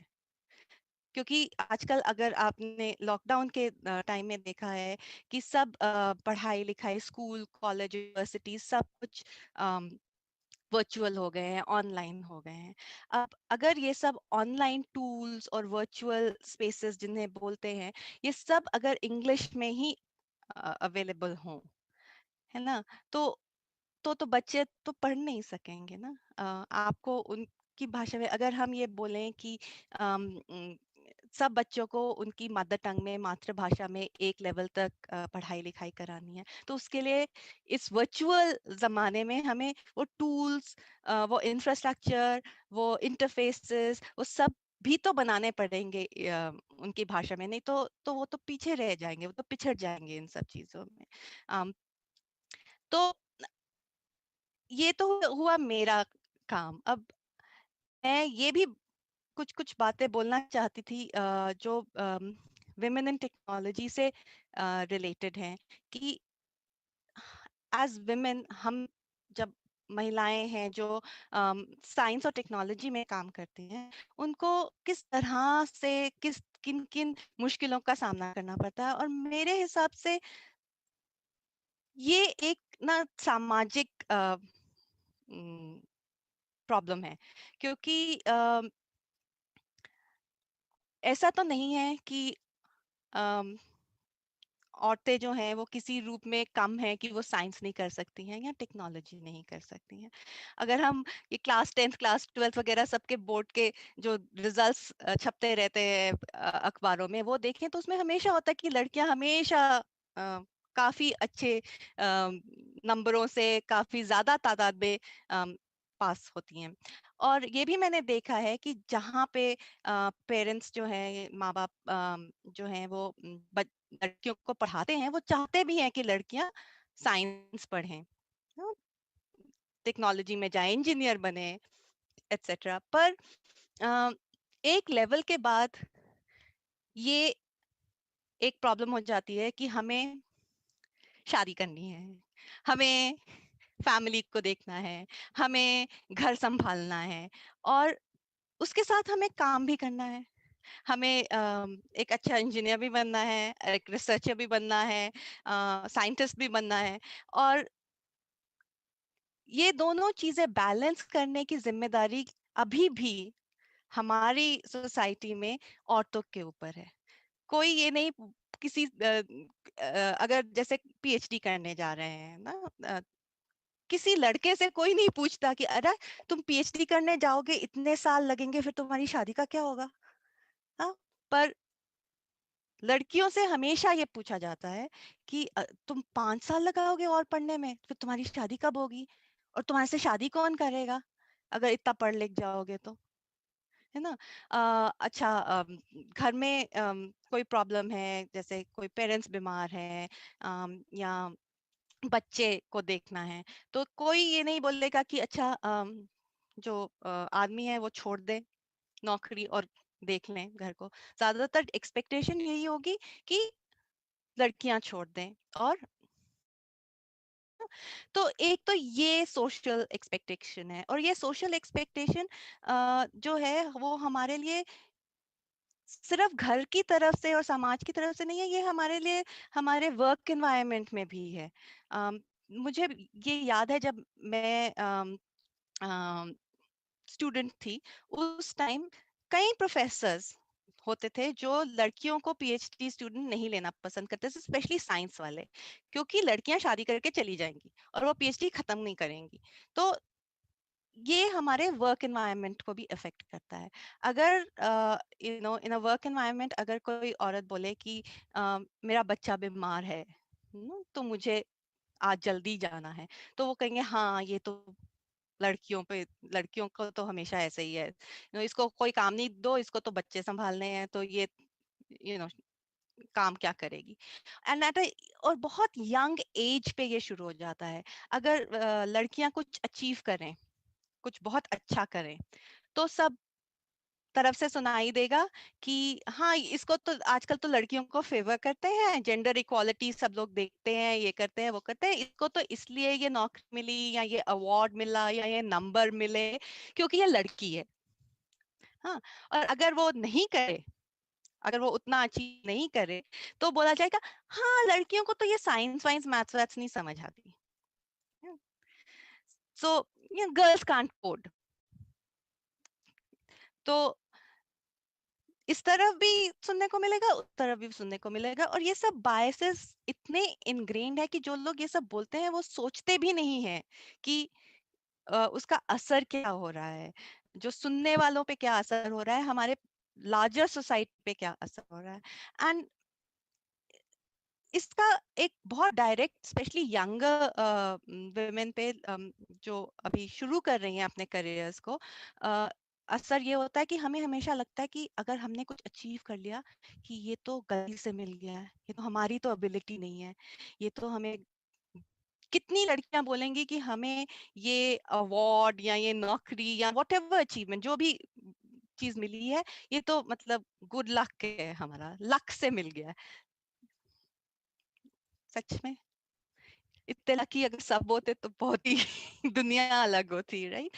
तो अ, और फिर उन्हें लगने लगता है कि किसी दिन अगर किसी को पता चल गया कि हम केपेबल नहीं है तो क्या होगा, क्योंकि अंदर से हम लोगों को इतने सिग्नल्स मिलते हैं बाहर से कि हम अंदर से बिलीव करने लगते हैं कि ये सब हमने अपने बलबूते पे नहीं किया है, अपनी काबिलियत के हिसाब से नहीं किया है, ये हमारी क्षमता नहीं है ये सब करने की, ये हमें क्योंकि हमारा बॉस अच्छा था मिल गया, हमारे टीचर अच्छी थे तो मिल गया, हमारे पेरेंट्स अच्छे थे तो मिल गया, हमारा इसमें कोई योगदान नहीं है, हमने नहीं किया ये।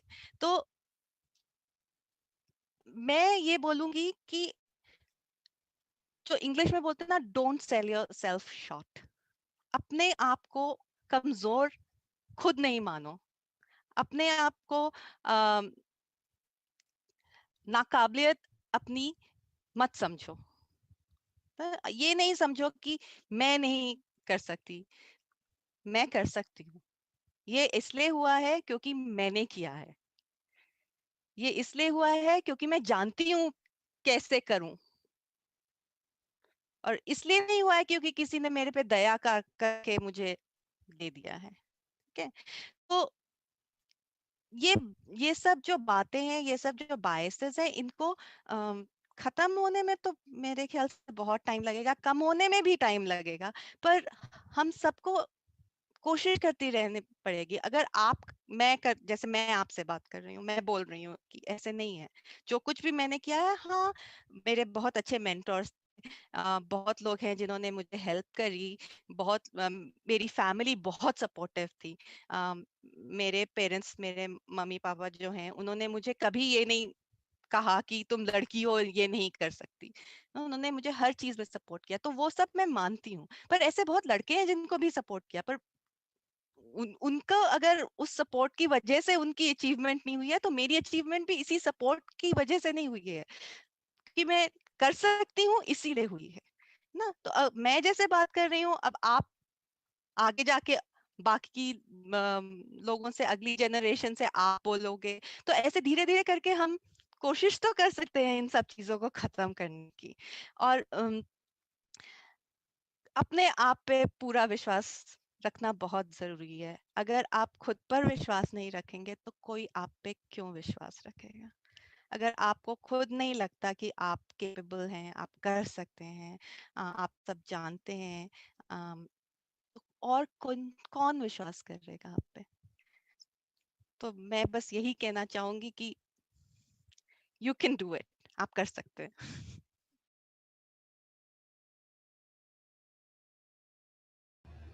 Wow, what a cool and positive and uplifting message. Um, that was so wonderful to listen to.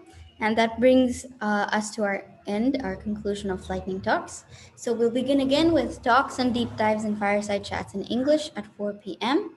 We will take a small break now till 4 p.m. So feel free to stretch your legs or to get a drink of water or anything else. And we'll see you again at 4.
Welcome back, everyone. Hope you've been enjoying WiDS Ashoka so far. I'm sure you'll enjoy the rest of the conference too, since we have some pretty cool stuff lined up for you. I now have the pleasure of introducing you all to Dr. Radhika Kulkarni, who has very kindly agreed to join us for a fireside chat. Here's a little bit about her.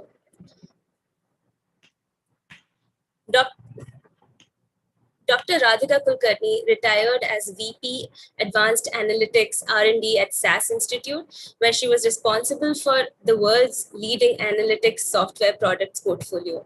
She spearheaded creation of the OR AIML Center of Excellence to provide expert consulting to several Fortune 100 companies. She holds a PhD in operations research from Cornell University. Under her leadership, OR gained recognition as a key contributor to scalability and performance of algorithms in statistics, machine learning, forecasting, data mining, econometrics, etc. She sponsored several partnerships with universities and robust internship programs for PhD students and serves on many academic advisory boards. Dr. Kulkarni is an Informs Fellow and a Worms Award winner and has contributed in numerous ways to advance the careers of analytics professionals. So next up, we have the fireside chat with Dr. Kulkarni.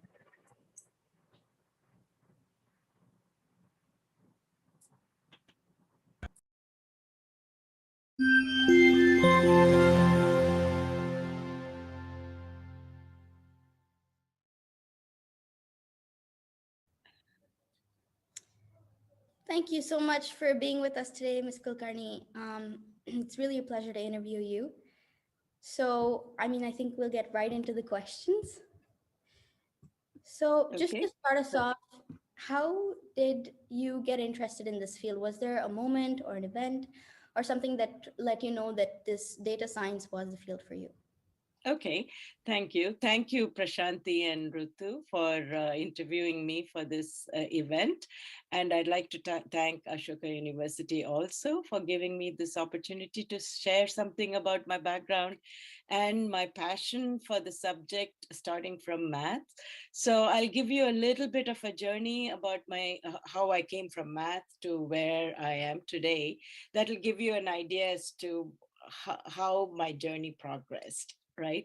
First of all, I'm very fond of maths. I was always very fond of maths and science, and I thought they were more interesting than any other subjects. And I loved maths because to me, it seemed like solving puzzles.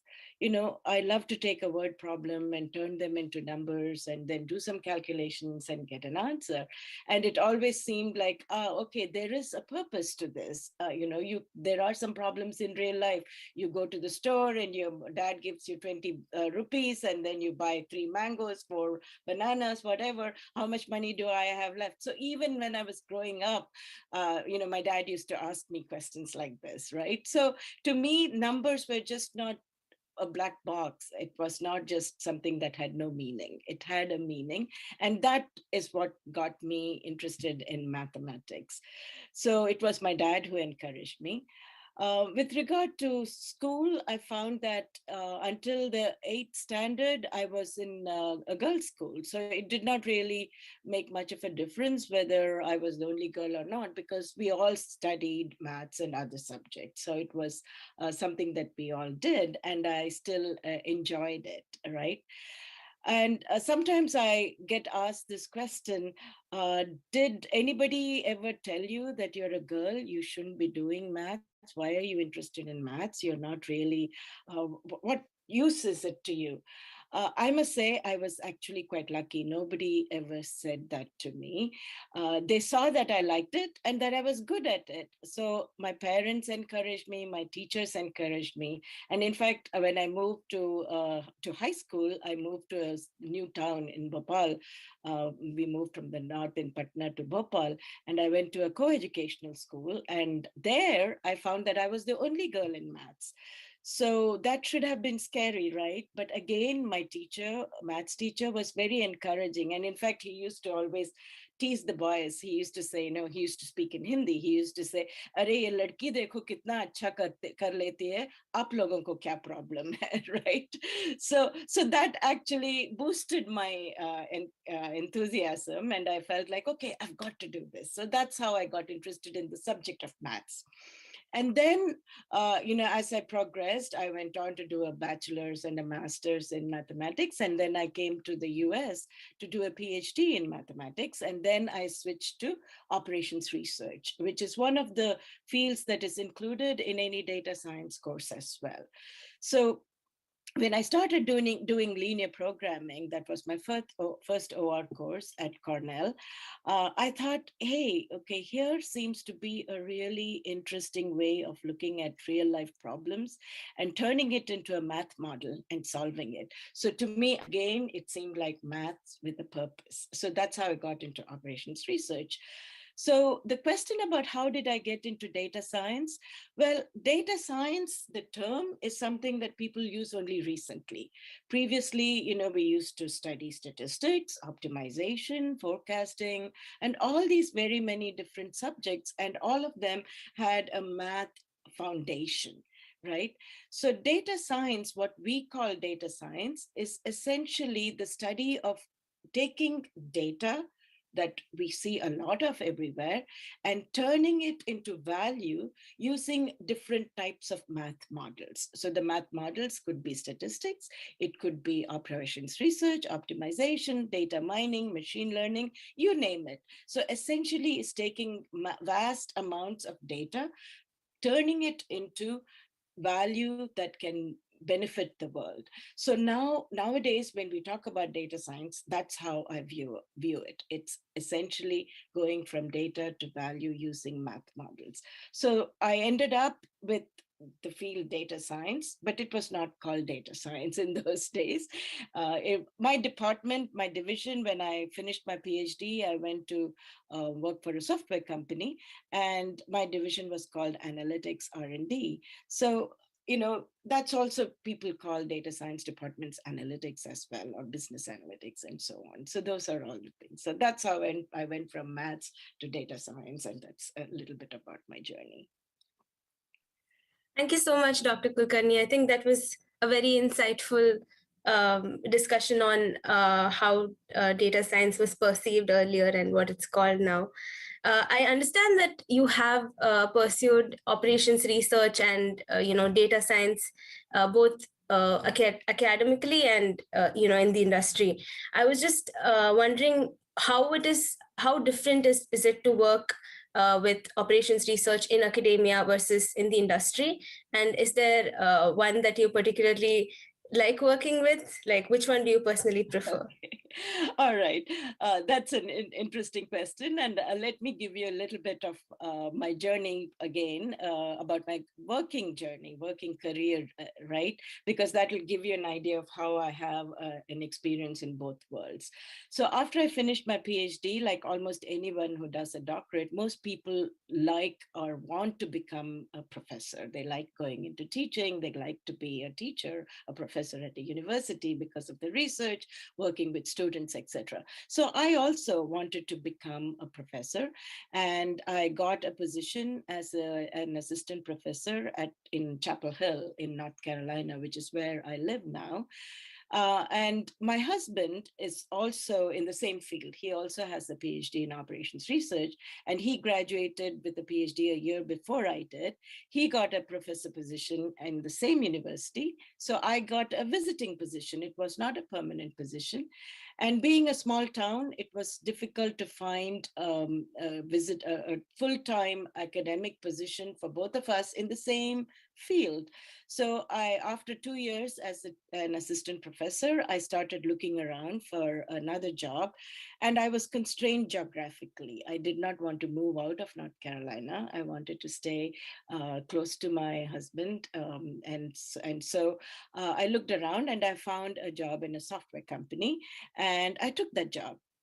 Of course, in the beginning, I was disappointed that I could not continue with an academic career. But it turned out that I got the best of both worlds, because in a way, my company is responsible for producing the world's largest analytics software portfolio. And so we had a lot of very, very smart people working in all these fields. So the people that I worked with were very close to, very similar to what you would find in academia, working on tough problems. And also, we had a history of working with local universities. So I used to work with the universities locally, work with interns, student interns. Of course, we employed students as they were interns who then became full-time. So I had this foot in both worlds. So I felt like I was able to get a taste of academia, but also be in industry. The main difference from a working perspective is that if you are in academia, most professors have a lot of independence on what problems they work on, what type of research they pursue, and what they want to do with their free time. When you're working for a company, you have specific problems that you have to address. But that also is a challenge, as well as makes it interesting, because you're working on some real world problems using some of the same techniques, right? And so that's, in that sense, that's the difference between the two worlds, the types of problems that you work on and who you interact with. And I got a wonderful chance of working with a lot of academic people, as well as, of course, my whole team. Then I retired at the end of 2018. And since then, I've been doing things like this, talking to young students and university students and professors and other companies, etc., talking about my experience. That's super cool. I mean, you're having this wonderful career, at being vice president at SAS and now president elect at Informs, and doing all these wonderful things. Can you tell us if there's any specific way, or how did the people around you support you, especially because in today's climate there's so few women in the science and tech space and data science. Can you tell us a bit about that? Yeah, I'd be glad to. So, like I mentioned already, I was the only girl in high school in maths, and my professor was very supportive, because he actually thought it was a way to make others do better, because he could point to me and say, hey, do better than that. And so he was always very supportive of me. I was lucky through the rest of my college career, because I always had a few girls in my class. And so we all worked together, we studied together, especially when I was doing my PhD. That year especially, we had an unusually large number of girls. We had 5 girls in my cohort out of a class of maybe 15 or so. And we all used to study together in a group. So that kind of support system always helps you during your college career. Then when I went on to start working at SAS Institute, it turned out that we did not have that many women in analytics, but there were a sufficient number. And so you learn to work with them. You form a group, you talk to others, and you make sure that they are all in a group. And this ability to share your experiences always matters. But more importantly, when you're working on some really complex problems like the ones we did, it doesn't really matter whether you are a man or a woman. The fact that you're all like-minded people, you have the same interests, you want to work on the same types of problems, and they're all smart people, that was the primary factor. So I did not at least feel too much that I was held back because I was a woman. But there were enough male and female colleagues who were very supportive, and we all wanted to solve the problem. And so I think that's what made the difference. So I was lucky in that I had a lot of women friends, but my male colleagues were also equally supportive. And so that always helps. So the thing I would recommend to any of you as you go through your career is to try to find that cohort of people that you can work with, that you trust, and you can develop that group so that you can count on them, you can learn from each other. And that's what makes a difference in whether you can succeed in your school, your career, or whatever it might be. That's really wonderful. Yeah. I mean, let's switch gears a bit here because I'm thinking about, you're talking about these new teams you worked with and how it's, really finding unity through having that sort of support system and working towards common goals. You worked with so many teams. You also sort of focus on interdisciplinarity because you have such large teams and you're solving these problems through different ways. Can you tell us about that interdisciplinarity, how you worked on solving problems with some examples and how we can also build that mindset? Yeah, sure. I'd be glad to do that because you're asking me a question that is a personal passion of mine. So when I started working in SaaS, I was an individual contributor. I was a developer working on scheduling problems in the optimization software. So just to give you a background, SaaS Institute develops a software portfolio of products. There's a large portfolio of products, including quality control, optimization, statistics, data mining, forecasting, and so on. So these were all different groups that were part of the entire R&D structure, and I was in the operations research group. And as we started building the optimization software and saw the different applications of it, I could see that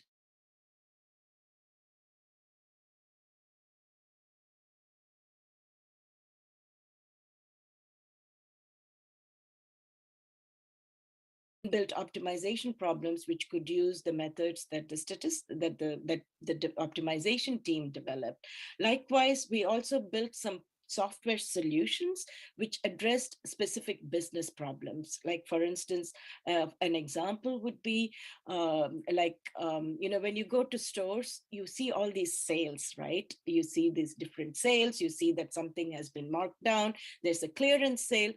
Have you ever wondered what kind of technology goes into them deciding, okay, this set of saris or this set of clothes should go on sale just before Diwali or whatever the case may be? How do they decide that?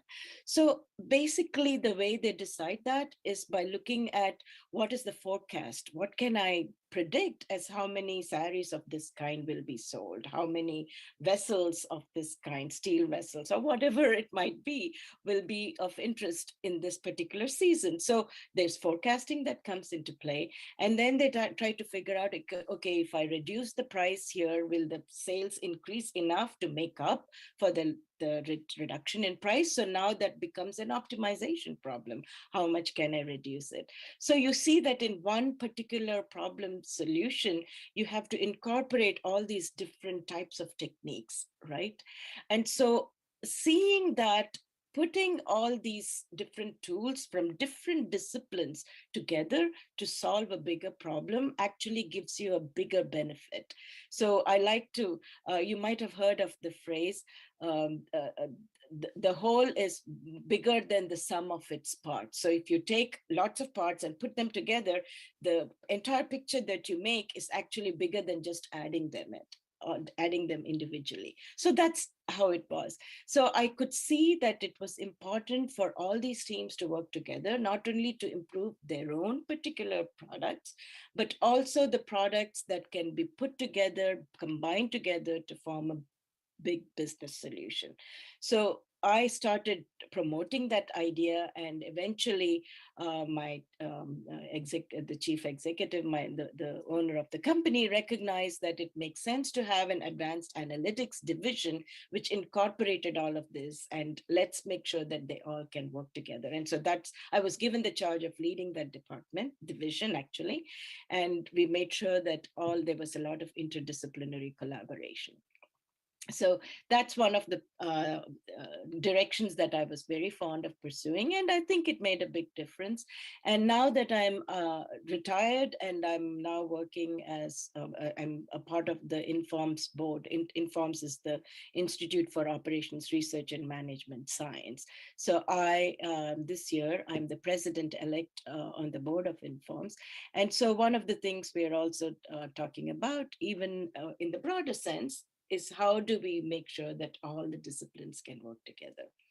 So that's that's a little bit about interdisciplinary collaboration and the value of it.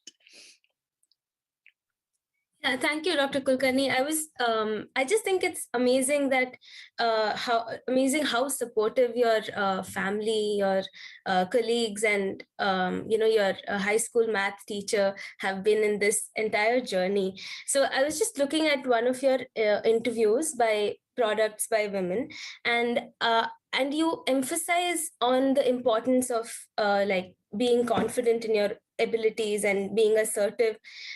However, according to several recent surveys in current times, I think imposter syndrome is something that's extremely common, especially in women and non-binary persons in tech, academic, and professional workspaces.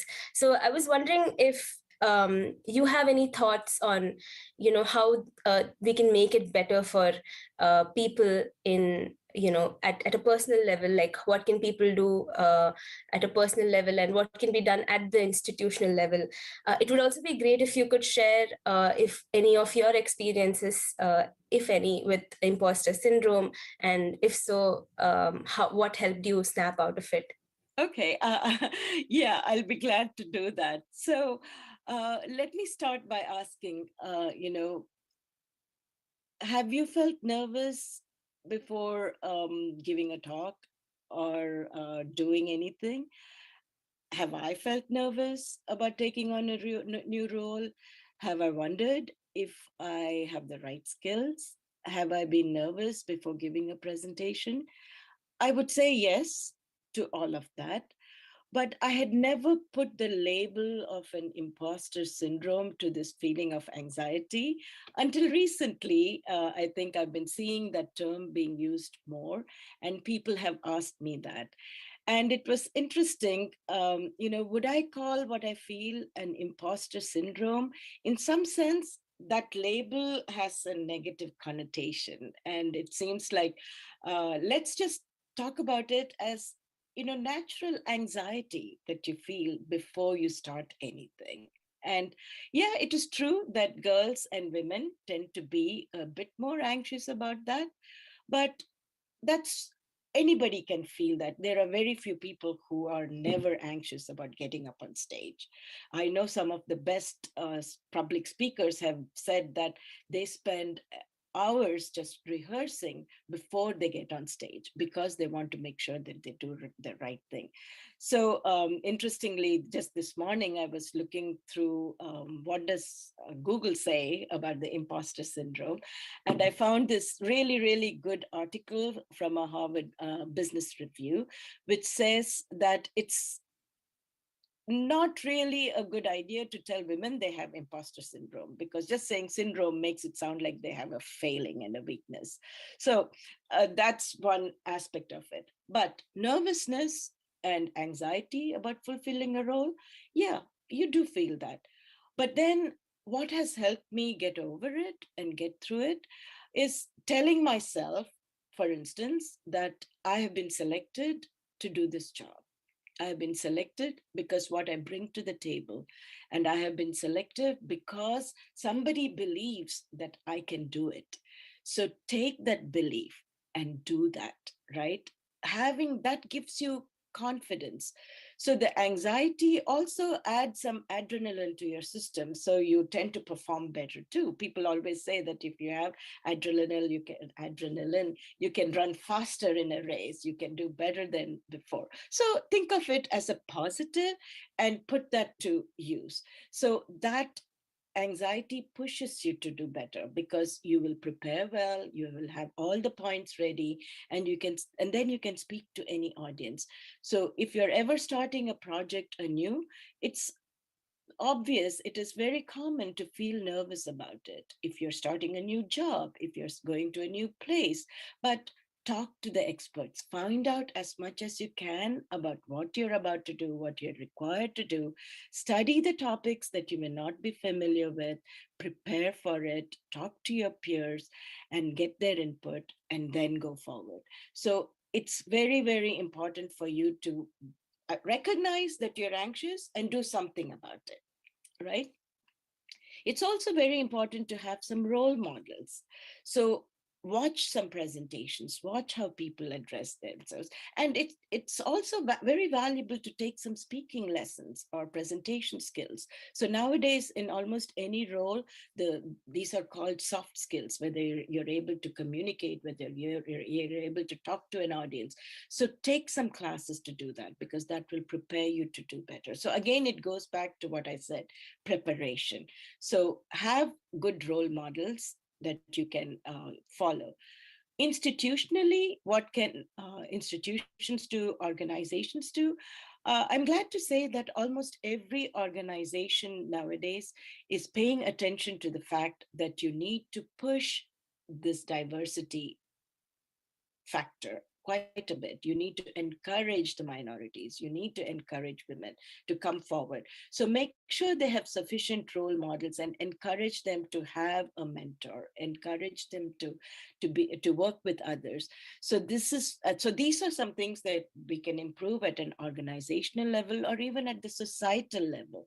So pull others forward. And so if you have been able to succeed in something, look around you, see if there is anybody in your peer group or among your juniors or among the high school students that you can bring them forward, help them and be a role model for them. So these are some of the things that you can do personally, and you can also encourage your organization to do. And the women in data science, this entire group, I'm very proud of them because they spend a lot of energy in making sure that they have women speakers, women leaders who talk to the youngsters and teach them how they can succeed. So I think we're doing the right things and we'll get there. Yeah, thank you so much. I think that's wonderful. I can really see this sort of constant vein of optimism and interdisciplinarity and diversity throughout your life. So I think that's just a really inspiring thing to have, for us and for anyone else who's watching this. Um, Sort of an interesting thing that I also see around is, with machine learning and such high levels of automation today. Do you think the role of humans might go away or change? I don't think so. I think all of us can heave a sigh of relief when we say that no, humans will always be needed. Let me take a little bit of time to say, what is it when we talk about machine learning, artificial intelligence? What are we using machines for? We are using machines to do things that humans do, but do them much faster. So much faster, be able to look at lots and lots more data very, very quickly because of the computing power that exists out there, right? So that is what machines are doing for us. But at the same time, we cannot take humans out of the loop, because at any point in time, we need to make sure that the decisions that are being taken satisfy the right ethical qualities. They satisfy the right, there are proper safeguards put in place. One of my colleagues likes to say, whenever we get on a plane, we all know that almost 95% of what happens on the plane with regard to the flight is done by autopilot. There is an autopilot on board the plane, and that's taking care of everything. But if you did not see a pilot and his co-pilot sitting in the cockpit, would you really get on the plane? Probably not. I think we are a long way from that, right? So that's because you still need somebody to deal with the real emergencies. But the routine things that take place automatically, that we have a lot of data about, should be possible to delegate to machines. But you will always need a human around, and humans are the ones who are eventually actually even building the software, right? So the skill set changes. So even when we're talking about medicine, for instance, there are lots of things that now are done automatically, like in diagnostic screening of cancer patients, skin cancer. It's told that a machine learning algorithm can do as well as very, very advanced senior level dermatologist in detecting if a lesion is cancerous or not.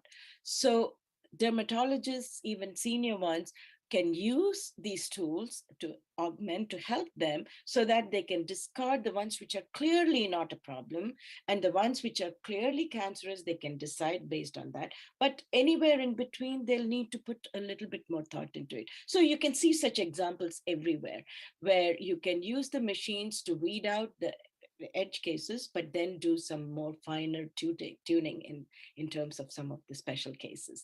So that's where machines come into play. But the role of humans as oversight, human oversight, is always going to be there. Thank you, Dr. Kulkarni. I think that's very interesting. So I want to know, as students like Rutu and I enter academic and industry workspaces, is there any advice that you would like to give to students like us? Anything in particular for girls, or students in general? Good point, right? Good question. The thing is, nowadays, almost every field is really seeing the value and needs computer programming, computer software, and heavy duty of some of these methods that we've been talking about: optimization, forecasting, statistical analysis, etc. We've seen so much now, especially this past year. We've seen a lot of analysis that gets talked about even in the public media, in newspapers. When would we have imagined that people would be talking about the efficacy of tests, whether the COVID test has a false positive or false negative?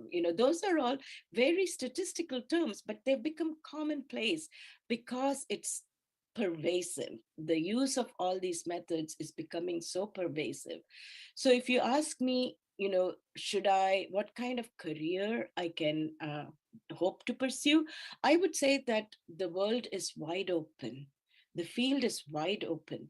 Previously, when you were a student who was interested in math and computer programming, you probably had very few disciplines, probably manufacturing or logistical operations in some supply chain company, etc. Those were the options that were open to you. Nowadays, it's ubiquitous. In almost every field, they require you to have this knowledge. So you can choose if you're interested in doing social good, or if you're interested in doing some healthcare related work, or if you're interested in doing some environmental type of work. And I'm mentioning these specific areas because I know from my experience seeing some of the daughters of my friends and colleagues, especially the girls, are very much interested in these types of fields. So it doesn't mean that in order to go to those fields, you need to give up your love for math. If you love maths, if you love computer programming, you can get into all these fields and still make a difference. So the careers that are out there are very large and vast. You just have to explore. Just look around you and see, and maybe take one or two classes where, if you're interested in healthcare, take a class in healthcare applications of data science, or environmental applications of data science, and see where these things get applied. So that will give you an idea of the types of problems to solve, because at the end of the day, all of us want to solve problems, right? And knowing that there are problems to solve in every different domain is what makes this such a rich field. So I envy the people who are just starting now, because the world out there is rich in problems. And it requires people like you who have studied data science, computer science, any one of these fields, to go forth and conquer the world, right? So there's a lot of things you can do. So don't be limited by what you see around you. And now, you just go to the internet and search for what types of problems are being solved, and that will give you some ideas, and maybe you'll find something new. So there's a whole bunch of things that's out there for you. So you're in a good place. Thank you so much. This whole session has just been super brilliant and interesting and inspiring. But unfortunately, we're nearing the end. So, is there any one takeaway that you'd like to give to students or professionals or anyone watching today? Any piece of advice, anything? Okay. Well, I'm always a super achiever, Rutu. So it's not just one piece of advice. So I'll give a few points of advice. Okay. So just remember as you finish your studies that your entire life, you should think about it as a series of lifelong learning in opportunities. So wherever you go, you will have to learn new things.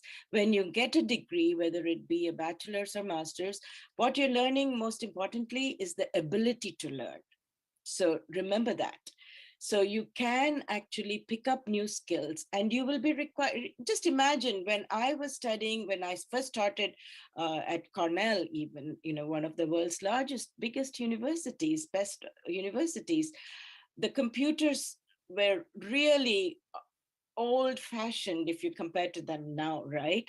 How much it has progressed, and the amount of learning I had to do to learn all of that. When we started doing distributed computing, everywhere you keep learning about new areas, etc.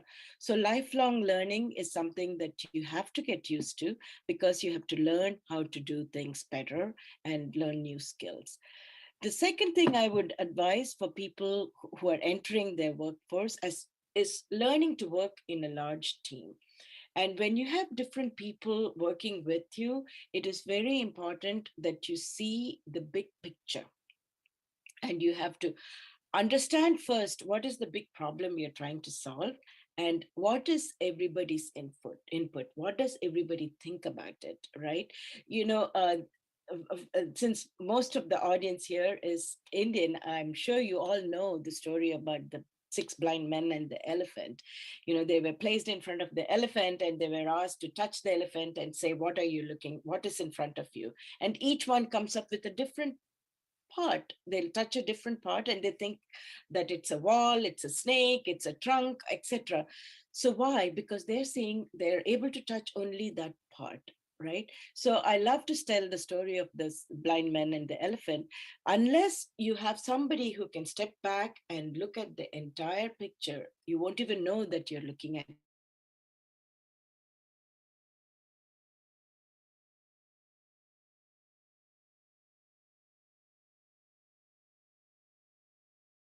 Then taking a seat at the table is something that my boss told me very early on. I was invited to come to a meeting on behalf of somebody else. My immediate boss couldn't come, but then the VP said, why don't you come and represent him?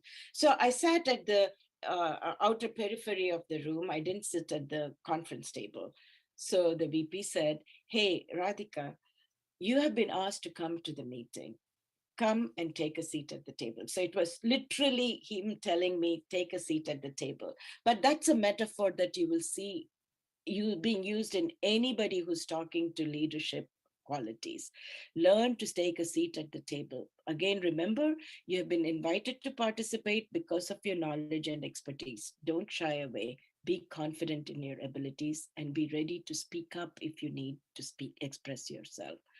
Then especially something that I would leave as a parting advice to a woman leader is be yourself.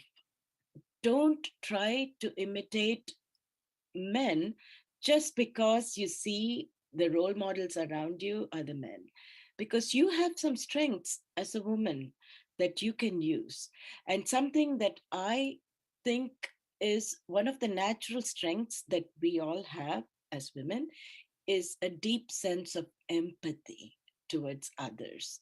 So that empathy will help you understand your team. So as you build a team of people that looks up to you for advice and guidance, treating them as a family and treating them as some people that you're invested in their success, that will help them succeed. So that's a natural strength that we all possess as women, that feeling that we want to do the best for our family, the feeling that we need to be empathetic towards the others. So that's how you need to feel, and use that strength.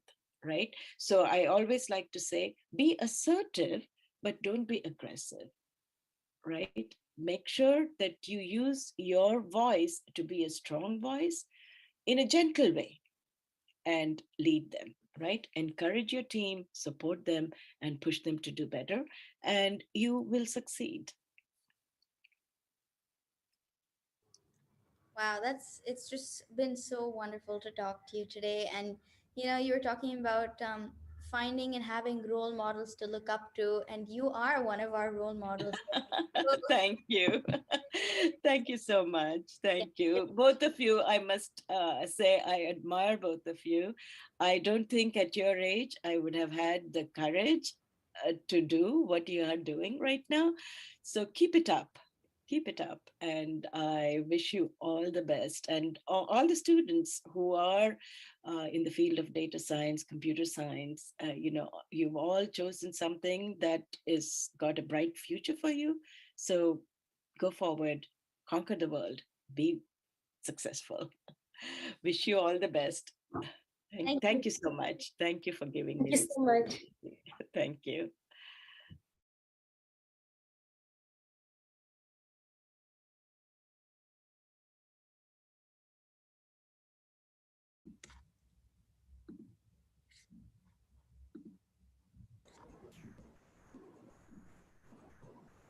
Hello. It is my immense pleasure to announce the next speaker for the day, Dr. Lipika De. Dr. Lipika De is a chief scientist at TCS Research and Innovation and heads analytics and insights practices. She graduated with an MSc in mathematics and holds a master's degree in computer science and data processing, both from IIT Kharagpur. Moreover, Dr. De also did her PhD in computer science and engineering from IIT Kharagpur and has since published over 130 research papers on various topics such as areas of natural language processing, text and data mining, machine learning, and semantic search. One of her most exciting research papers, titled A K-mean clustering algorithm for mixed numeric and categorical data, which by the way has been cited over 600 times, proposes a clustering algorithm based on K-mean paradigm that works well for data with both numeric as well as categorical features. Dr. Day will be answering questions after her talk, so please, if you have any, do add them to the Q&A. Without further ado, I'll let Dr. Day take over from here. Thank you very much, Khushi, that for a kind introduction. I have been here for the day, and really, it's an amazing program. End of the day, I'm not sure how equipped you all are to have yet another technical talk, but that's all I can do. Speak technically. So let me share my screen.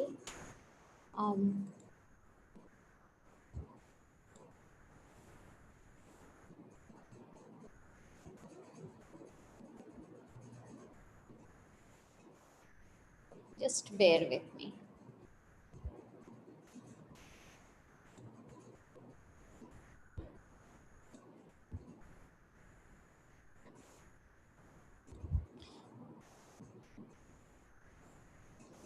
Yeah, I hope all of you can see my screen. Yep, looks perfect. Yeah, thank you. This will not be really as technical as, so that you can learn really something about the mathematics behind what I do. However, I hope to give you a brief of what's exciting out there so that you youngsters can really carry on the mantle forward. So I call it data science for me, but basically I talk about the little mathematics that is behind language processing. And one of the famous quotes that we have is basically that words are known by the company they keep, and that's what keep us going on in handling our language technology tasks.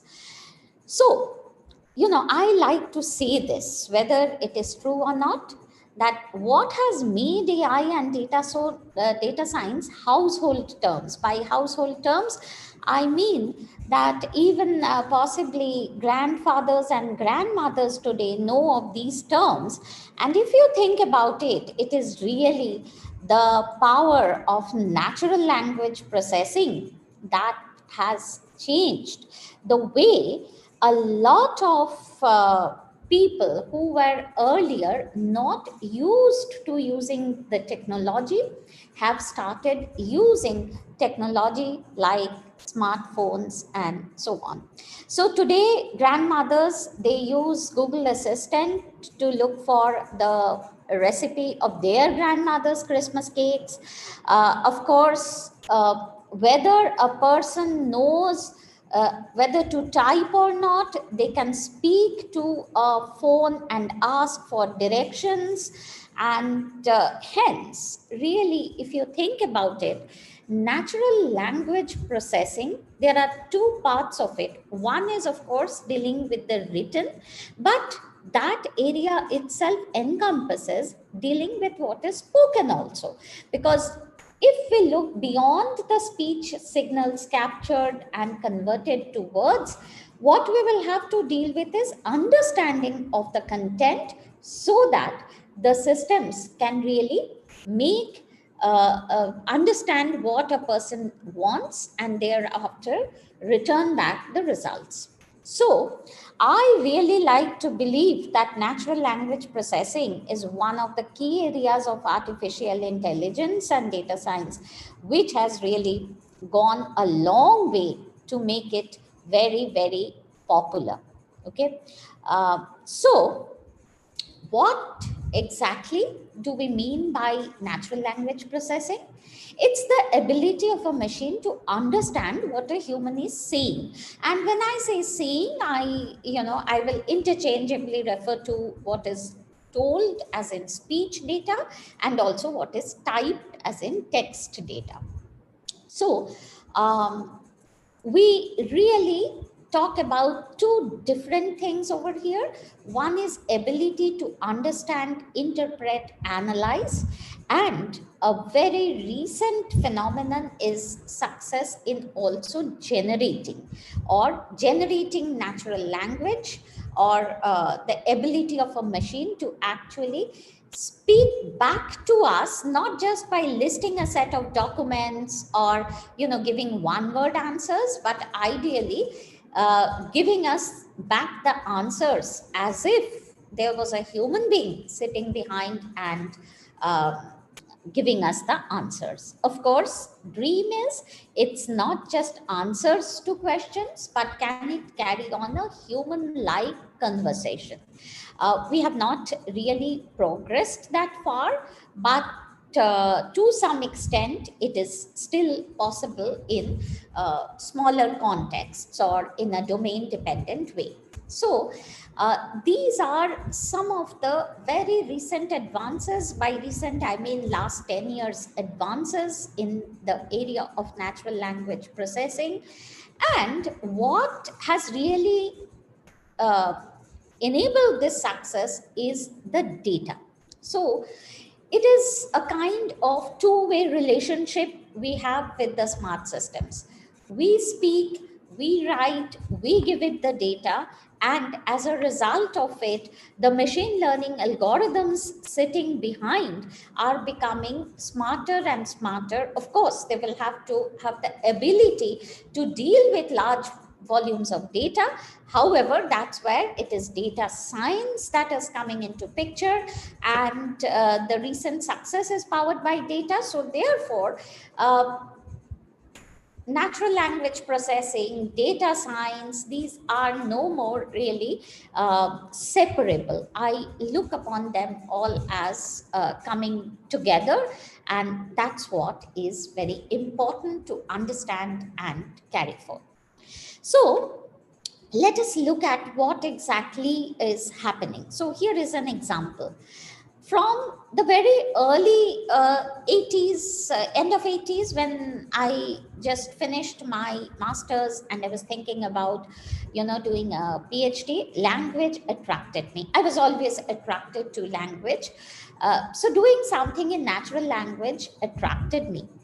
However, what were the models that time? So language models are something that existed even then. What was the language model? The language model was trying to understand that can we emulate the way humans speak. So here is an example. If I give this dash dash dash over here, and I say that, okay, if I leave it at this, can a machine complete it by understanding the model or having a model of what is right to be filled in up here? So, if early in the morning, it would have been perfect. Good morning, nice to be here today. I wish I had written here good afternoon now or good evening.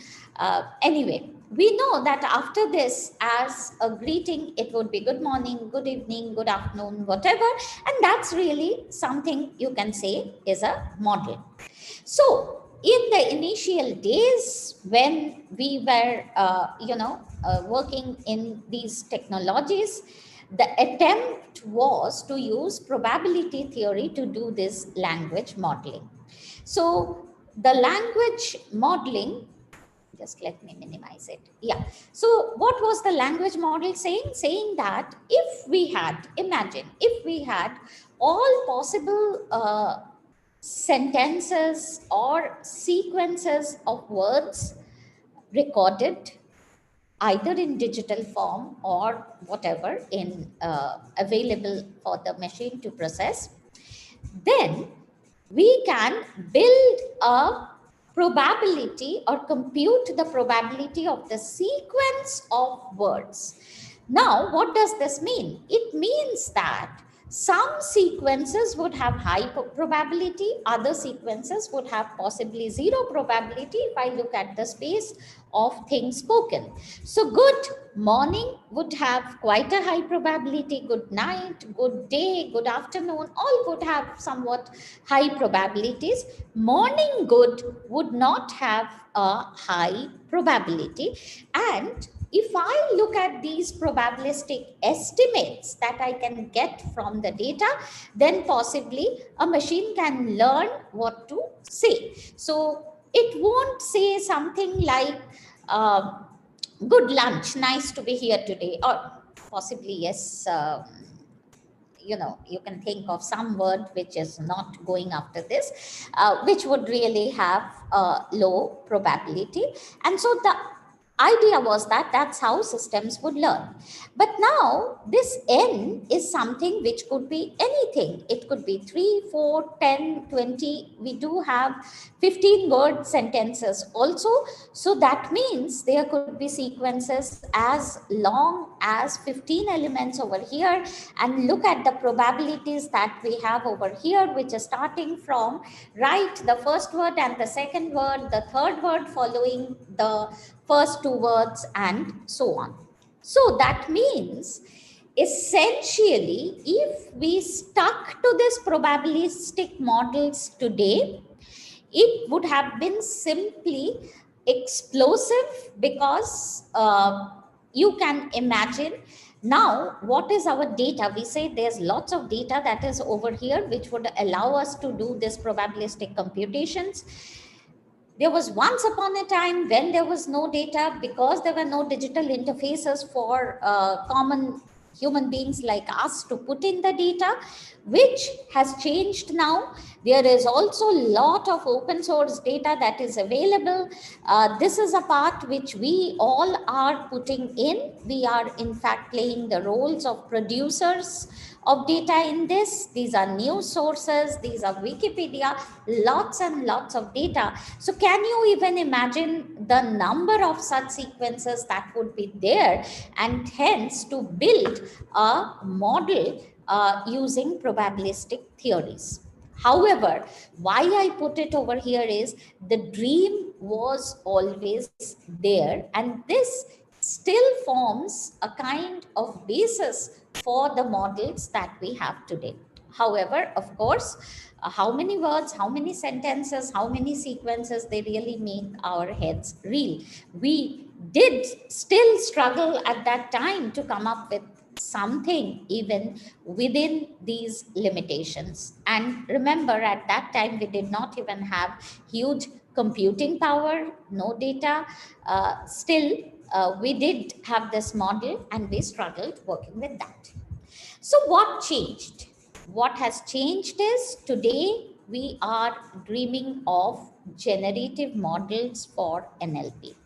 And we are saying that if I could actually train a system, again, see, the fundamental basis sort of remains same. Only thing that changes is over here. So for the time being, just ignore it, but look at the problem. If I say the students opened there and I expect a term to come over here, it's very similar to the good morning problem.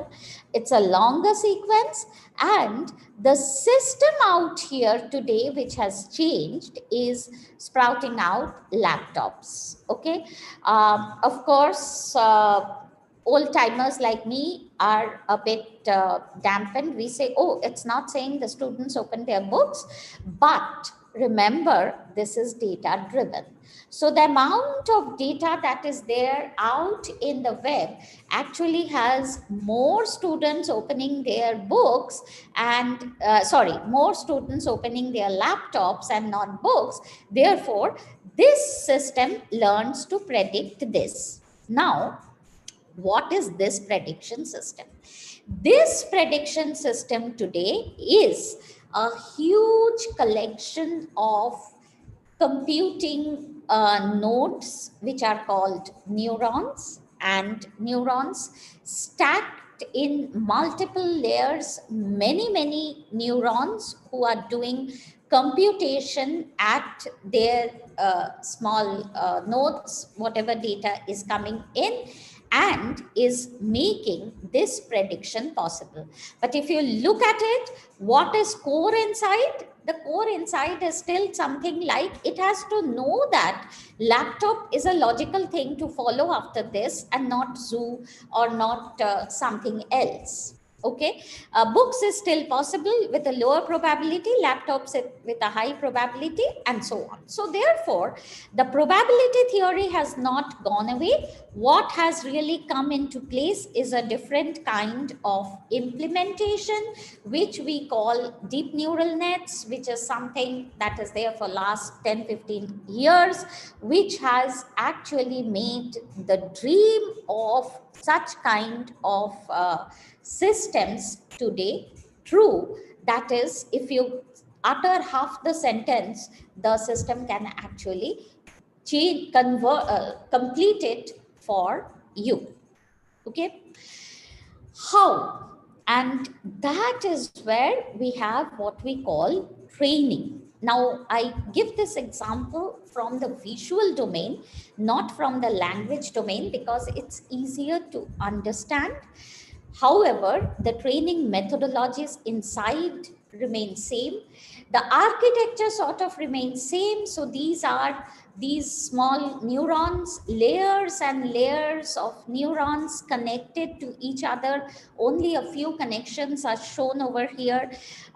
Millions of connections really in one architecture, who will learn to predict, who can learn to do many other tasks like distinguishing between a cat and a dog. And this is what goes on inside preparing a system to do the tasks that we want it to do, whether it is about predicting or completing a sentence, or about classifying between two different pictures, or for that matter, classifying between two different kinds of documents.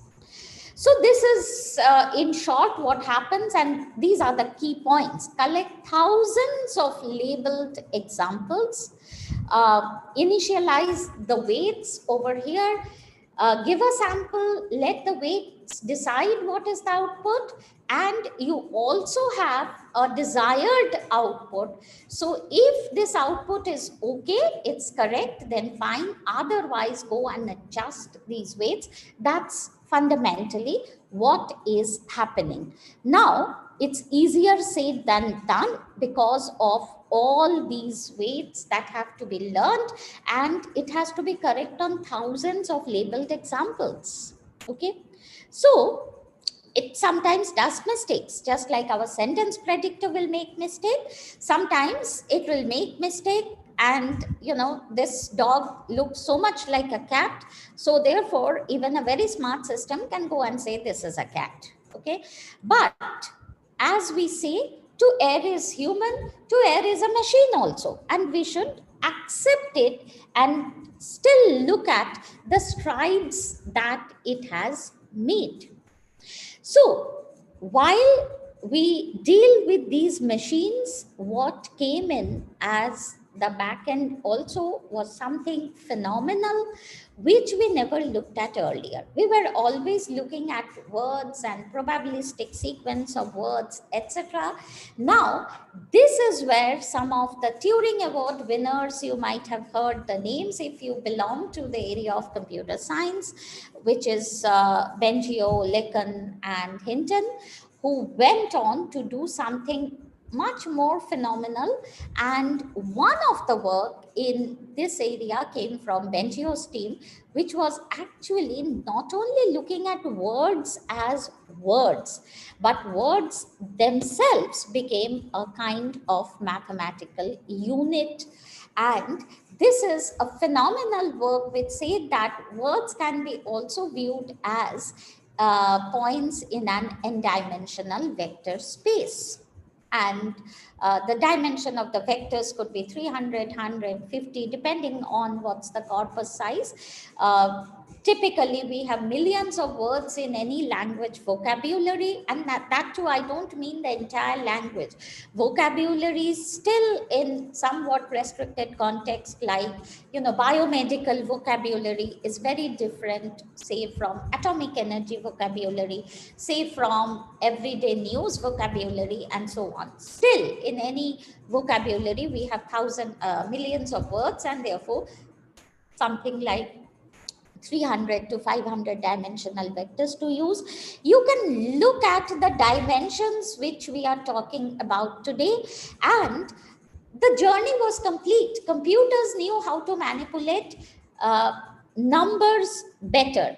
There were architectures which were in place which could be trained to do some tasks which are more perceptual in nature, like image classification. Now, with this particular work, it became very easy to adopt all these architecture with huge number of connections, nodes, everything. And some amazing things that we can see now are that we can really think about Euclidean distance between the words as the semantic relationship between the words also, or the Euclidean distance captures the semantic distance of words. So basically, that's what I say is a jump from the more esoteric world of language, words, concepts, to having the mathematical representations behind it. The work is still on. While we do have some of these things in English language, it is not complete for all languages. While we do have semantic distances better captured, we do not have it for other kinds of tasks still so well now. So therefore, there are a lot of things to do. However, with these kind of steps coming in, that is, words now are vectors, this training to do is actually able to learn things just like you may be teaching a stubborn baby. So initially it may do mistakes, initially as the training goes on, it may say things like students open their mama, papa, the door, etc., whatever it is, but go on and on and on, pester the network, we say, and train it till it learns to say laptop or iPad or Kindle or books or whatever. That is what you want to see. Now, so two fundamental things. One is tremendous amounts of data The other is the mathematical representations or making it easy for the computers to deal with words is actually what has made this huge stride possible. Now that we have taught machines to understand our language, I would or should have put it actually under quotes. It's not really understanding, it's really able to do the manipulations better. So let us see what they can do for us. And in this space, we have huge number of NLP based systems today that we can use. I already gave you the example of generation, but now where is it used? Of course, not just like running academic programs and generating a sentence, but they are used in chatbots or agents where when you ask a question, you want answers to come back in a proper linguistically constructed sentence. And preferably it can carry on the conversation for some time. We still don't know how to make it do a lot of small talk, because small talk is very contextual, very cultural and so on. But if we have the data, we can make it learn, is what we believe. The second important stride has been in the area of machine translation.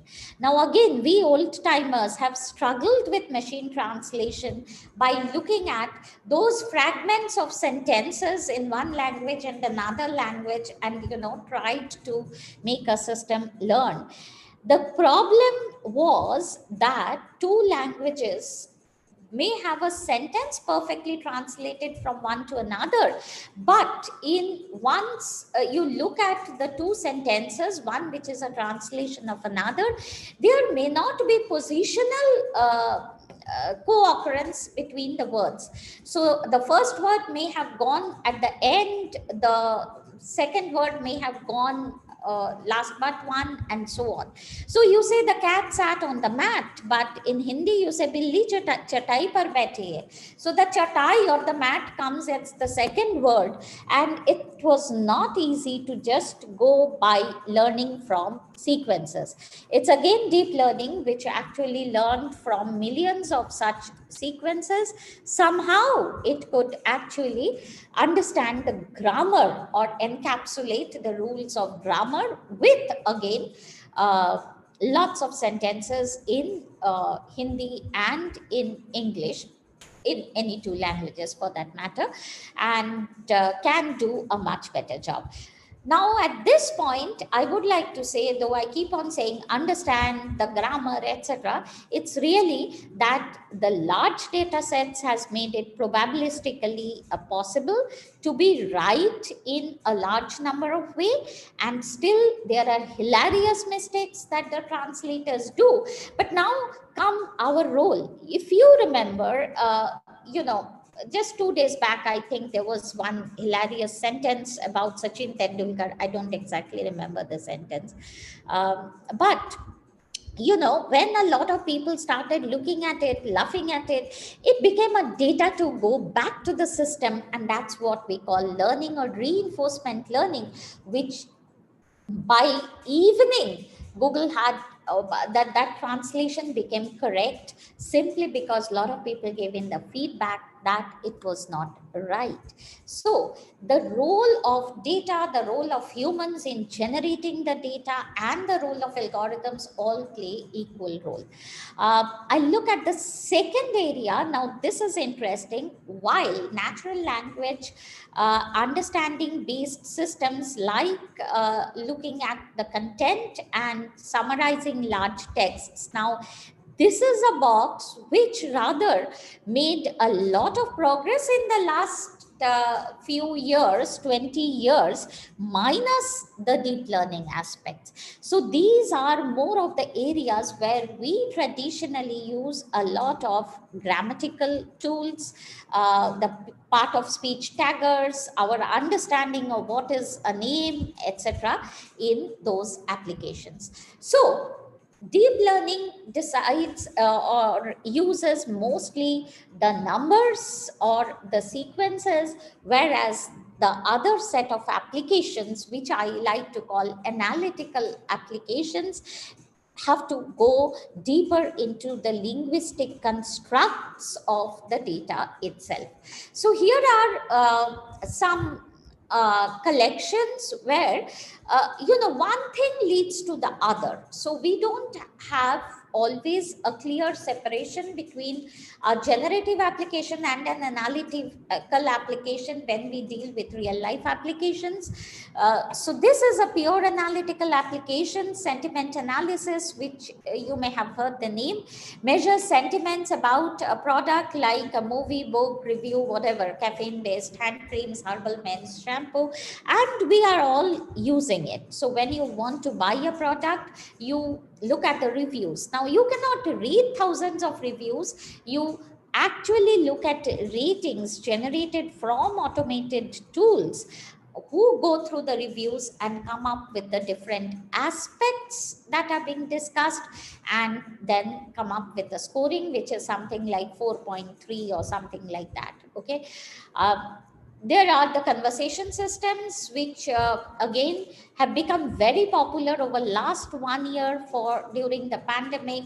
Healthcare systems all over the world, government agencies all over the world have deployed it because they are now usable. They may not be best possible ones, but they definitely provide the first point of contact, using the technologies that I was talking about, giving a lot of information. So what is the challenge? Challenge is humans are giving a question, and the question, when we type in our own language, which could maybe not perfect English or perfect Hindi, but nevertheless it's a question, it's not a search word.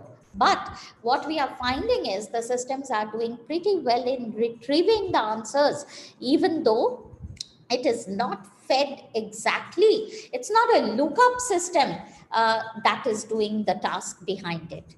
And of course, examples of machine translation, while we have seen some things like doing good translation at a sentence level, it's picking up at document level. So one of the key uses is, of course, in the area of education, where non-English speakers can definitely benefit with the technology, because a lot of content is there in English. So if that could be translated, and not only English is only for technical education, it could be really translation of from any language to any language. So literature loving people may want French literature to be translated, and so on.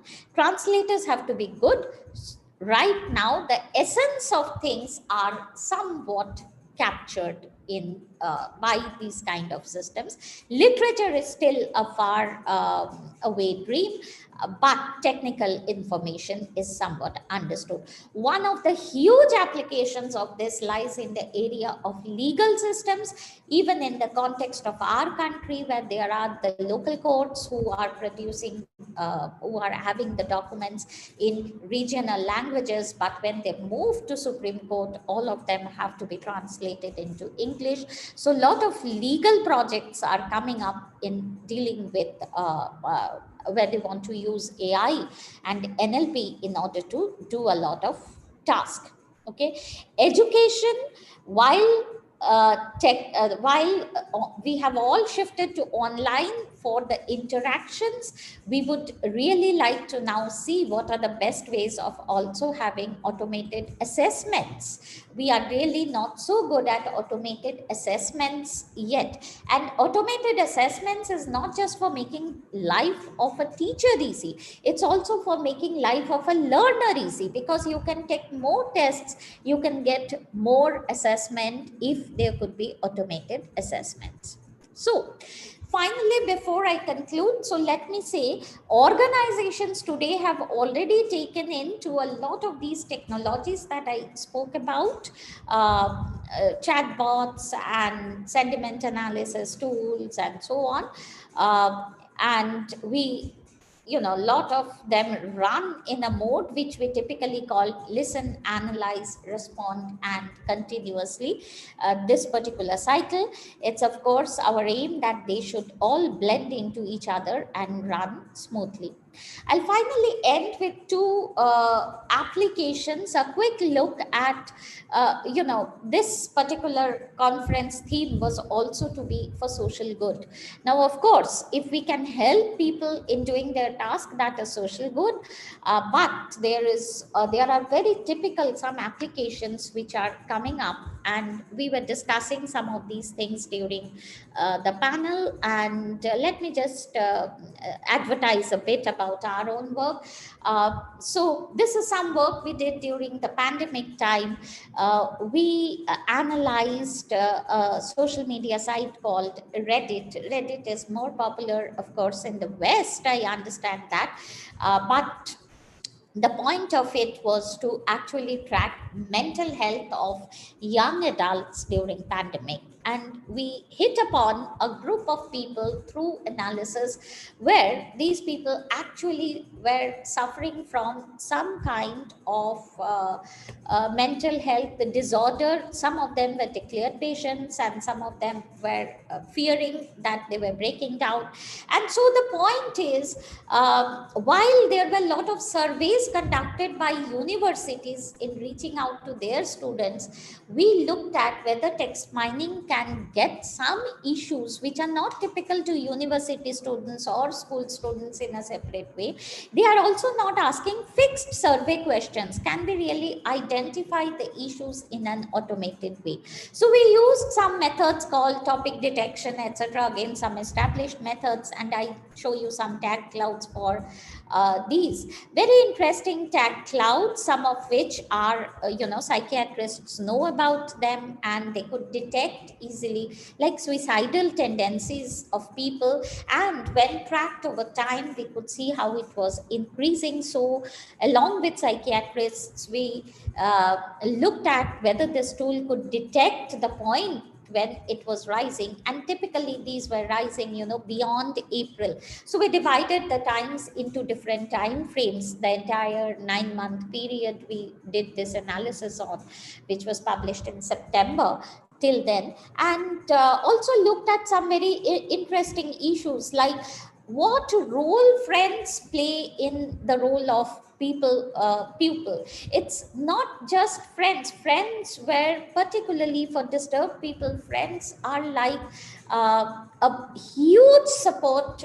Friends and teachers who were outside their family were actually they got support from them, and they were terribly missing that kind of a support, which was in again leading them to more depression and disturbance in even doing regular bodily functions like eating, sleeping, and so on. So all these elements were there, and one of the key points again was a lot of financial stress in people who were graduating, about to graduate, who did not have job offers, who had to pay bank loans, typically in the West.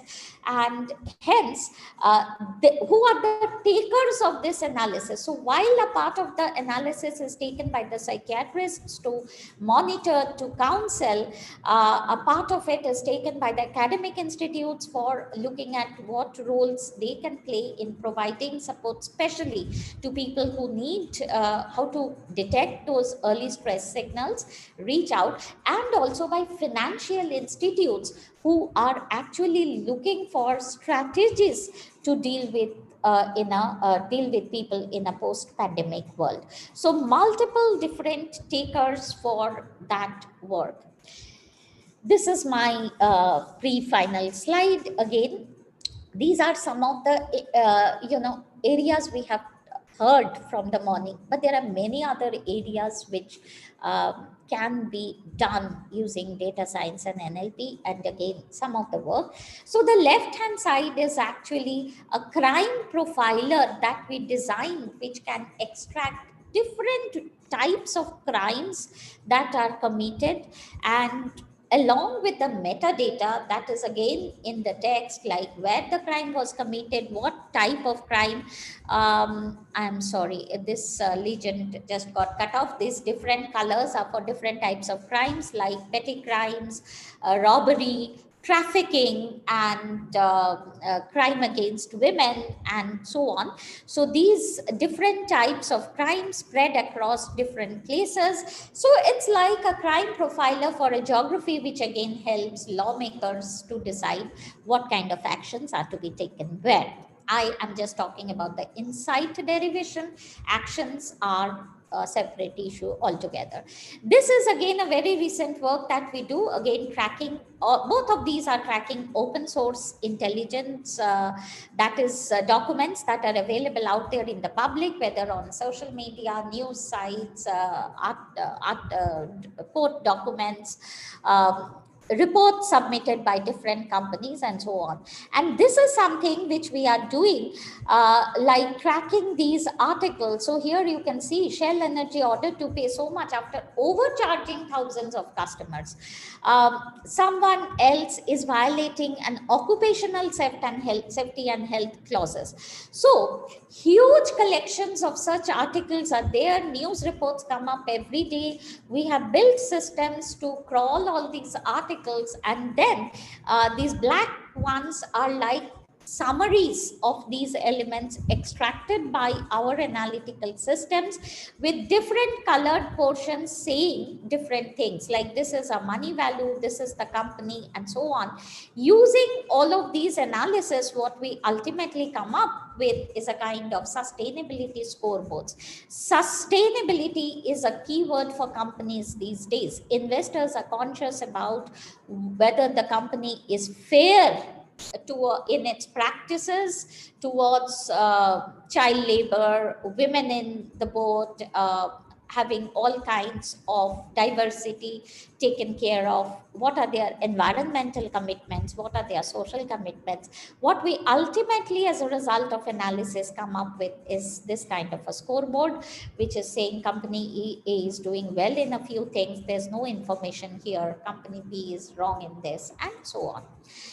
So, okay, that's all. We have touched the tip of the iceberg, is what I believe, with a lot of data available and data science practices coming into place. However, lots more that we can do. Typically, one or two things we cannot do now. As I mentioned, we can't carry on a human-like conversation with an agent for long. There is a lot of information out there, but not accessible to many because of language barriers, technology barriers, and so on. So there are distinct areas to work on. We can't handle deliberate deceit, noise introduced by human beings so well. We can only learn it over time, again, when we have a lot of data. But unfortunately, by that time, the humans are smarter, and they change their ways of incorporating deceit and noise. So these are some of the areas which we still have to work on, whether as techniques, algorithms, technologies, laws, policies. But definitely I believe that data science is here to really make our dream of making this world an even better place. I would like to focus on even better place. It's a good place, and we'll definitely be a better planet soon. Better planet, greener planet soon. That's all. Let me stop sharing. I can take questions. Thank you very much for your attention.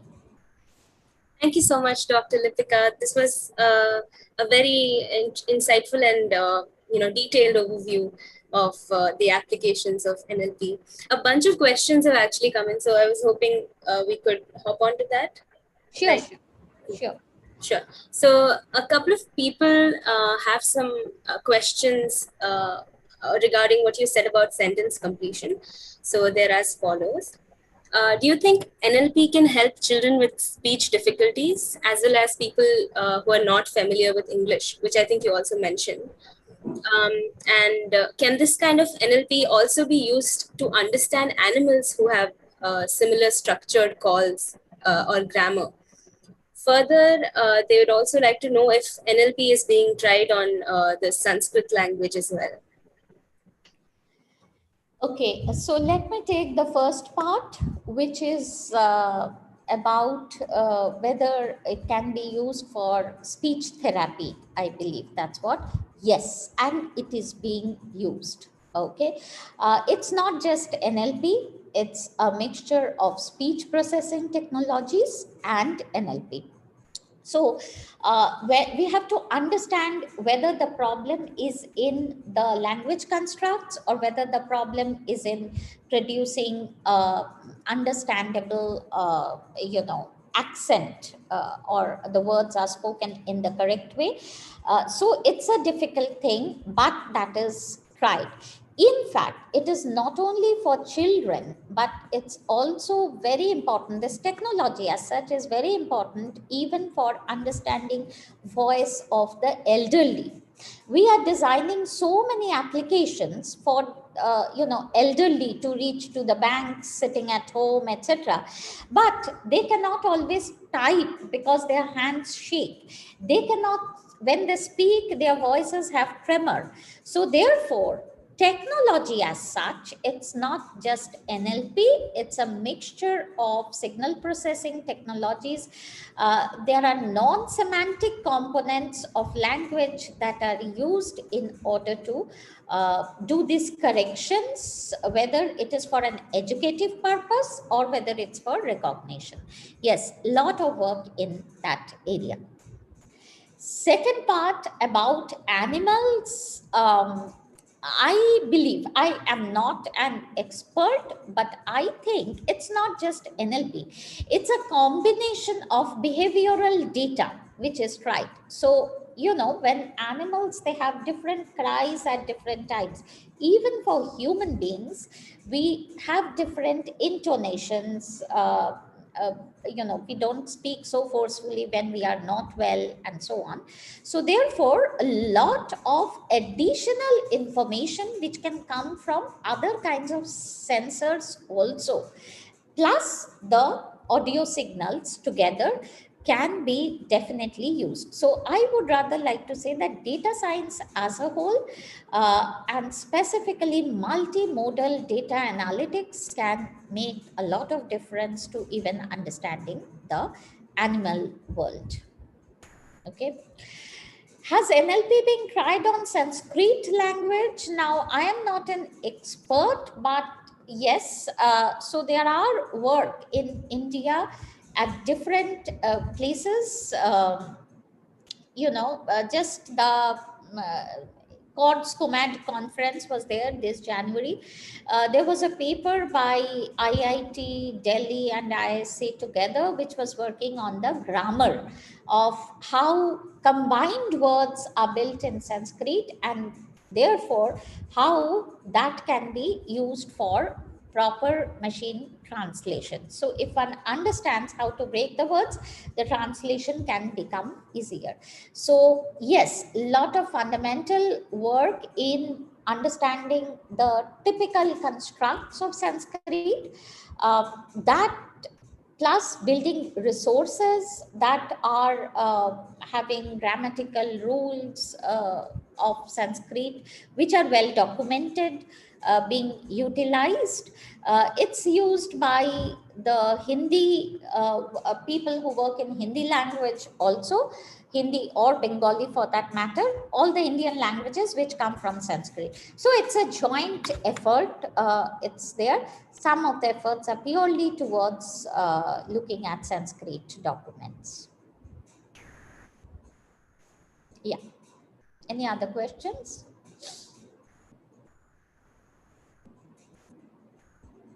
Yeah, so thank you. That actually makes a lot of sense. And the next member from the audience asks, Given that there's a lot of advancement in understanding the spoken language and as well as recognizing emotions through face recognition technologies, can AI process or learn languages by watching videos? Like, is that something that's being done, or something that is that an idea that's been floating around? So learning languages by watching, you mean just by watching the mouth movements? Watching videos and Videos, processing the but emotions of, like, so there are two aspects to it. Even when you are processing videos, you have the audio content, right? So that audio content automatically becomes language. And then the part is, so then it's like any other data to me, for that matter. Plus there is the facial information. That's what you are saying, facial emotion. Yes. So in fact, when we talk about making a chatbot smarter, these are some of the work that are actively going on. So a chatbot, if it if it gives back the answer in typing, it's a different thing. But as I'm saying, when it is a voice chatbot, so if it has to give you back the answer, and if it just gives it in a flat tone, rather, that's obviously less interesting. It's much more interesting if it can also imbibe the correct emotion in the voice. So in fact, speech technology or voice technology has two components to it. One is the semantic or the language component. The other is what we call the non-semantic components. Lot of work is also done in those parts. Even simple use of is conveys so much. Okay, we say ha. I mean, they convey so much. So to really make a chatbot human-like or interesting even to deal with, these have to be incorporated, and yes, they are being looked at. I think that's a really interesting thing to think about, it in two separate components. So the next question from the audience is that even though data has proven to be a cornerstone in NLP tasks, can methods like one-shot learning be incorporated to further natural language understanding? So, again, it depends on applications. So, yes, lot of analytical applications have to look at one-shot learning. So, where basically you are having new examples which you haven't encountered earlier. However, you may have the context and you may have the metadata. Okay, so yes, in one word, yes, you can see. First of all, another very interesting point I mentioned about noise, but language is also ever evolving. Okay, so the meanings of the word changes. There are new words which come in, and if you just stick to a vocabulary, a past vocabulary, a past set of data, you cannot do justice. But when new things are coming in, it's not coming in as a whole entirely new. So it is like something that you have seen in the past. Can you use the other context to make use of it? And if you are making use of limited amount of past data, if you are building systems to recognize new elements easily, okay, recognize new elements easily, that's what few short learnings do. So then yes, that's being tried. Thank you. So moving on, the last question from the audience, which I think is also a very suitable way to end this discussion, is that how can everyday users play an integral role in data collection without compromising on their privacy? I think we are already doing it. So, how many of you have noticed that, Gmail? I don't know for how long you have been using it. We have been using it, let's say, for 20 years. Now, this auto filling up of sentences is only a very recent phenomenon, right? It's about, I think, what, 2 years old at most. Okay. Now, where did it learn to complete sentences? It learned because of all the Gmails that we have in all our drives. So look at the strategy. The strategy was to collect data. Now, what about the privacy? The aspect is that if the data is used um, in a way which is not violating privacy, then we are happy with contributing to it, right? We were happy, of course, because we had a huge facility to use. The Gmail was a huge facility that we had. And when they actually used our data for a positive purpose, that is finishing our sentences for us, which is reducing the time that takes for us to complete. So many times you are sitting in a meeting, someone sends you something and it automatically suggests that, say, thanks, I'll take a look at it and get back to you. So these are all uses of the data that we have given. Now the point is, we have to be conscious producers of data, in the sense that when we are giving something, we should know for what purpose we are giving it. If a company is using it for purposes other than for which we have signed, then definitely it is wrong. Otherwise, and there is one more thing, it should also not be used along with the privacy components. Now, language has many issues in it, like, you may not want to give away your gender, but you give away your gender by the way you write my husband or my wife. It's automatically known, your gender comes to be known, right? So the point is, do I mind my this thing being known? If not, then I'm okay with giving the data. So I would come back to discretion is yours.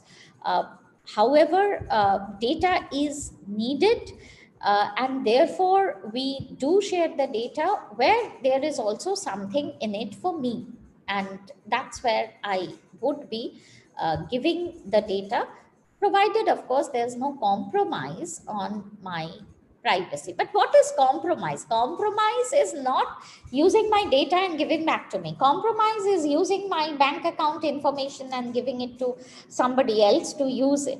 So, there are layers. So what usually happens is there is a hack. There is a cyber crime person who is attacking a drive and taking the data. So these are actually much more psychological issues than pure data science issues. Okay, so there are policies, there are cyber crime prevention policies, etc. You, of course, have to read the agreements that you are signing before you give a data. You can look at the sources from which you are getting an app and then give the data. Uh, but uh, it's a give and take. While I give the data, I do get the privilege of so many things, like recommendations whenever I am at some place, auto completion, auto prediction, all of these things. Yeah, I think it's a long-winded answer, because there is no good or bad. There is no right or wrong. It really has to be, judged with human intelligence finally. Thank you. I think there's a lot of buzz around data and privacy, but it's really difficult for a layperson to truly understand anything about like these things. But once again, thank you so much, Dr. Lipika, for very kindly agreeing to join us today. This has been great, and I'm sure everybody found this really interesting. I hope so. It was my pleasure really to interact, and I do hope a lot of you will be working in future on many meaningful problems in data science. Thank you so much. Thank you. Over to you, Ritu. Bye, ma'am. Thank you so much. It's my pleasure to welcome you back. Before we mention the closing remarks in a few minutes, I'd just like to take the time to thank all of the people who submitted posters to the conference. It was really amazing to see all of your different work and extremely encouraging. It was all very beautiful. And congratulations, of course, to the winners of the art posters. We'll be putting your posters up on our website and our other media soon. And we'll be talking to the winners and getting in touch with them. For those of you who submitted videos, look forward to seeing them on our website soon as well. So thank you so much to our poster presenters and to everyone who's joined us. We've had a global audience. And over to you, Rati, to give us our closing remarks.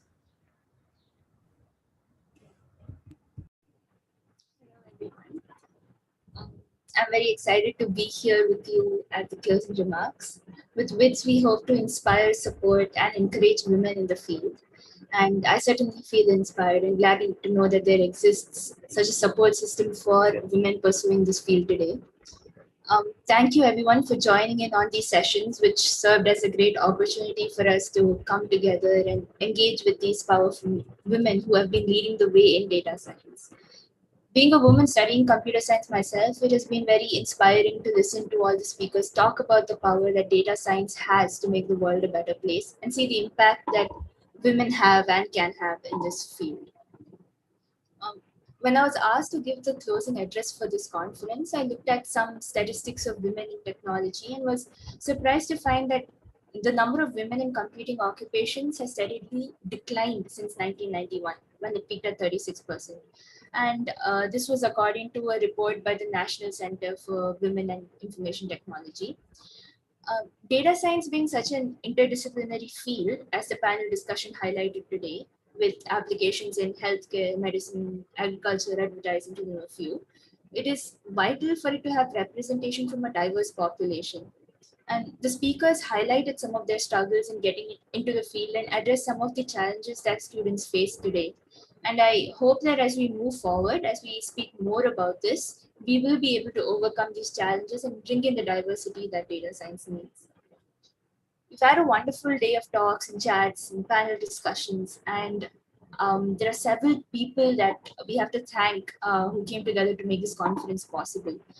So thank you to the speakers who are leaders in their field and extremely busy for having shared their time and knowledge with us. Judy, Shelley, and the entire team at WiDS Stanford for supporting us throughout.